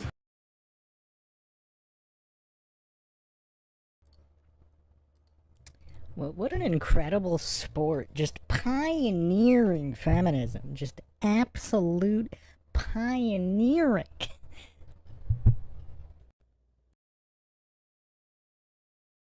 Women weren't supposed to act like this. It was considered unladylike, ungracious. Jerry Seltzer, son of roller derby creator Leo Seltzer, believes that female competitors have always been just as talented as their male counterparts. Many years, my father resented the fact that nobody would take the game seriously because of the fact that women were competing within it. And of course, afterwards, that became a huge advantage because people would say, they want to come to see the women knock each other around. To see women cutting loose and yelling and screaming and fighting was an attraction in and of itself. They used to say that the women brought them in and the men played the game, and in some respects that was true. While women have always competed in roller derby, it wasn't until the early 60s that the sport had its first female star. Joni Weston, a gifted athlete with long strawberry blonde hair, began competing at age 18. She gained national recognition for her sex appeal and athleticism. Joni eventually became roller derby personified for a lot of people. People didn't maybe know the ins and outs of the game, but she became probably the best known female athlete. At 5'10", Joni towered over her rivals. Known for her quick feet and hard punches, the blonde bomber took the game by storm. Joni Weston is the top-of-the-line female skater of all time. She's a legend. She was a powerhouse blocker, but she could jam. She could do almost everything a guy could do on the track, and that transcended to the girls' field. I skated with her, I coached her. I had my grievances with her, but she was good for the roller derby, very good. The derby not only gave Weston an athletic outlet, but also brought her true love with fellow skater Nick Skopas. Joni and I went together for about 15 years before we actually got married. Got married around in 1982. We were pretty happy together. I was into hot rods, she was into dogs. She was a very, very talented person, a very strong skater.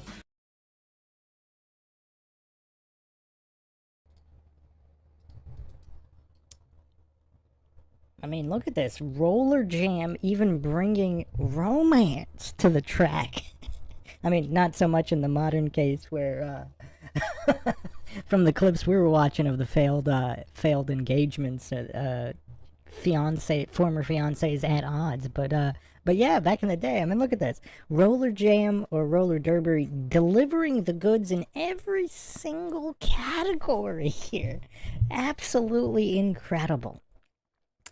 But yeah, I'm gonna stop it here. We'll be back for some more Rollerjam in this comprehensive examination of the greatest sporting event of all time.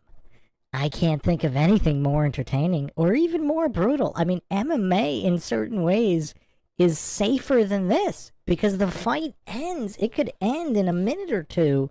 You know, you can submit, get knocked out. Here, it just keeps going. The mayhem never stops. Chin Chin says there's violence, romance, everything. Yeah, comedy. I mean, it's absolutely insane. But, yeah, we'll catch you guys next time. Thanks again, everybody, for joining us for another edition of the MindShock podcast. If you want to help support the podcast, help logic and reason return to a world where it is quickly going extinct, you can donate to our PayPal. Just check the link in the description. Make sure you subscribe to the channel. Like and share. If you're not getting notifications, you could also become a free patron on Patreon. Get notifications through there. This is Bruce McGuire signing off. Catch you guys next time.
Welcome to MindShock.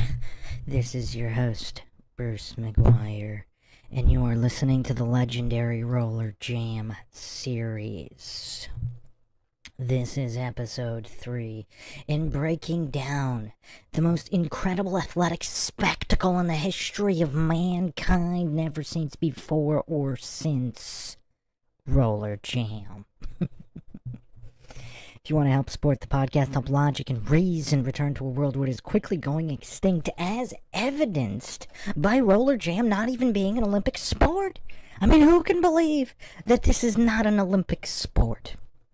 You can donate to our PayPal. Just check the link in the description. Make sure to subscribe to the channel. Hit that bell for notifications. If you're not getting notifications, like, comment, and share MindShock videos here on the Bruce McGuire channel, the home of MindShock More. That's how the YouTube algorithm works. Or you can just become a free patron on Patreon. Get updates through there, even through the free tier. You could also check us out on Twitter, Facebook, and Reddit. You could also become a YouTube member right here on YouTube. Help support the channel that way. Questions, comments, theories, thoughts, suggestions, rebuttals, debunkings of any kind, leave them in the comment section. Or if you were with us here live, drop them in the live chat and I'll try to get to each and every one of them.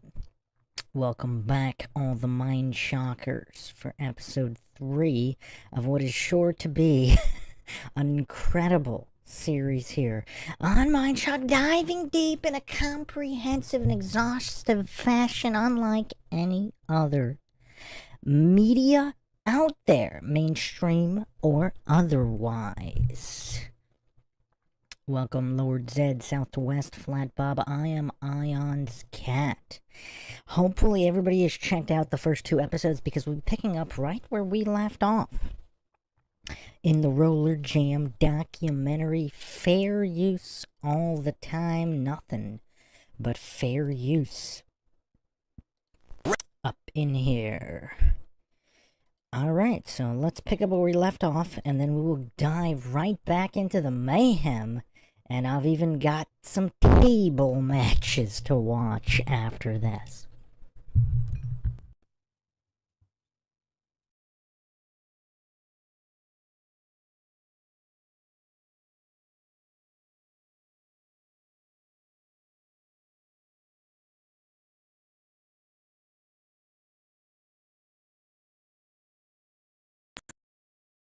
For about 15 years before we actually got married. Got married around in 1982. We were pretty happy together. I was into hot rods, she was into dogs. She was a very, very talented person, a very strong skater. Skated against men and held her own pretty well, unless it was a bigger guy. And I mean, even I couldn't hold my own against a bigger guy. After the Derby ended in the early 70s, Joni opened a training school for skaters. She hoped to attract a new generation to the sport she loved. Joni herself gave an awful lot of time and effort to get the game going, and she would do countless interviews and so forth to try and see if there could be some interest out there. Although Joni died in May of 1996, her legacy lives on in the skaters of today. I think Joni Weston is alive in every single one of the female skaters out there. I think that this was her dream, and I feel that, you know, she's with us and she's blessed us with this sport coming back.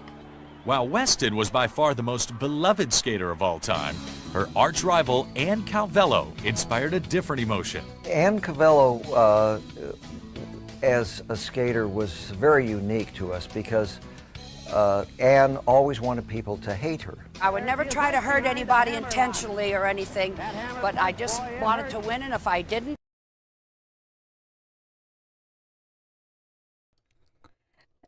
You gotta love that soundbite. As she's pounding away on somebody's...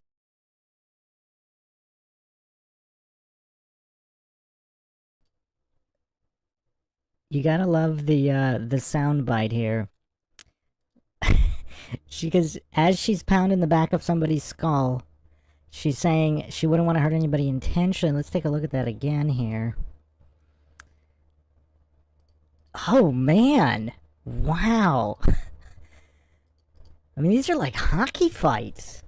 Some of these Rollerjam fights are like hockey fights. And look at it. I mean, just this is just a leading sport of feminism, right? I mean, they had these female superstars starting way back in the 30s. In the 30s, and they're already, you know, just the feminism on full display, including by the men. I mean, the men treating the women like they're equals. I mean, I'm surprised that feminists haven't wrote more of Rollerjam. You would think it'd be part of theses all over universities.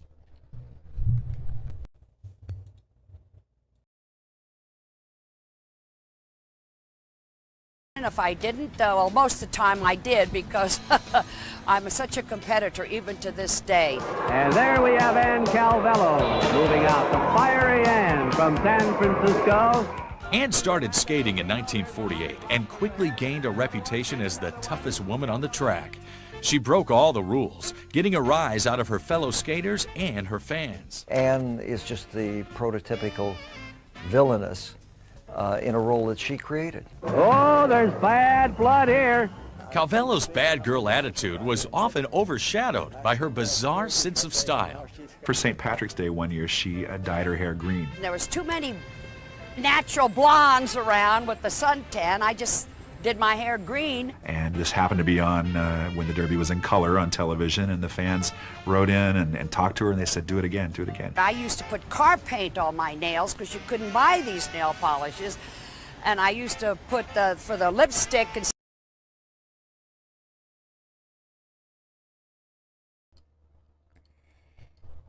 just look at this pioneer. I mean, now we know where Dennis Rodman got all this from. I mean, like, this is the original Dennis Rodman here.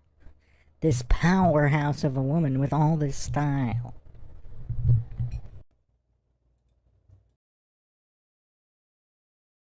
stuff would be eye makeup on my lips, you know, because I would skate with green lipstick, blue, and all that, but it'd be stuff for your eyes. Now you can get it everywhere. Today, at age 70, Ann continues to surprise people. This former demon of the Derby holds down 2 jobs, working in a supermarket and collecting tickets for the 49ers.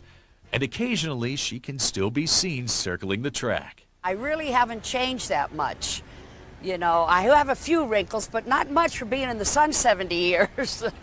Coming up, meet the die-hard fans who fill the stands. Rollerjam out the girls, the pimps are there. But first, Rollerjam smacks down pro wrestling.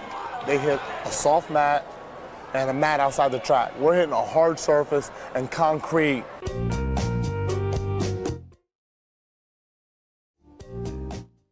Welcome back to the original special, Rollerjam. Take explosive energy and hard-hitting action. That's the way to treat a king. Mix in wild characters. He's a caged animal at last. And outrageous storylines. I can't marry you when I have feelings for somebody else. I can't do it. I'm in love with Malibu and Stacy. I can't. And Rollerjam sounds suspiciously similar to another popular Smash Mouth sport. Oh my goodness, they got him again. Roller derby and roller jam are the most similar to wrestling of any type of entertainment out there, and that they're straddle the border between being sports and being entertainment. Here they go again. Logan came out of the penalty box and went after Shea Brown again. Wrestling has developed real characters, and it's almost like a novelization, a serialization of character. I think you'll see Roller Jam really developing that. And for those of you who did not understand what just happened, I dumped her and humiliated her on national television.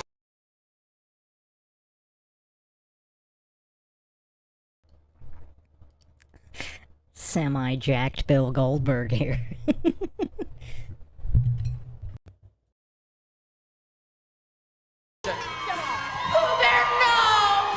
And it's extremely extreme. And people almost get killed.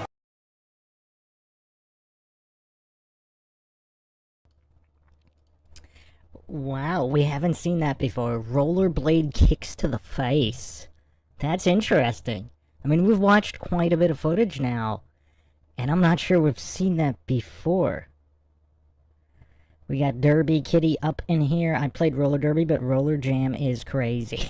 I mean, roller derby is pretty crazy too, but yeah, roller jam takes it to a whole new level. Let's look at this kick with the blade. This clip they showed before, I mean, oh man, that could break some ribs.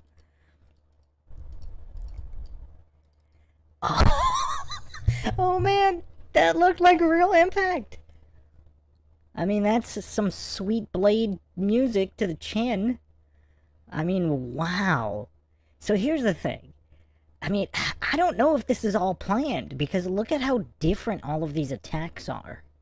And there's just so many skaters, and it's just so wild with so much going on. I mean, do they really plan all of this?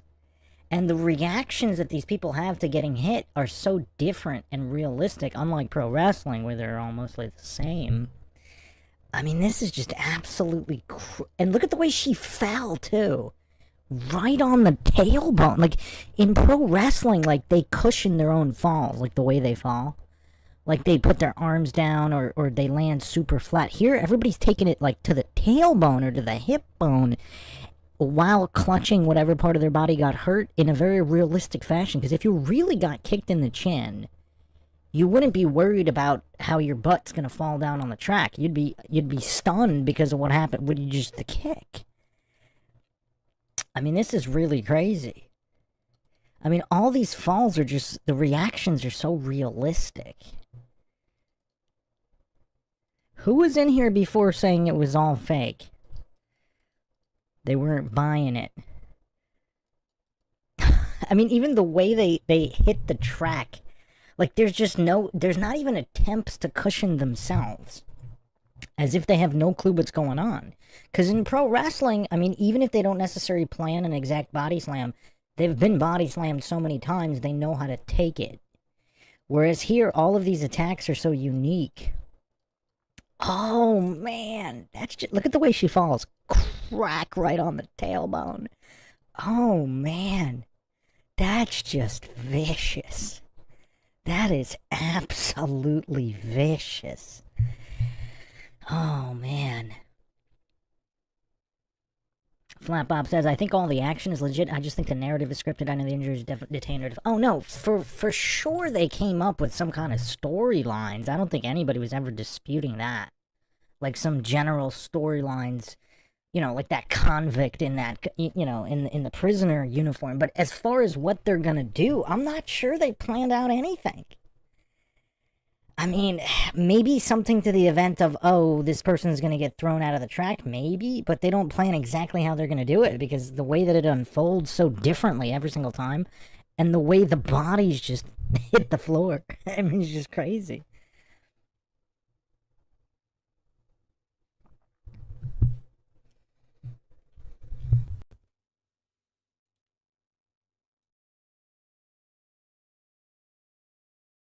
The Hellcat and skates to the face. That's not very nice. There's a lot of violence, but everybody gets up and walks away. Despite the similarities, skaters insist Rollerjam packs a few more punches than wrestling. Injury. Amanda Hertz is telling the referee. If you look at wrestling compared to us, yeah, they hit a soft mat and a mat outside the track. We're hitting a hard surface.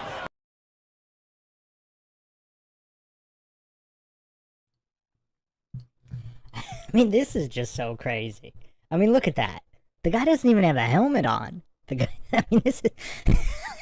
I mean, this is just sheer, utter insanity. I mean, this is just absolute insanity. Let's look at that again. Oh, man, we didn't see this one before. Oh, man, that's vicious. And look at that. That's her full body weight. Look at the bounce. I mean, that's just so crazy. I've floated this theory before. Is it possible all these roller jammers, they don't know pro wrestling is fake, so they just reenact it for real in roller jam? Because that's kind of what it looks like. I mean, it also reminds me of backyard wrestling with all the kids getting hurt, because they kind of do it for real. I mean, these guys have the most late 90s look I've ever seen.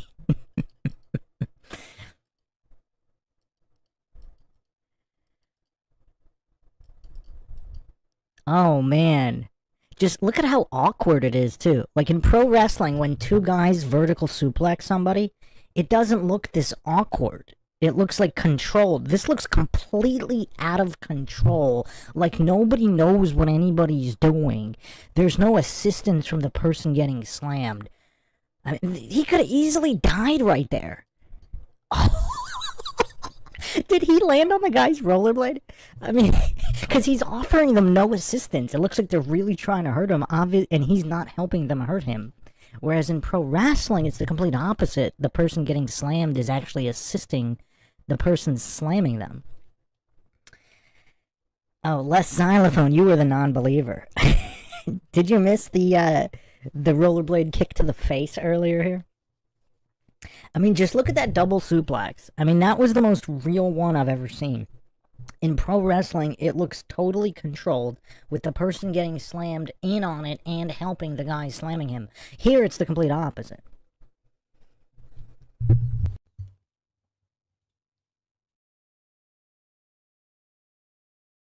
Surface and concrete. I think that the audience can relate a lot more with the Rollerjam skaters than they can with wrestling, because when they watch us, they see an ordinary person of ordinary size that's just out there doing this phenomenal thing.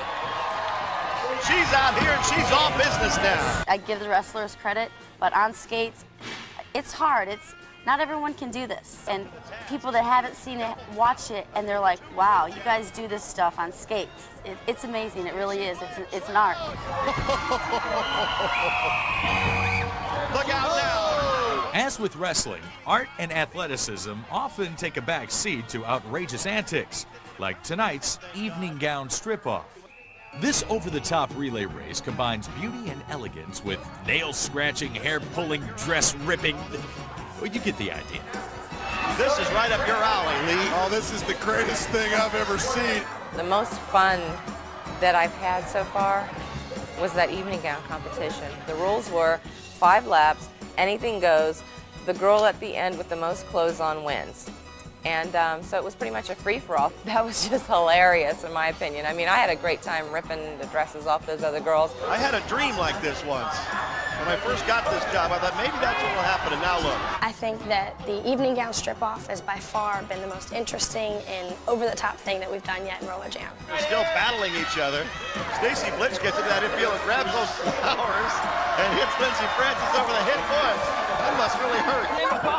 Geez, Scott spent $8.95 on those. Denise Loden, right now you're asking for mic time. Yeah, I think, Danny, once and for all, that this race proved that not only are the women of the WSL strong and beautiful, but we got class, too. Oh, yeah, you got a lot of class.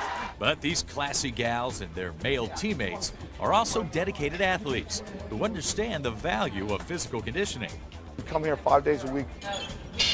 We do arms one day, we do back and tries the second day, we'll do legs the third day, and then the fourth day just go back to cardio, and then we'll restart it all over again. Usually I start with about 45 minutes of cardio every day, which just gets me warmed up, gets the juices flowing.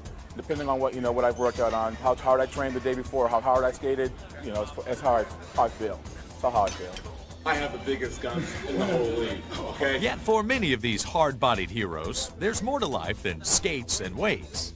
The X-Men want to be known for more than their extreme style of skating. He landed hard on his back, but he doesn't care. That just makes him feel better. I want to open up the floodgates to be, an idol to more than just teens. Let them all come in. 12-year-old girls.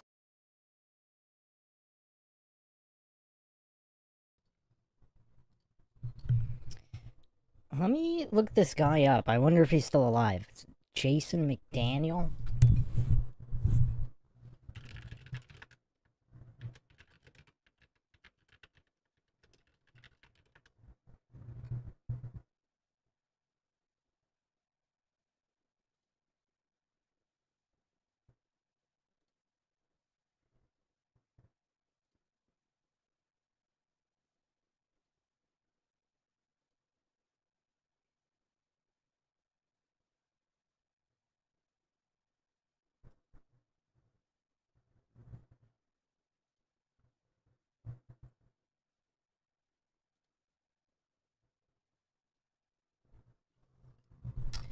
So, as of, what is this? As of 2014, he was still alive. Yeah, some of these people from Rollerjam are kind of hard to find. I mean, some of the bigger names are on social media, but not all of them.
Yeah, I can't find too much on him.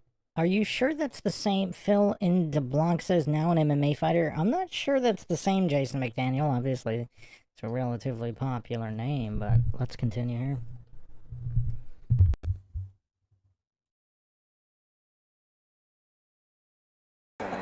You know, if you're 18... The X-Men want to be known for more than their extreme style of skating. He landed hard on his back, but he doesn't care. That just makes him feel better. I want to open up the floodgates to be, an idol to more than just teens. Let them all come in. 12-year-old girls. And, yeah. You know, if you're 18 and over, come to us. Yeah. Please. Our goal in Rollerjam and whatever we do, we want to be on the cover of the magazine. Yeah, see, I've gotten this far, so far, I want to be right here instead of right there. And someday I think it's going to happen. Florida Sundogs captain Lindsey Francis spends her days away from the Rollerjam fast track, enjoying a more leisurely pastime. Good boy. There we go. I started riding actually when I was a child, but I got into training at the age of 14. Marco is a 12-year-old thoroughbred. Can we kisses? So thoroughbreds naturally are very high-strung and also very large. He's huge. I started competing also when I was about 16, and ever since then I've just been hooked. Any free time I have, I'm always out there training, and it's something that's just very rewarding when you're working with an animal that actually you can communicate in ways that you wouldn't think possible.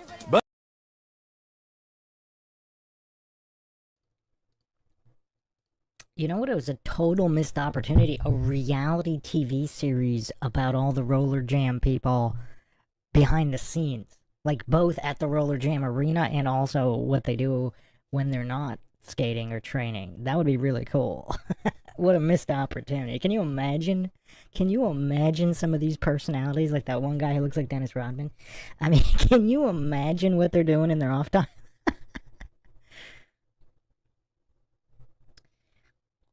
Phil says, I created content for over 100 of them when they mattered. What do you mean, magazines?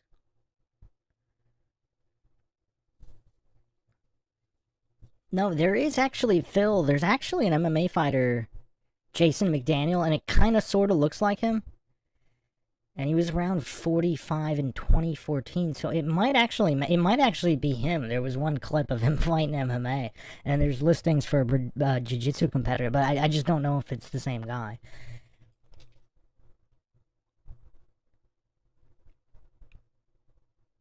But yeah, some kind of reality TV series about all these personalities would be crazy. They could still do it today. They could do it The Last Dance, Michael Jordan style, where they catch up to them today for the ones that are still alive and what they're doing today, plus play all the behind-the-scenes clips and all the footage they have that has never been made public before, while reliving some of the craziest moments. That'd be super cool.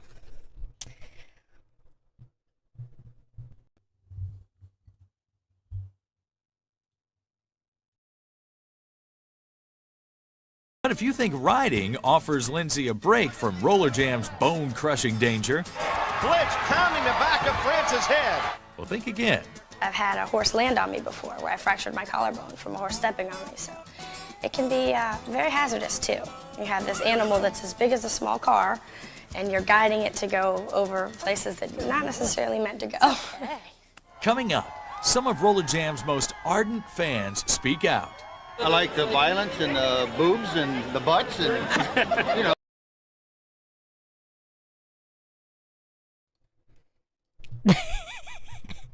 Was that the most American Spectator thing ever said? And the look on his face while wearing a Mickey Mouse shirt. I mean, this is kind of crazy. Is he MK Ultra? I mean, I don't know.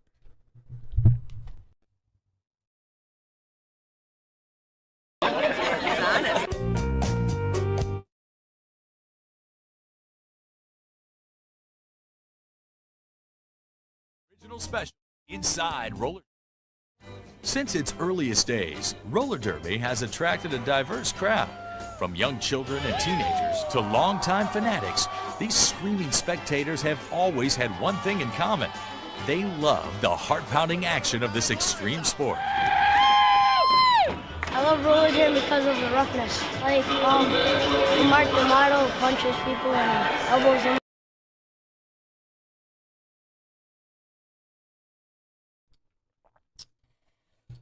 Whoa. Let's watch that again.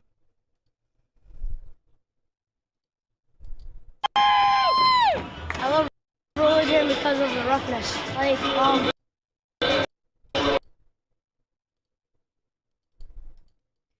Oh. So he gets hit in the back of the head, and then he doesn't see the edge, and then he pops over it in the most unnatural, disgusting way I've ever seen. I mean, that guy could literally be dead. Look at the ragdoll effect. I mean, look at this. I've never seen anything like this in pro wrestling. Oh, man. That was like a smack straight to the back of the head. I mean, that's even illegal in boxing and MMA. You can't hit the back of the head like that. His head bounces, and then he hits the edge, and look at the ragdoll. He just ragdolls up. There's no way he planned to do that. There's just no way. I mean, this kind of ragdolling, like, notice how all of this is all completely unique. Like, in pro wrestling, I mean, pretty much everything is staged and set up, and all the individual moves practiced, for the most part. But these kinds of ragdoll incidents, I mean, this looks completely real. I mean, it's just insane. Flatbob says, that kid liked the roughness. Today's snowflake cupcake soy-infused generation wouldn't touch this with a 10-foot pole. Yeah, I mean, it's kind of sad. I mean, I don't know. I think the kids really like seeing the women fight, too. Oh, man. It's crazy. This is just absolute insanity. Flatbob says, I pretty much walked around all day selling magazines for $20 a day. Absolutely miserable job. I'll never do it again. Yeah, I never actually did that, but I did know a lot of people who did. I mean, that was a lot of people did that. I mean, I don't know if it was quite as popular as delivering newspapers. But yeah, a lot of people sold magazines door to door. Yeah, that was totally a thing.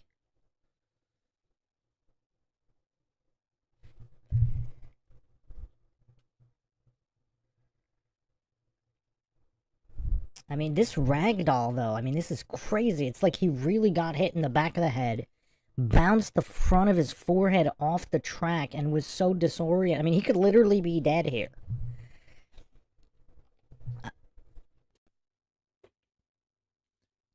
Who's actually surprised nobody died? Or if they did die, it was covered up. I mean, this is crazy. Like, how were there no paralyzations or deaths in this? I mean, there were in pro wrestling. In pro wrestling, there were paralyzations and deaths. But Rollerjam, which is way more hardcore, I guess it just didn't last long enough. Just a couple seasons, because, I mean, obviously in pro wrestling, there were much longer than 3 to 5 year periods where nobody got paralyzed or killed, so, yeah.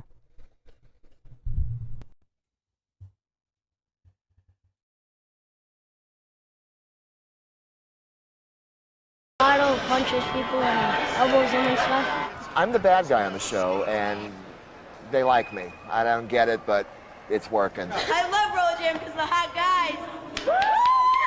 3 words: Jason, Posse, and Mark.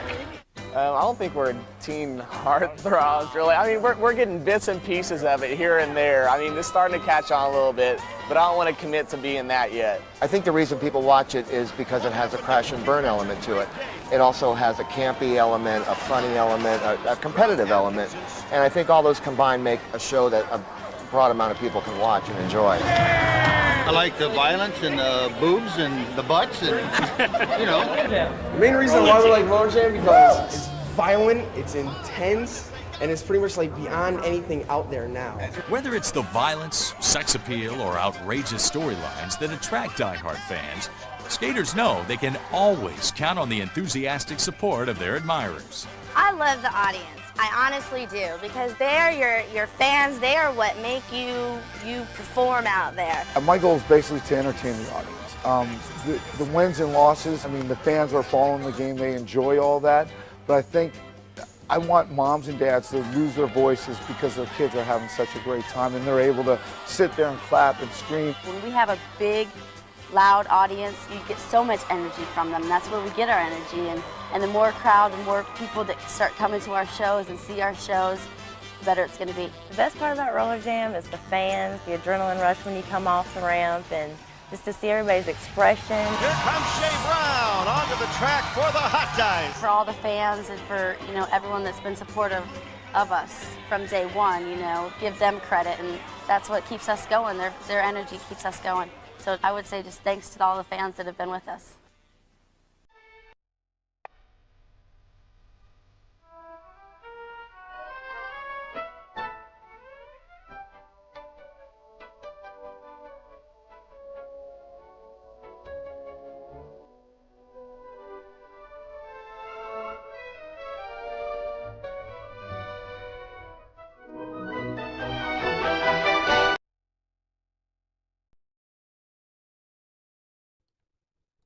Oh man, that montage to the classical music needed to be like 20 minutes long. I mean, look at this.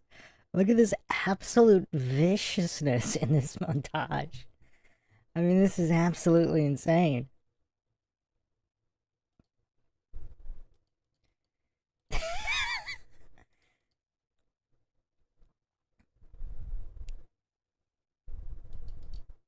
Just the way the bodies fold is completely unlike pro wrestling. Like, it's like they think pro wrestling is real and they're reenacting it. Oh, that was a vicious club to the back of the head.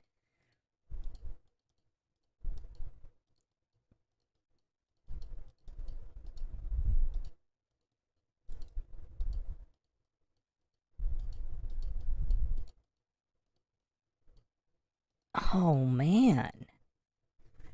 Oh, man. Just the absolute viciousness and ruthlessness. I mean, this is unlike anything else. I mean, some of this is way more vicious than even MMA. Alright, so, yeah, let's get to some more matches here. Before we get to the table races, I actually found some demolition derbies. So I'm guessing this is no rules. So let's watch some of these.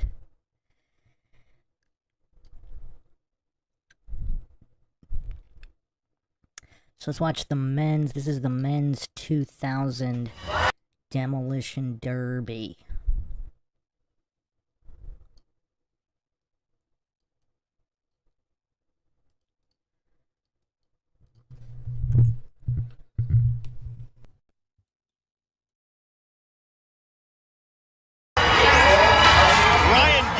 On the track. He'll be one of many, many men's participants. Oh, look at this guy. There's going to be 17 total. The Big Nasty obviously is one of them, Tim Washington. Mo Sanders. We're going to start with 4 instead of the 3 the women started with. And the same thing, every 20 seconds, somebody else will be on that track. Who's the 4th? Rusty Montgomery of the Florida Sundogs. He'll have to, at least for now, forget about what Kenneth Logue taught him, which was to skate clean, because there's no rules in this thing. Well, he'll probably have to remember what Leonard Logue has taught him now that they've taken the gloves off of this new Sundog attitude of fight fire with fire. Couldn't have come at a better time for Rusty Montgomery as he goes into this winner-take-all demolition derby. I don't know how you can tell those two Logues apart, or why you'd even bother to try. Now here we go. These 4 guys are going at it, and the last man standing wins, but there's going to be a lot more than just these 2. In fact, Rusty Montgomery's already done. Oh, and they're trying to get rid of the Big Nasty. Oh, did he ever throw Gamble aside like he was nothing?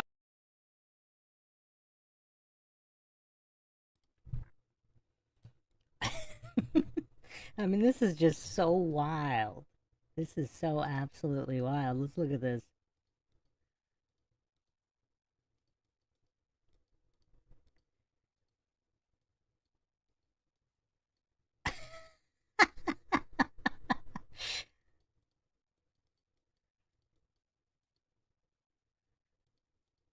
I mean, helmets flying all over the place. Bodies flying all over the place. I mean, there's no padding on that track. I mean, that track is just hard plastic on wood.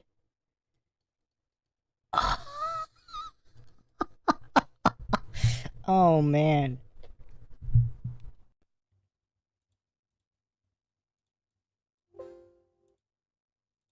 Saw him and said, come on, look out. Oh, what a collision. Rory, I hate to say it, but Sean Davison might have got the better of Big Nasty on that one. Big Nasty's hurting. No! That's Leonard Lowe. It sure is. Oh, no! In his safari outfit. Oh, he gets knocked off his feet by the slave. Oh, no! In his safari outfit. Oh, he gets knocked off his feet by the slave. The love slave. Whoever the heck that is underneath there. Lowe's already out. Leonard Lowe. Are you sure it's not Mark D'Amato? I don't know who the heck it is. I don't think it's D'Amato. Doesn't matter now because he's done. Sean Davison took care of that. Here's another guy that has no chance. Scott Smith. See? What did I tell you? Davison and Washington are the two biggest guys in the league. They just collided with one another. It looks like they might be setting up to do it again. Meanwhile, all the go! Oh! It looks like they might be setting up to do it again. Meanwhile, all the go! Oh! The big nasty.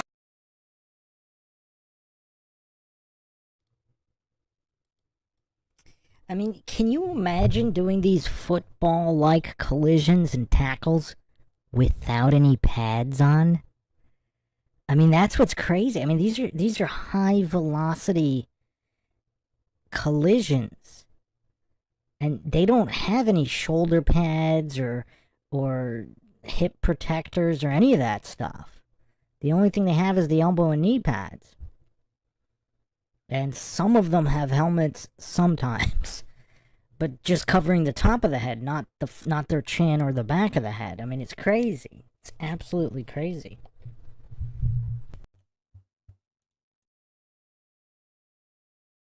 He's a little bigger and a little nastier.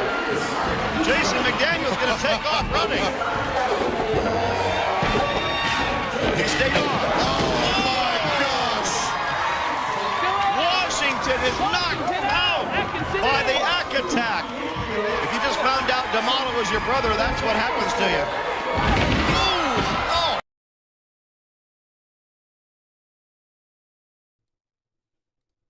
This is exactly what I would expect something to look like that wasn't planned out. I mean, just look at this.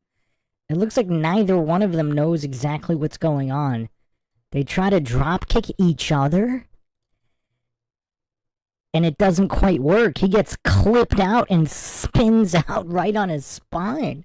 I mean, see, in pro wrestling, too, one of the ways you can see everything is staged, you don't get mistakes like that, or whatever you want to call it, realistic collisions, where these guys are both trying to kill each other, and they're not helping each other, so weird things happen in the air. I mean, this is exactly like something that's not planned out would look like.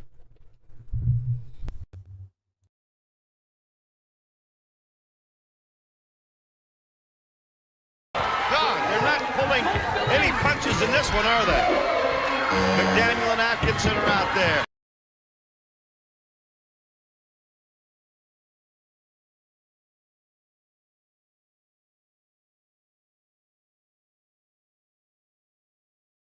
And they're going to collide again. They're on a collision course. Oh! They're going to collide again. They're on a collision course. Oh! They're going to collide again. They're on a collision course. Again, they're on a collision course. This is just never ending, Rory. How can Atkinson have any ribs left? Here comes Weber. Weber and McDaniel are going to help each other, at least for the moment, work on the Ack attack. How in the world is Sean staying on that track? Oh, here comes his teammate to the rescue. It's Slopey. Slopey just flew out of the clouds to knock Weber down. All four of them managed not to slide into the infield. Ooh, Atkinson just down. All four of them managed not to slide into the infield. Ooh, down. All four of them managed not to slide into the infield.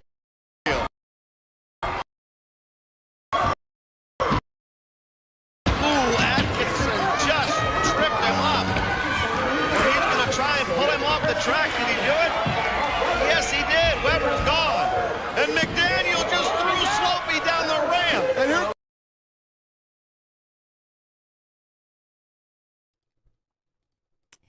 That was disgusting. Face first on the ramp. That ramp is not padded. They rollerblade down that ramp, so it's really hard. Like, I'm trying to remember, in pro wrestling, I don't remember them throwing people face first sliding down the ramp like that. I mean, maybe they did. I don't remember it. It was always on the back. I mean, this is crazy. I mean, that must hurt so bad.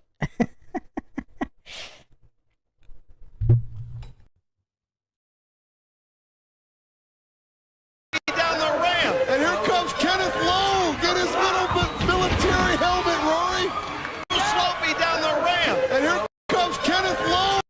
Get his military helmet, Rory. What business does he have out there? Oh! This just gets more bizarre with every passing moment, and it isn't subsiding one bit. Kenneth Logue has never done anything against the rules in his life, but he better run for his life now because D'Amato's out there. Logue has an Army helmet on, and D'Amato's just waiting. Logue threw his Army helmet off. He's out of his mind. He's battling to stay on that track. Give him credit. He's fighting D'Amato. Here comes the Chalene machine. Right now there are 5 left on the track.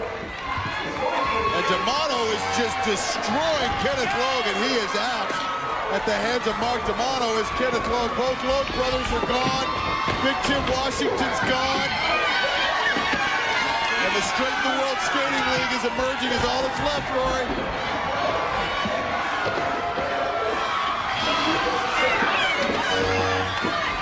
Ray Robles going after Chalene. And Captain America, he's the last one to enter, Rory.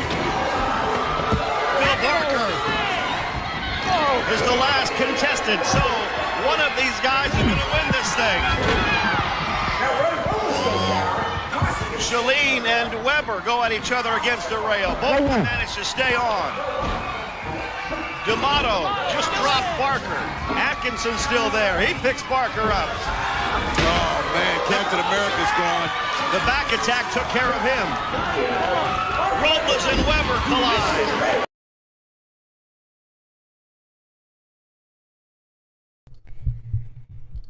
Just look at how realistic all the action are. Like, even if you would trip going backwards, that would hurt real bad. That's what happened here. The guy literally tripped while moving backwards. And it looked like he hurt himself real bad.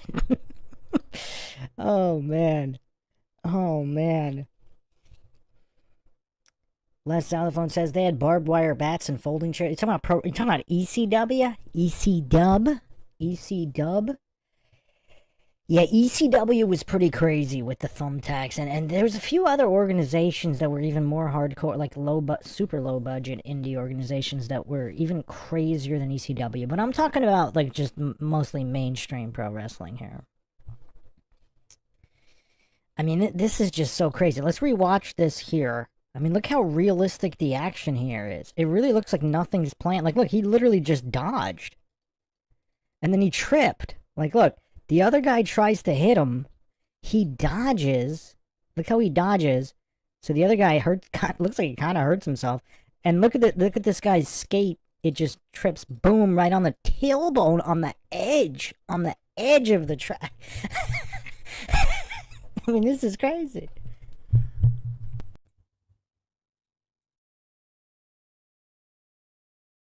Robles goes down. He's still on the track. He's going to get pushed off. That leaves Posse, Chalene, Mark Weber, Sean Atkinson, and his half-brother, Mark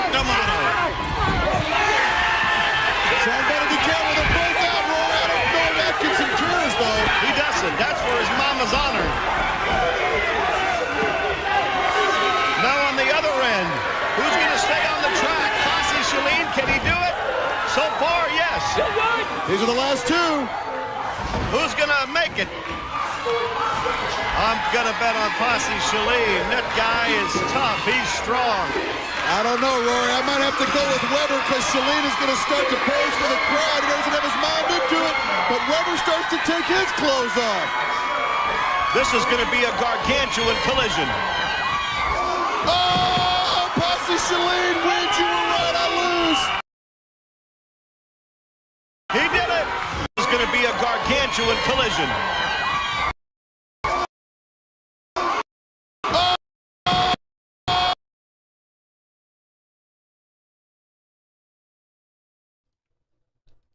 And for anybody thinking he was wearing some kind of pads on his back, nope. I mean, this is crazy. This is absolutely crazy.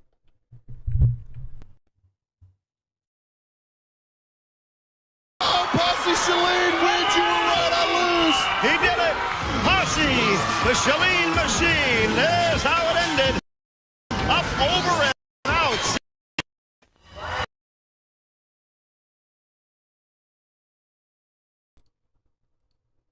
Alright, who's ready for the Women's Demolition Derby 2000?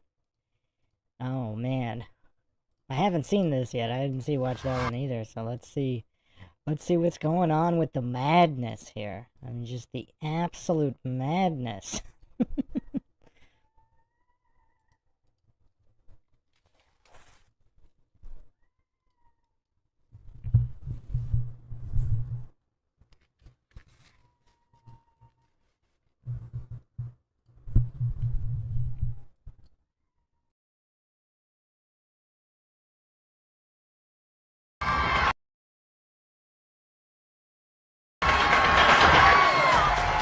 The Women's Demolition Derby coming up next. Jamie Callamack.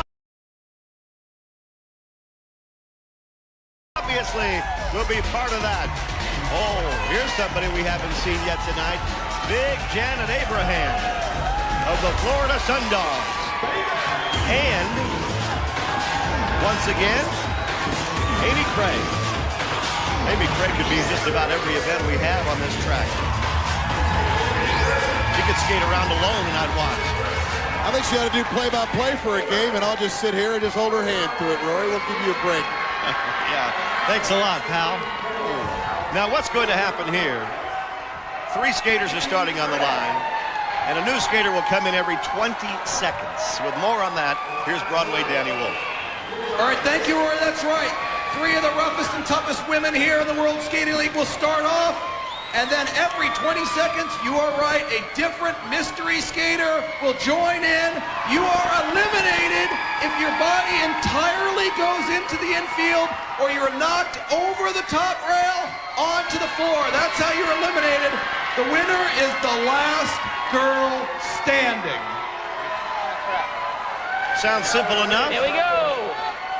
These 3 started, but remember, every 20 seconds, somebody else will be coming down that ramp onto the track. So let's see if these 3 can last 20 seconds. Abraham is having her hair pulled. It looks like Craig and Callamack decided for the good of each other, they'd gang up on Janet. Did they get her to that infield? Yes, they sure did. Callamack kept the skate on the track. That's good. If her body had gone entirely into the infield,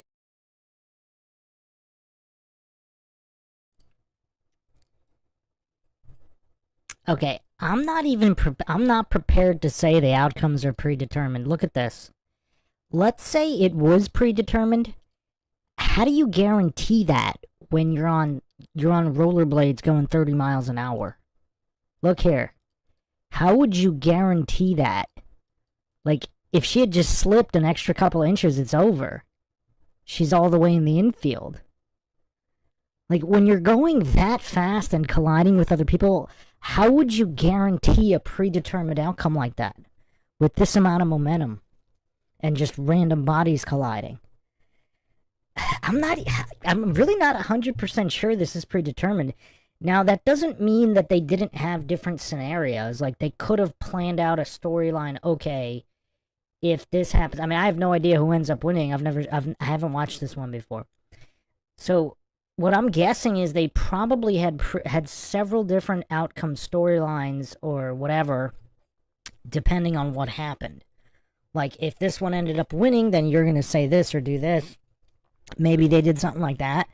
But I don't see how they could guarantee, like, with this amount of speed and momentum, like, how would they guarantee that?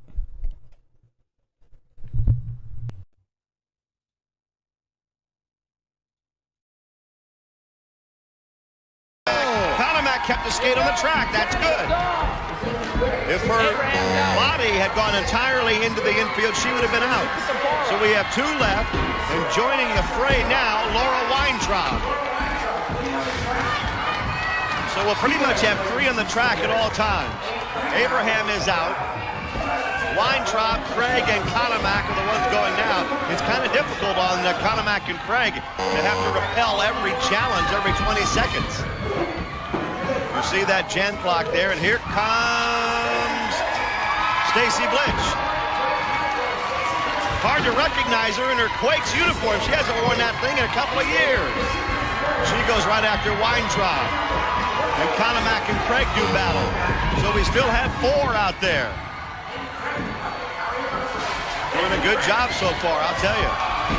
And now the Golden Girl's going to get involved. Oh, she's out. She's skating through the infield. I don't know. I don't think Sean Coleman saw it. She's out there thinking she's okay. These girls are just going at it tooth and nail. Laura Weintraub's left the track in the hands of Stacy Blitch. Oh, this is just carnage. Things just got worse because Denise Loden just entered going the opposite direction. That could be no good for anybody. That's like driving the wrong way on the freeway. Francis just kept herself in. Panamak's out. You see her there in the infield. Now they're trying to dump Amy Craig off the track, but she got away from Stacy Blitch. Loden's going to go over and finish that job, I think. She just hit Blitch, who didn't even feel it. Now here comes Shea Brown into the battle. Another 2 seconds left in this particular jam clock. How many we got left out there? Oh, no, the Hellcat brings a garbage can lid. That's all we need is weaponry. Oh, my goodness. She knocked Shea Brown down, not off the track yet. So Shea's still alive until now. She's been pushed off by Loden. That means the Hellcat and Denise Loden, oh, are they ever going at it? On the other side, Francis goes over the rail, but so does Blitch. And since the last girl, Leather Gunning, has just entered, they just keep coming, but that's it. And both of those that you just saw, Blitch and Francis, are out because they're off. And there's 3 left, Roy. It's going to come down to these 3. We started with 3, we're left with 3, and now we're left with 2 because Leather Gunning's off the track. So it's down to these 2 very tough women. Talisa Miller, the Hellcat. Oh.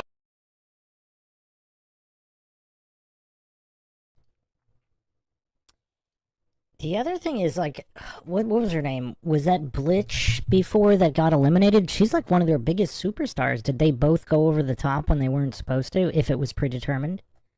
Because, for example, in, like, pro wrestling in the Royal Rumble, they don't usually have, like, major superstars eliminated right away. Because that's all predetermined. I mean, and you saw them struggling over the rail several times where nobody actually went over. Interesting.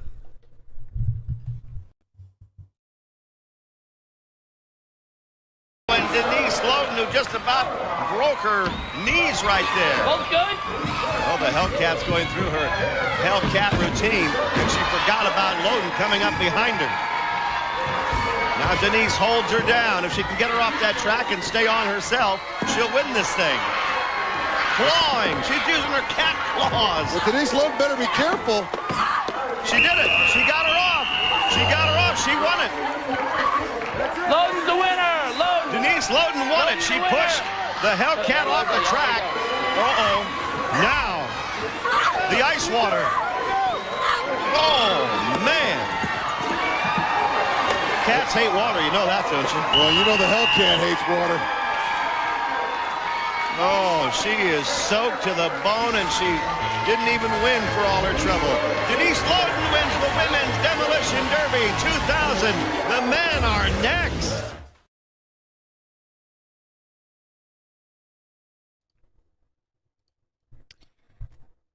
Yeah, she was fully off the track, but it was after the other one was fully off the track. So let's see here. Because... let's see.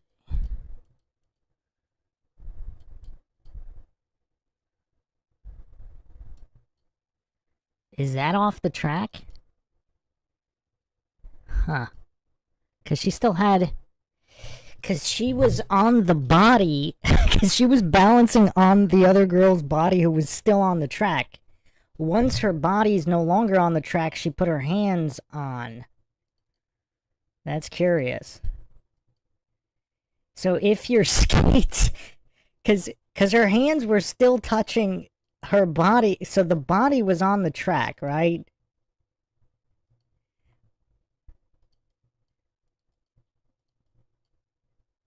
Yeah, I mean, that's technically off the track, but she's pulling... I mean, I don't know. Yeah, that's weird. So what happened before that? Let's see what happened before that.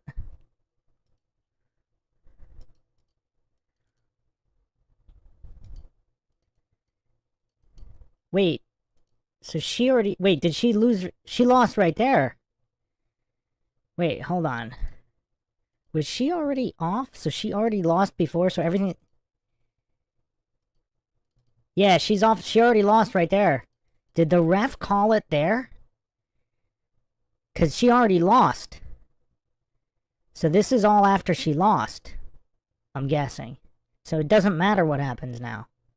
Because she was already off. Or did somebody not know? Like, what is the situation with the ref? Did the refs call something? Because the refs aren't doing anything. Oh, it looks like he just... that ref didn't know, but did the other ref already know? That was so weird. Yeah, it looks like she was off. She was pulling the other... see, here's the thing. Like, in like a Royal Rumble in pro wrestling, if you're still grabbing somebody who's in, even if you're out, you're not out. Because you're still grabbing, you're still, if you're hanging on to the person that's in. So, but technically, it looks like she already lost before that. So I wonder if the other ref, like the blonde, like, are they both blonde? The one without the red, is the other one Loden? That one, the famous one? But it looks like she would have already lost here. Like right here. So she's still on, but... she's gonna stand up unless she's grabbing... oh, so she... I don't know if that counts. So if you grab your opponent who's still on the track, if you're touching an opponent who is on the track, does that mean you're still on? Because she did that here, and then she did that here. Because she...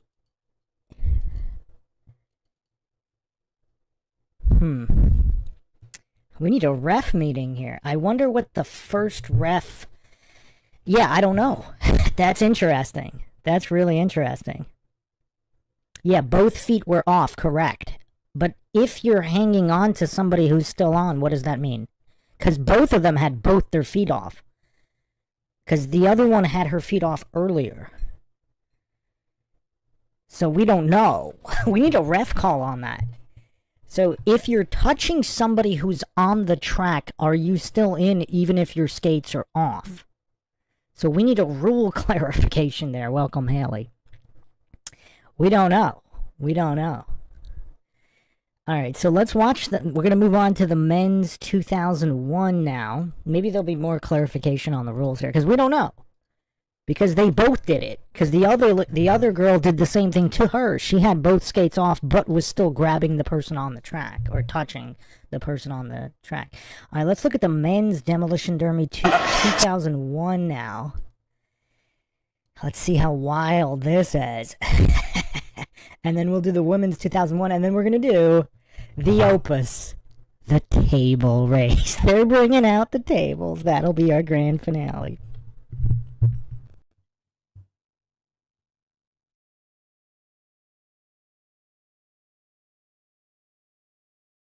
So one race left to go. It's the men's Demolition Derby. It'll be similar to the women's Demolition Derby, except, obviously, what's the difference? Yeah, a lot of strength in his men out there. They're not wearing lingerie. No, that's right.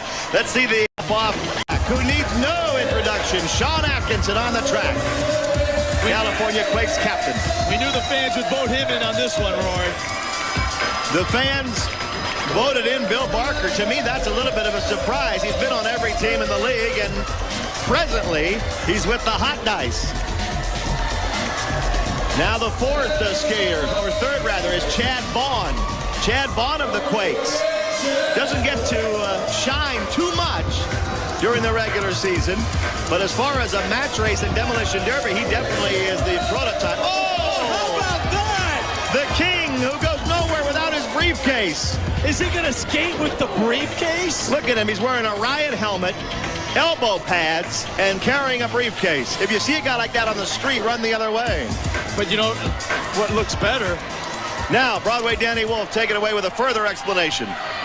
Well, if you're into violence, if you're into mayhem, if you're in for brutality, the men's demolition derby is going to excite the heck out of you. 14 men will participate. We start with 4, and then every 15 seconds, a new skater will come down the ramp and join on in. The only way to be eliminated from the men's demolition derby is to go over the top rail onto the ground. Both feet hitting the ground, and then you're eliminated. Sean Atkinson. Not nothing. 13 men and a king. Don't ever forget it. Well, good luck to you, as always. Sean, I got to ask you, I know you were a little disappointed. The fans didn't vote you into the table race. What I just heard a few minutes ago is you broke records. The most votes ever in a demolition derby. They wanted to see you in this demolition derby. 14-man, last man standing. I tell you what, I really appreciate it. And I tell you what, Richard Brown, you are the king, and you're about to get crowned Attack style. I'm going to tear this place off. Oh, damn it! Every 15 seconds, we'll see another skater emerge, and the only way you can be eliminated skaters is by going over the rail. It doesn't matter the infield, 3 seconds, forget all of that. It's over the rail and you're out. Get set!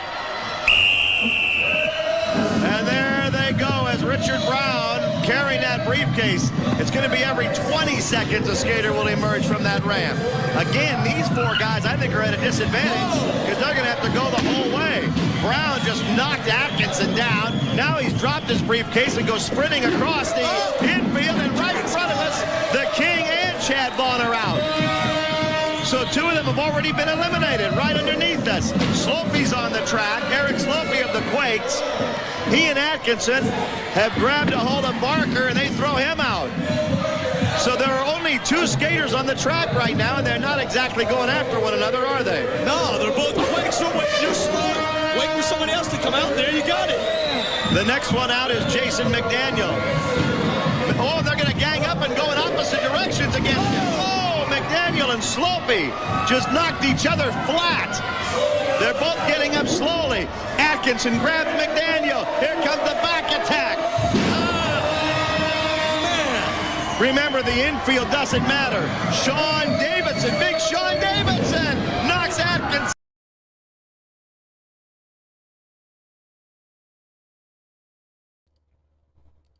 So they had a rule change here. So infield is not elimination. The only way to get eliminated is over the rail. But that was pretty crazy.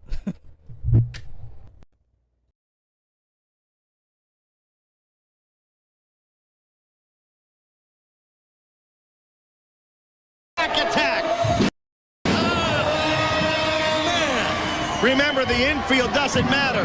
Sean Davidson, big Sean Davidson, knocks Atkinson down. Now there are 2 Dice players and 2 Quake players out there. They need to gang up on him. They need to gang up on the Slope Dog right now. Davidson grabs Slopey. McDaniel goes up on the rail, and the rail biter takes Slopey down. Davidson grabs him. He's going to try and get him off the track and eliminate one more. Slopey, can he stay on there or not?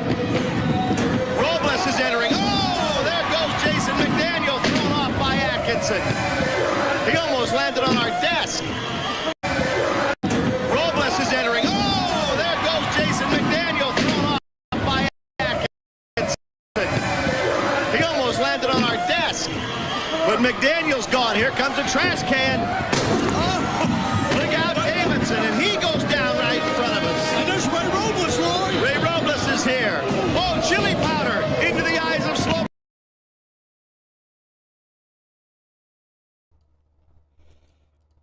They broke out the chili powder. This is incredible. This is absolutely incredible. They brought a guy out throwing chili powder into the eye.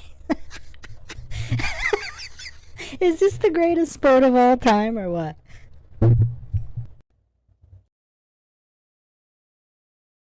Oh, chili powder into the eyes of Slopey and Atkinson. While they're dazed, he ought to get one of them. He's trying to get Atkinson off of there. So far, he hasn't done it. He grabs that same trash can that Sean just had and blasts him over the head with it. So far, he hasn't done it. He grabs that same trash can that Sean just had.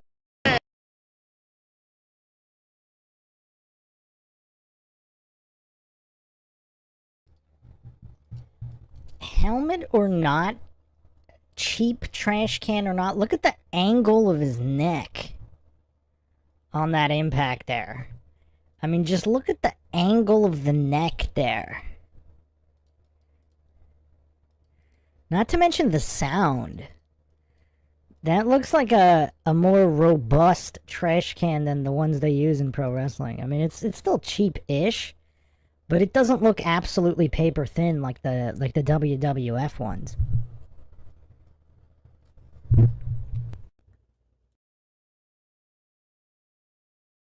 Blasts him over the head with it. Now he's hitting Slopey. Oh, Robles is over the head with it. Over the head with it. Now he's hitting Slopey. Or he hasn't done it. He grabs that. So head with it. Over the head with it. Over the head with it. Head with it.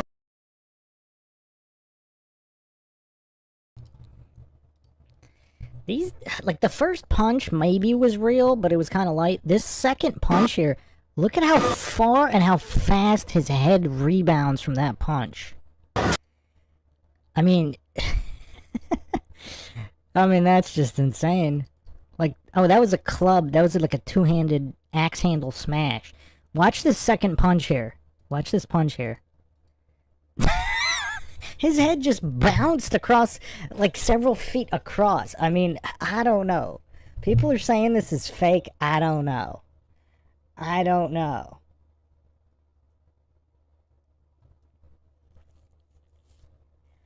I mean, that punch was pretty vicious.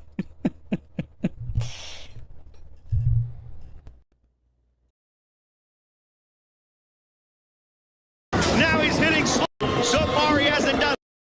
Over the head with it. Over the head with it. Over the head with it. Now he's hitting Slopey. Oh, Robles is tough. Robles wants to win this. Look at him go. He's gotten rid of Slopey. Gamble's on the track now. Ryan Gamble's on the track, and Posse Shalene is coming on. And I don't know what's keeping Atkinson up. What in the world is keeping him on this track other than just pure desire? Ooh, Gamble just kicked him in the back of the head.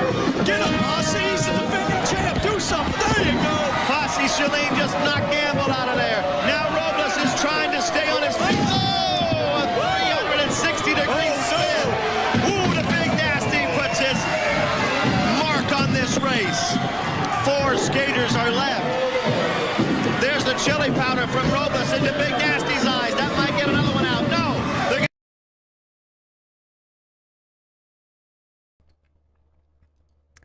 The way bodies fall on top of other bodies and trip over them, again, that leads me to believe this is all real. I mean, look at that. He just fell right on that guy's head. I mean, you would think if this was all completely planned, not to mention that cameraman getting wiped out earlier. Did you guys see that? The cameraman got totally taken out. It was, where was it? The cameraman got completely taken out. Was it? It wasn't here, was it? No. It was the next guy that got thrown out. He took the camera guy with him. Here. He took the camera guy with him. I mean, come on. Who thinks this is all fake? I don't know. I don't know.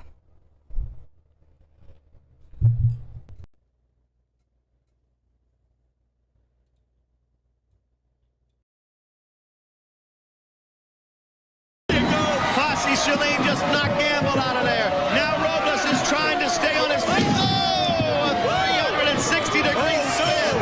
Ooh, the Big Nasty puts his mark on this race. 4 skaters are left. There's the chili powder from Robles into Big Nasty's eyes. That might get another one out. No, they're going to get Posse out. Yes. Oh, Posse's gone. Posse's gone. Here comes D'Amato.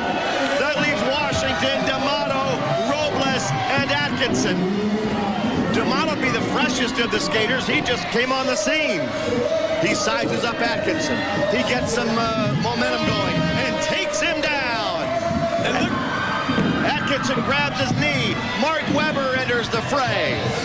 And Webber knocks Atkinson down. How much punishment can he take? Meanwhile, they're ganging up on Robles, who's hanging on like he's about to be thrown overboard on a ship. Can he do it? No. There goes Robles. No! Webber! About to be thrown overboard like he's about to be thrown over.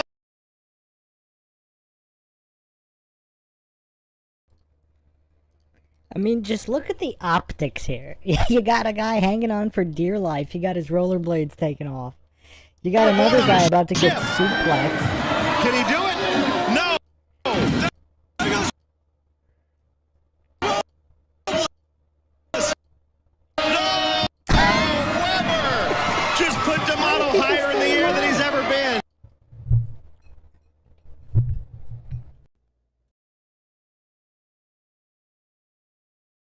And threw him down. Now Mo Sanders enters. Everybody who's going to be here is here. And there are 5 left, if you count.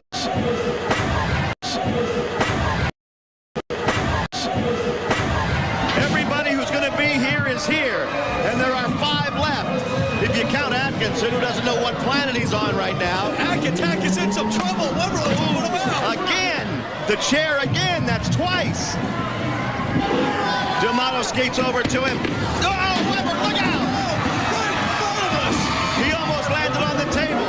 Holy cow! Webber's out, though. They've grabbed Atkinson. The 2 enforcers have grabbed Atkinson. They're trying to lift him off the track. They can't get him. Look at him. He's hanging on. Here comes Sanders, who knocks Atkinson down. And Washington went after Mo, but didn't get him. Now he's going to chase Sanders through the infield. The big black cat told the little gray mouse, I'm going to chase you all around this house and throw you out. There he goes. Sanders is out. How about that teamwork, Justin?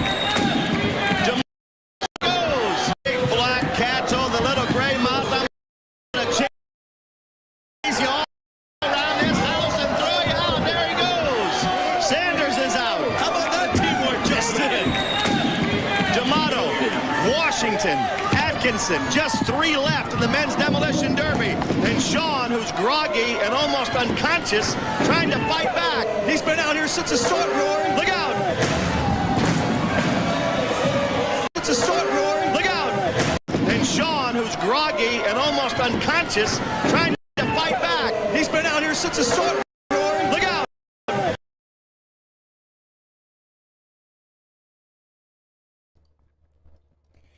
He didn't even try to put his hands up. I mean, the helmet's not even covering the entire front of his face. Like, his entire nose is getting caved in. Like, he really looks like he's semi-conscious from all those slams and whatever. I mean, you would think there'd be some kind of a reflex to just bring your arms up in some way. I mean... And look at the velocity the guy's throwing the trash. He didn't even try to pull the trash can. Like, if you watch pro wrestling, you could see them pull back when they're hitting with a trash can or a chair. A lot of times you can actually see them pull it back right before impact. If you watch it in super slow motion. Here they're going. This is full send. Full send. And it's not like he even brought it over the top of the helmet. He's bringing it straight into his face, the part that the helmet doesn't cover. I mean, wow. Yeah, I would like to know if the chili powder is actually chili powder. I'm sure that doesn't feel good regardless of what it is, but it would be hilarious if that was actually really chili powder. But that's kind of, that's ingenuitive. Like, in pro wrestling, I mean, they did have dust of some kind. I don't know if they actually used chili, like hot chili powder, because that would burn.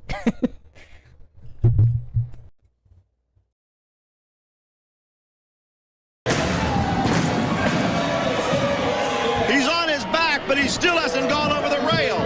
The Big Nasty is somewhat exhausted, I think. Here comes D'Amato with another trash can lid. They're going to try to put the finishing touch. Oh, Nasty! He hit his own teammate.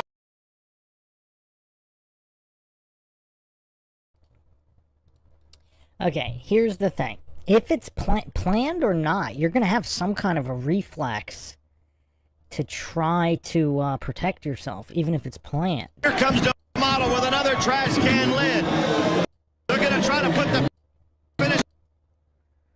Again, that's like the front of the face, the part that the helmet doesn't cover. The other... Oh, wow.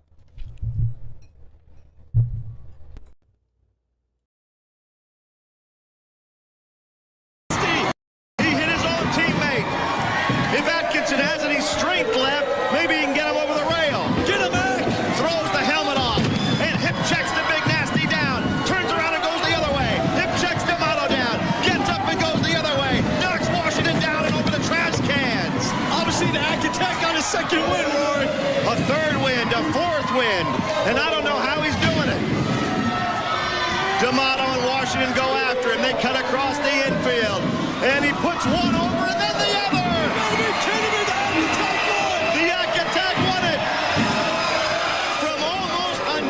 To victorious.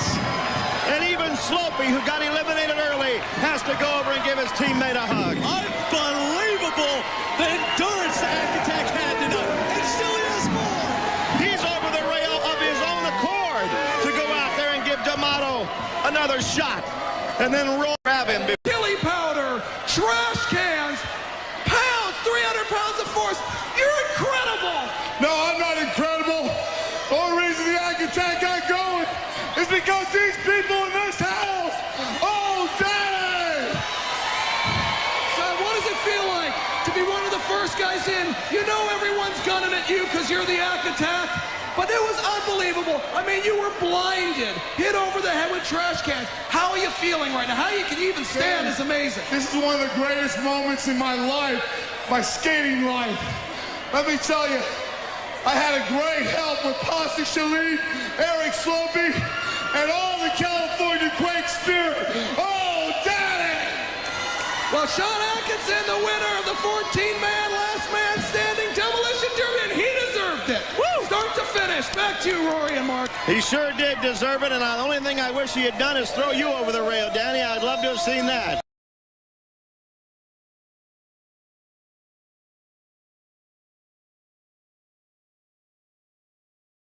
Involving women.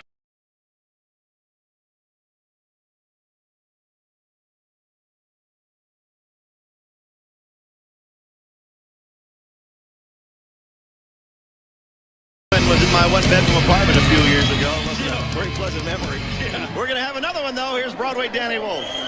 All right, thank you. And here we go with the big women's demolition derby. We got two girls who will start on the line.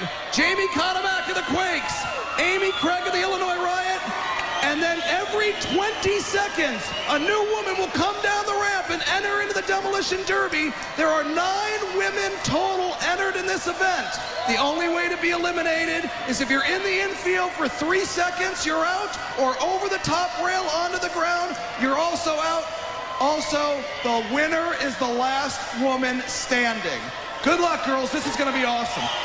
That's difficult on Craig and Conomack, I think, because if they're going to win it, they're going to have to remain out there for the duration. Take your mark.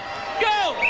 And we'll watch every 20 seconds for somebody to come out of that ramp. And I think that's why they stuck them out there first, because they have the most endurance to win the WSL. Amy Craig and Jamie Conmack, the defending champion in this event, is Denise Loden. Last year, she won it.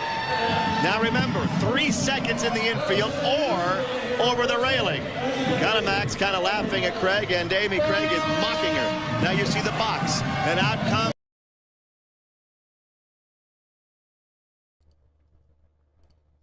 Okay, now he just said something different. He says if you're in the infield for 3 seconds, you're out. So that means you could be completely on it for in the infield for 3 whole seconds, or for 2.9 seconds. As long as you get back on the track by the 3rd second, you're good. But if it's 3 or more seconds, you're out. I wonder if was that the same for the first one? Because that might explain it, I guess. I don't know.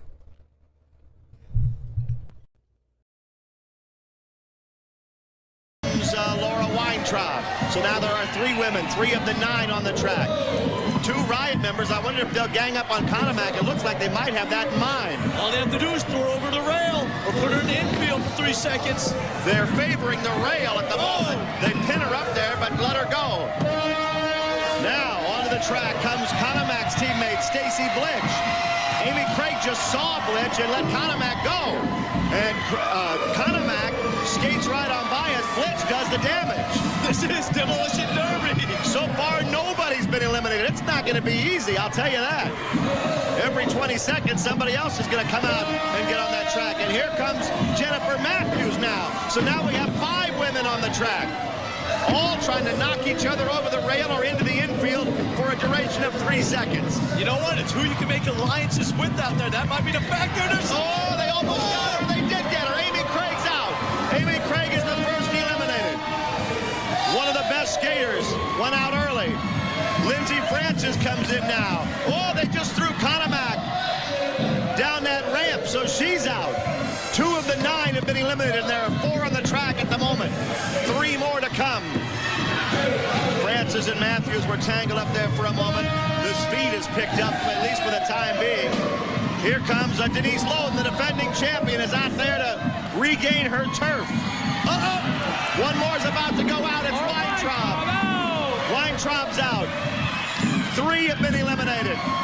Blitch and Francis are trying to push each other through that opening in the rail, but it didn't happen. And you know what? None of these girls like each other out there either. Oh, no, Roy. Look out. Here comes the Hellcat. Look out now. The Hellcat goes right over to Jennifer Matthews and starts working her over, but she let her go. 5 skaters on the track. 3 have been eliminated. There's 1 left who has not emerged yet.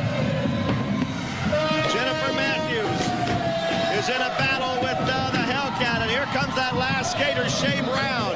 So now you've got them all out there. Oh, and Stacy Blitch goes flying. She's gone. 2. That leaves Loden and Francis. 3 seconds. 1. Along with Matthews and Shea Brown. The Hellcat just grabbed the trash can lid, and she puts Lindsey Francis in it. Lindsey Francis? That's no way to treat her teammate.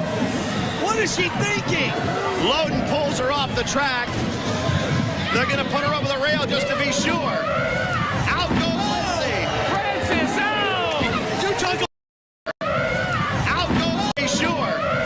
Out goes be sure. Out goes out.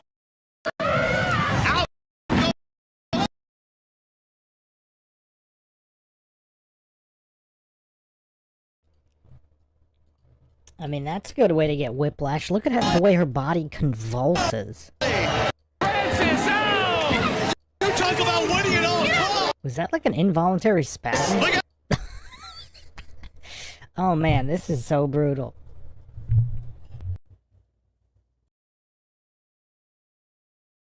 She's going out. No, the defending champ's gone.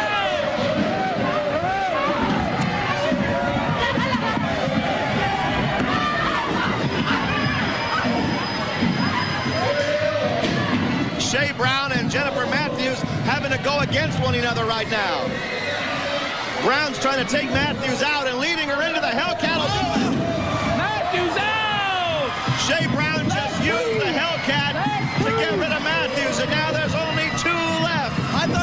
see that, Justin? The Hellcat and Shea become friends out there for a second? Not much longer than a second. Are they both going to go? Oh, the Hellcat won it. Winner! Talisa Miller wins the Demolition Derby 2001. How about Won it. Winner! Talisa Miller wins the Demolition Derby 2001.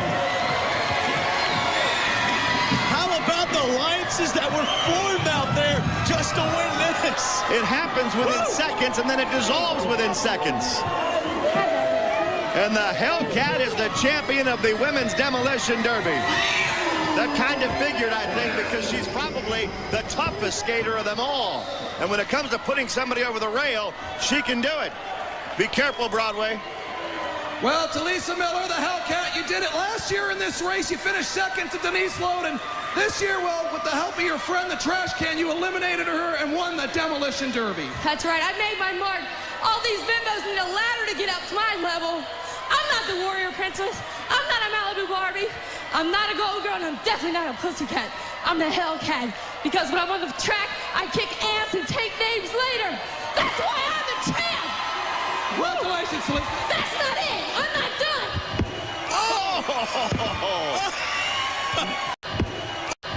That's why I'm the champ. Congratulations, Talisa. That's not it. I'm not done. Back to you, Roy and Mark. All right.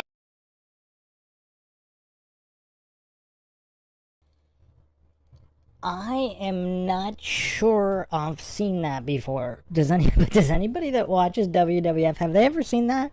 Somebody took the mic from the interviewer and hit the person in the head with said mic. Very interesting. Very, very interesting. Oh, man. Okay, so now let's get to the grand finale, the table race.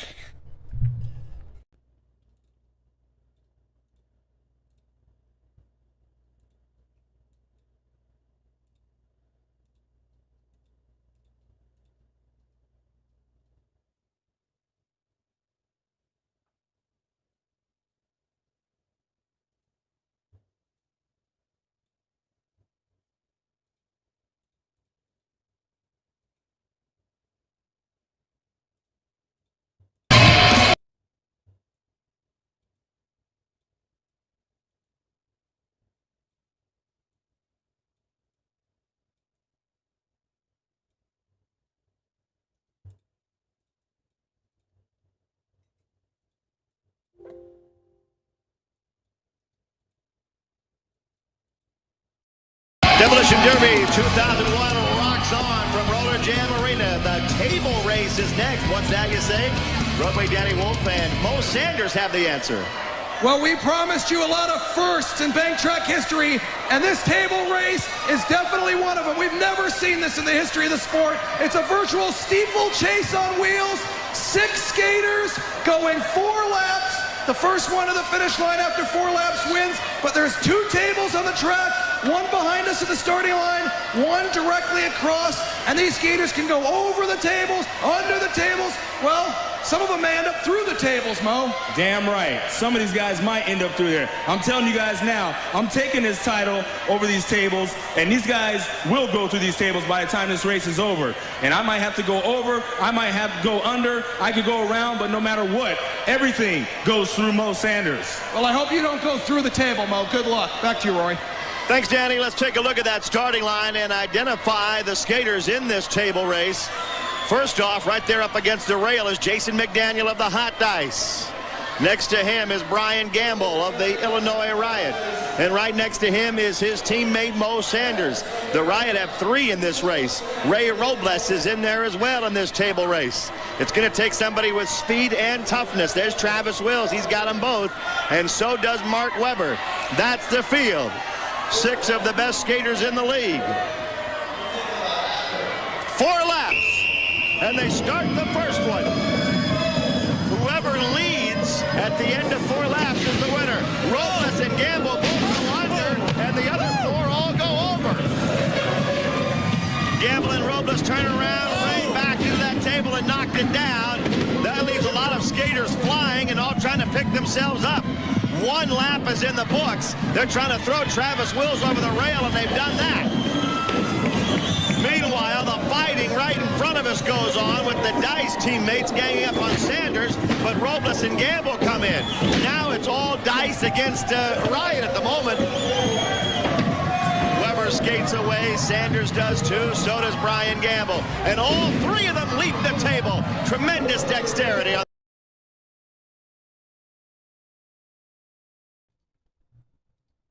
I'm gonna go out on a limb and say that this is pretty hard to do. I mean, hurdles on rollerblades?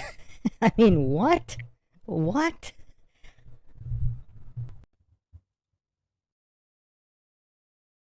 Those skates. 2 laps are complete. They do it again. And they knock down McDaniel and Robles. And you never get a moment to breathe. Every time you get hit, there's a table coming up. Weber gets punched up against the rail. Gamble goes over the table. 1 lap to go, and Gamble has the lead. Brian Gamble's out there in front, but it's not the smartest thing to do. He stood there and waited, and they throw him down and crash that table. Weber and Sanders go on. 1 table, 1 finish line left. One of these 2 guys is going to win it. Sanders gets picked up and thrown right through the table, and Mark Weber wins the table race. How about that? He won that, not just with his speed, but Roy, we talked.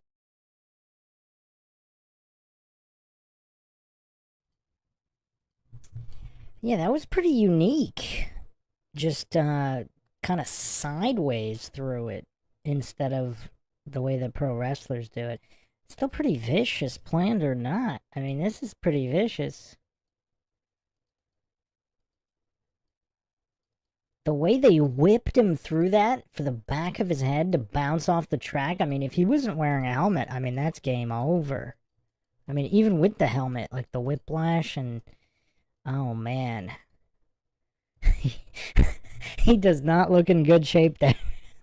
Oh, man. He looks hurt pretty bad.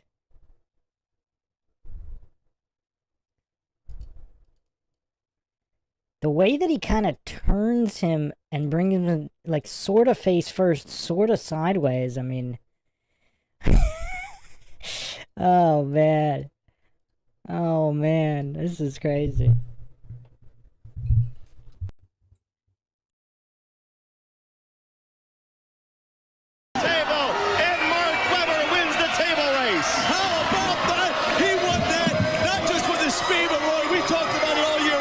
The strength that Weber has really came out in this match. Boy, you're not kidding. What a win for Mark Weber. His hair standing on end once again. That's what happens when you spend the night with Ann Calvello. But we won't even discuss that as Weber celebrates his win in the table race. Celebrate, guys. Broadway, Danny Wolf, take it away. Well, Mark Weber, congratulations. I think if there was ever a match race made for you, it was definitely the table race. How was it out there?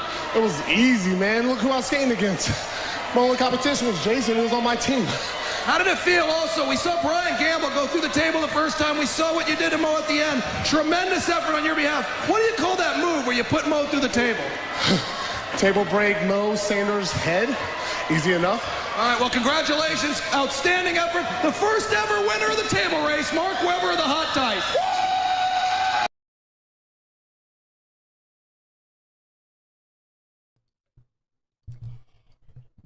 Is it just me, or does that sound like a non-rehearsed speech?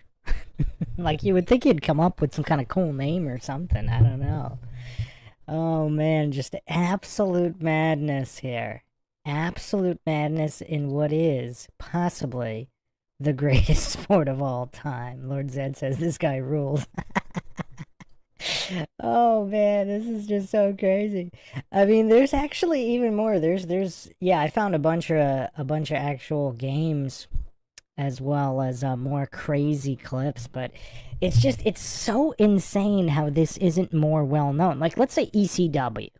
So even non-pro wrestling fans kind of know about ECW and how crazy it was with, like, the barbed wire and all that. or at least people that are generally familiar with sports entertainment, like pro wrestling, X Games, whatever, they kind of sort of know a little bit about ECW, but nobody really seems to know about Rollerjam. And it's so much crazier. I mean, it's just so wild. But that's it for now. We'll be back with plenty more episodes. This might turn into the longest running series, possibly. I mean, there's just so much to cover here. And it's just so absolutely bonkers. Just the level of athleticism, the level of just sheer insanity and ruthlessness, viciousness, violence.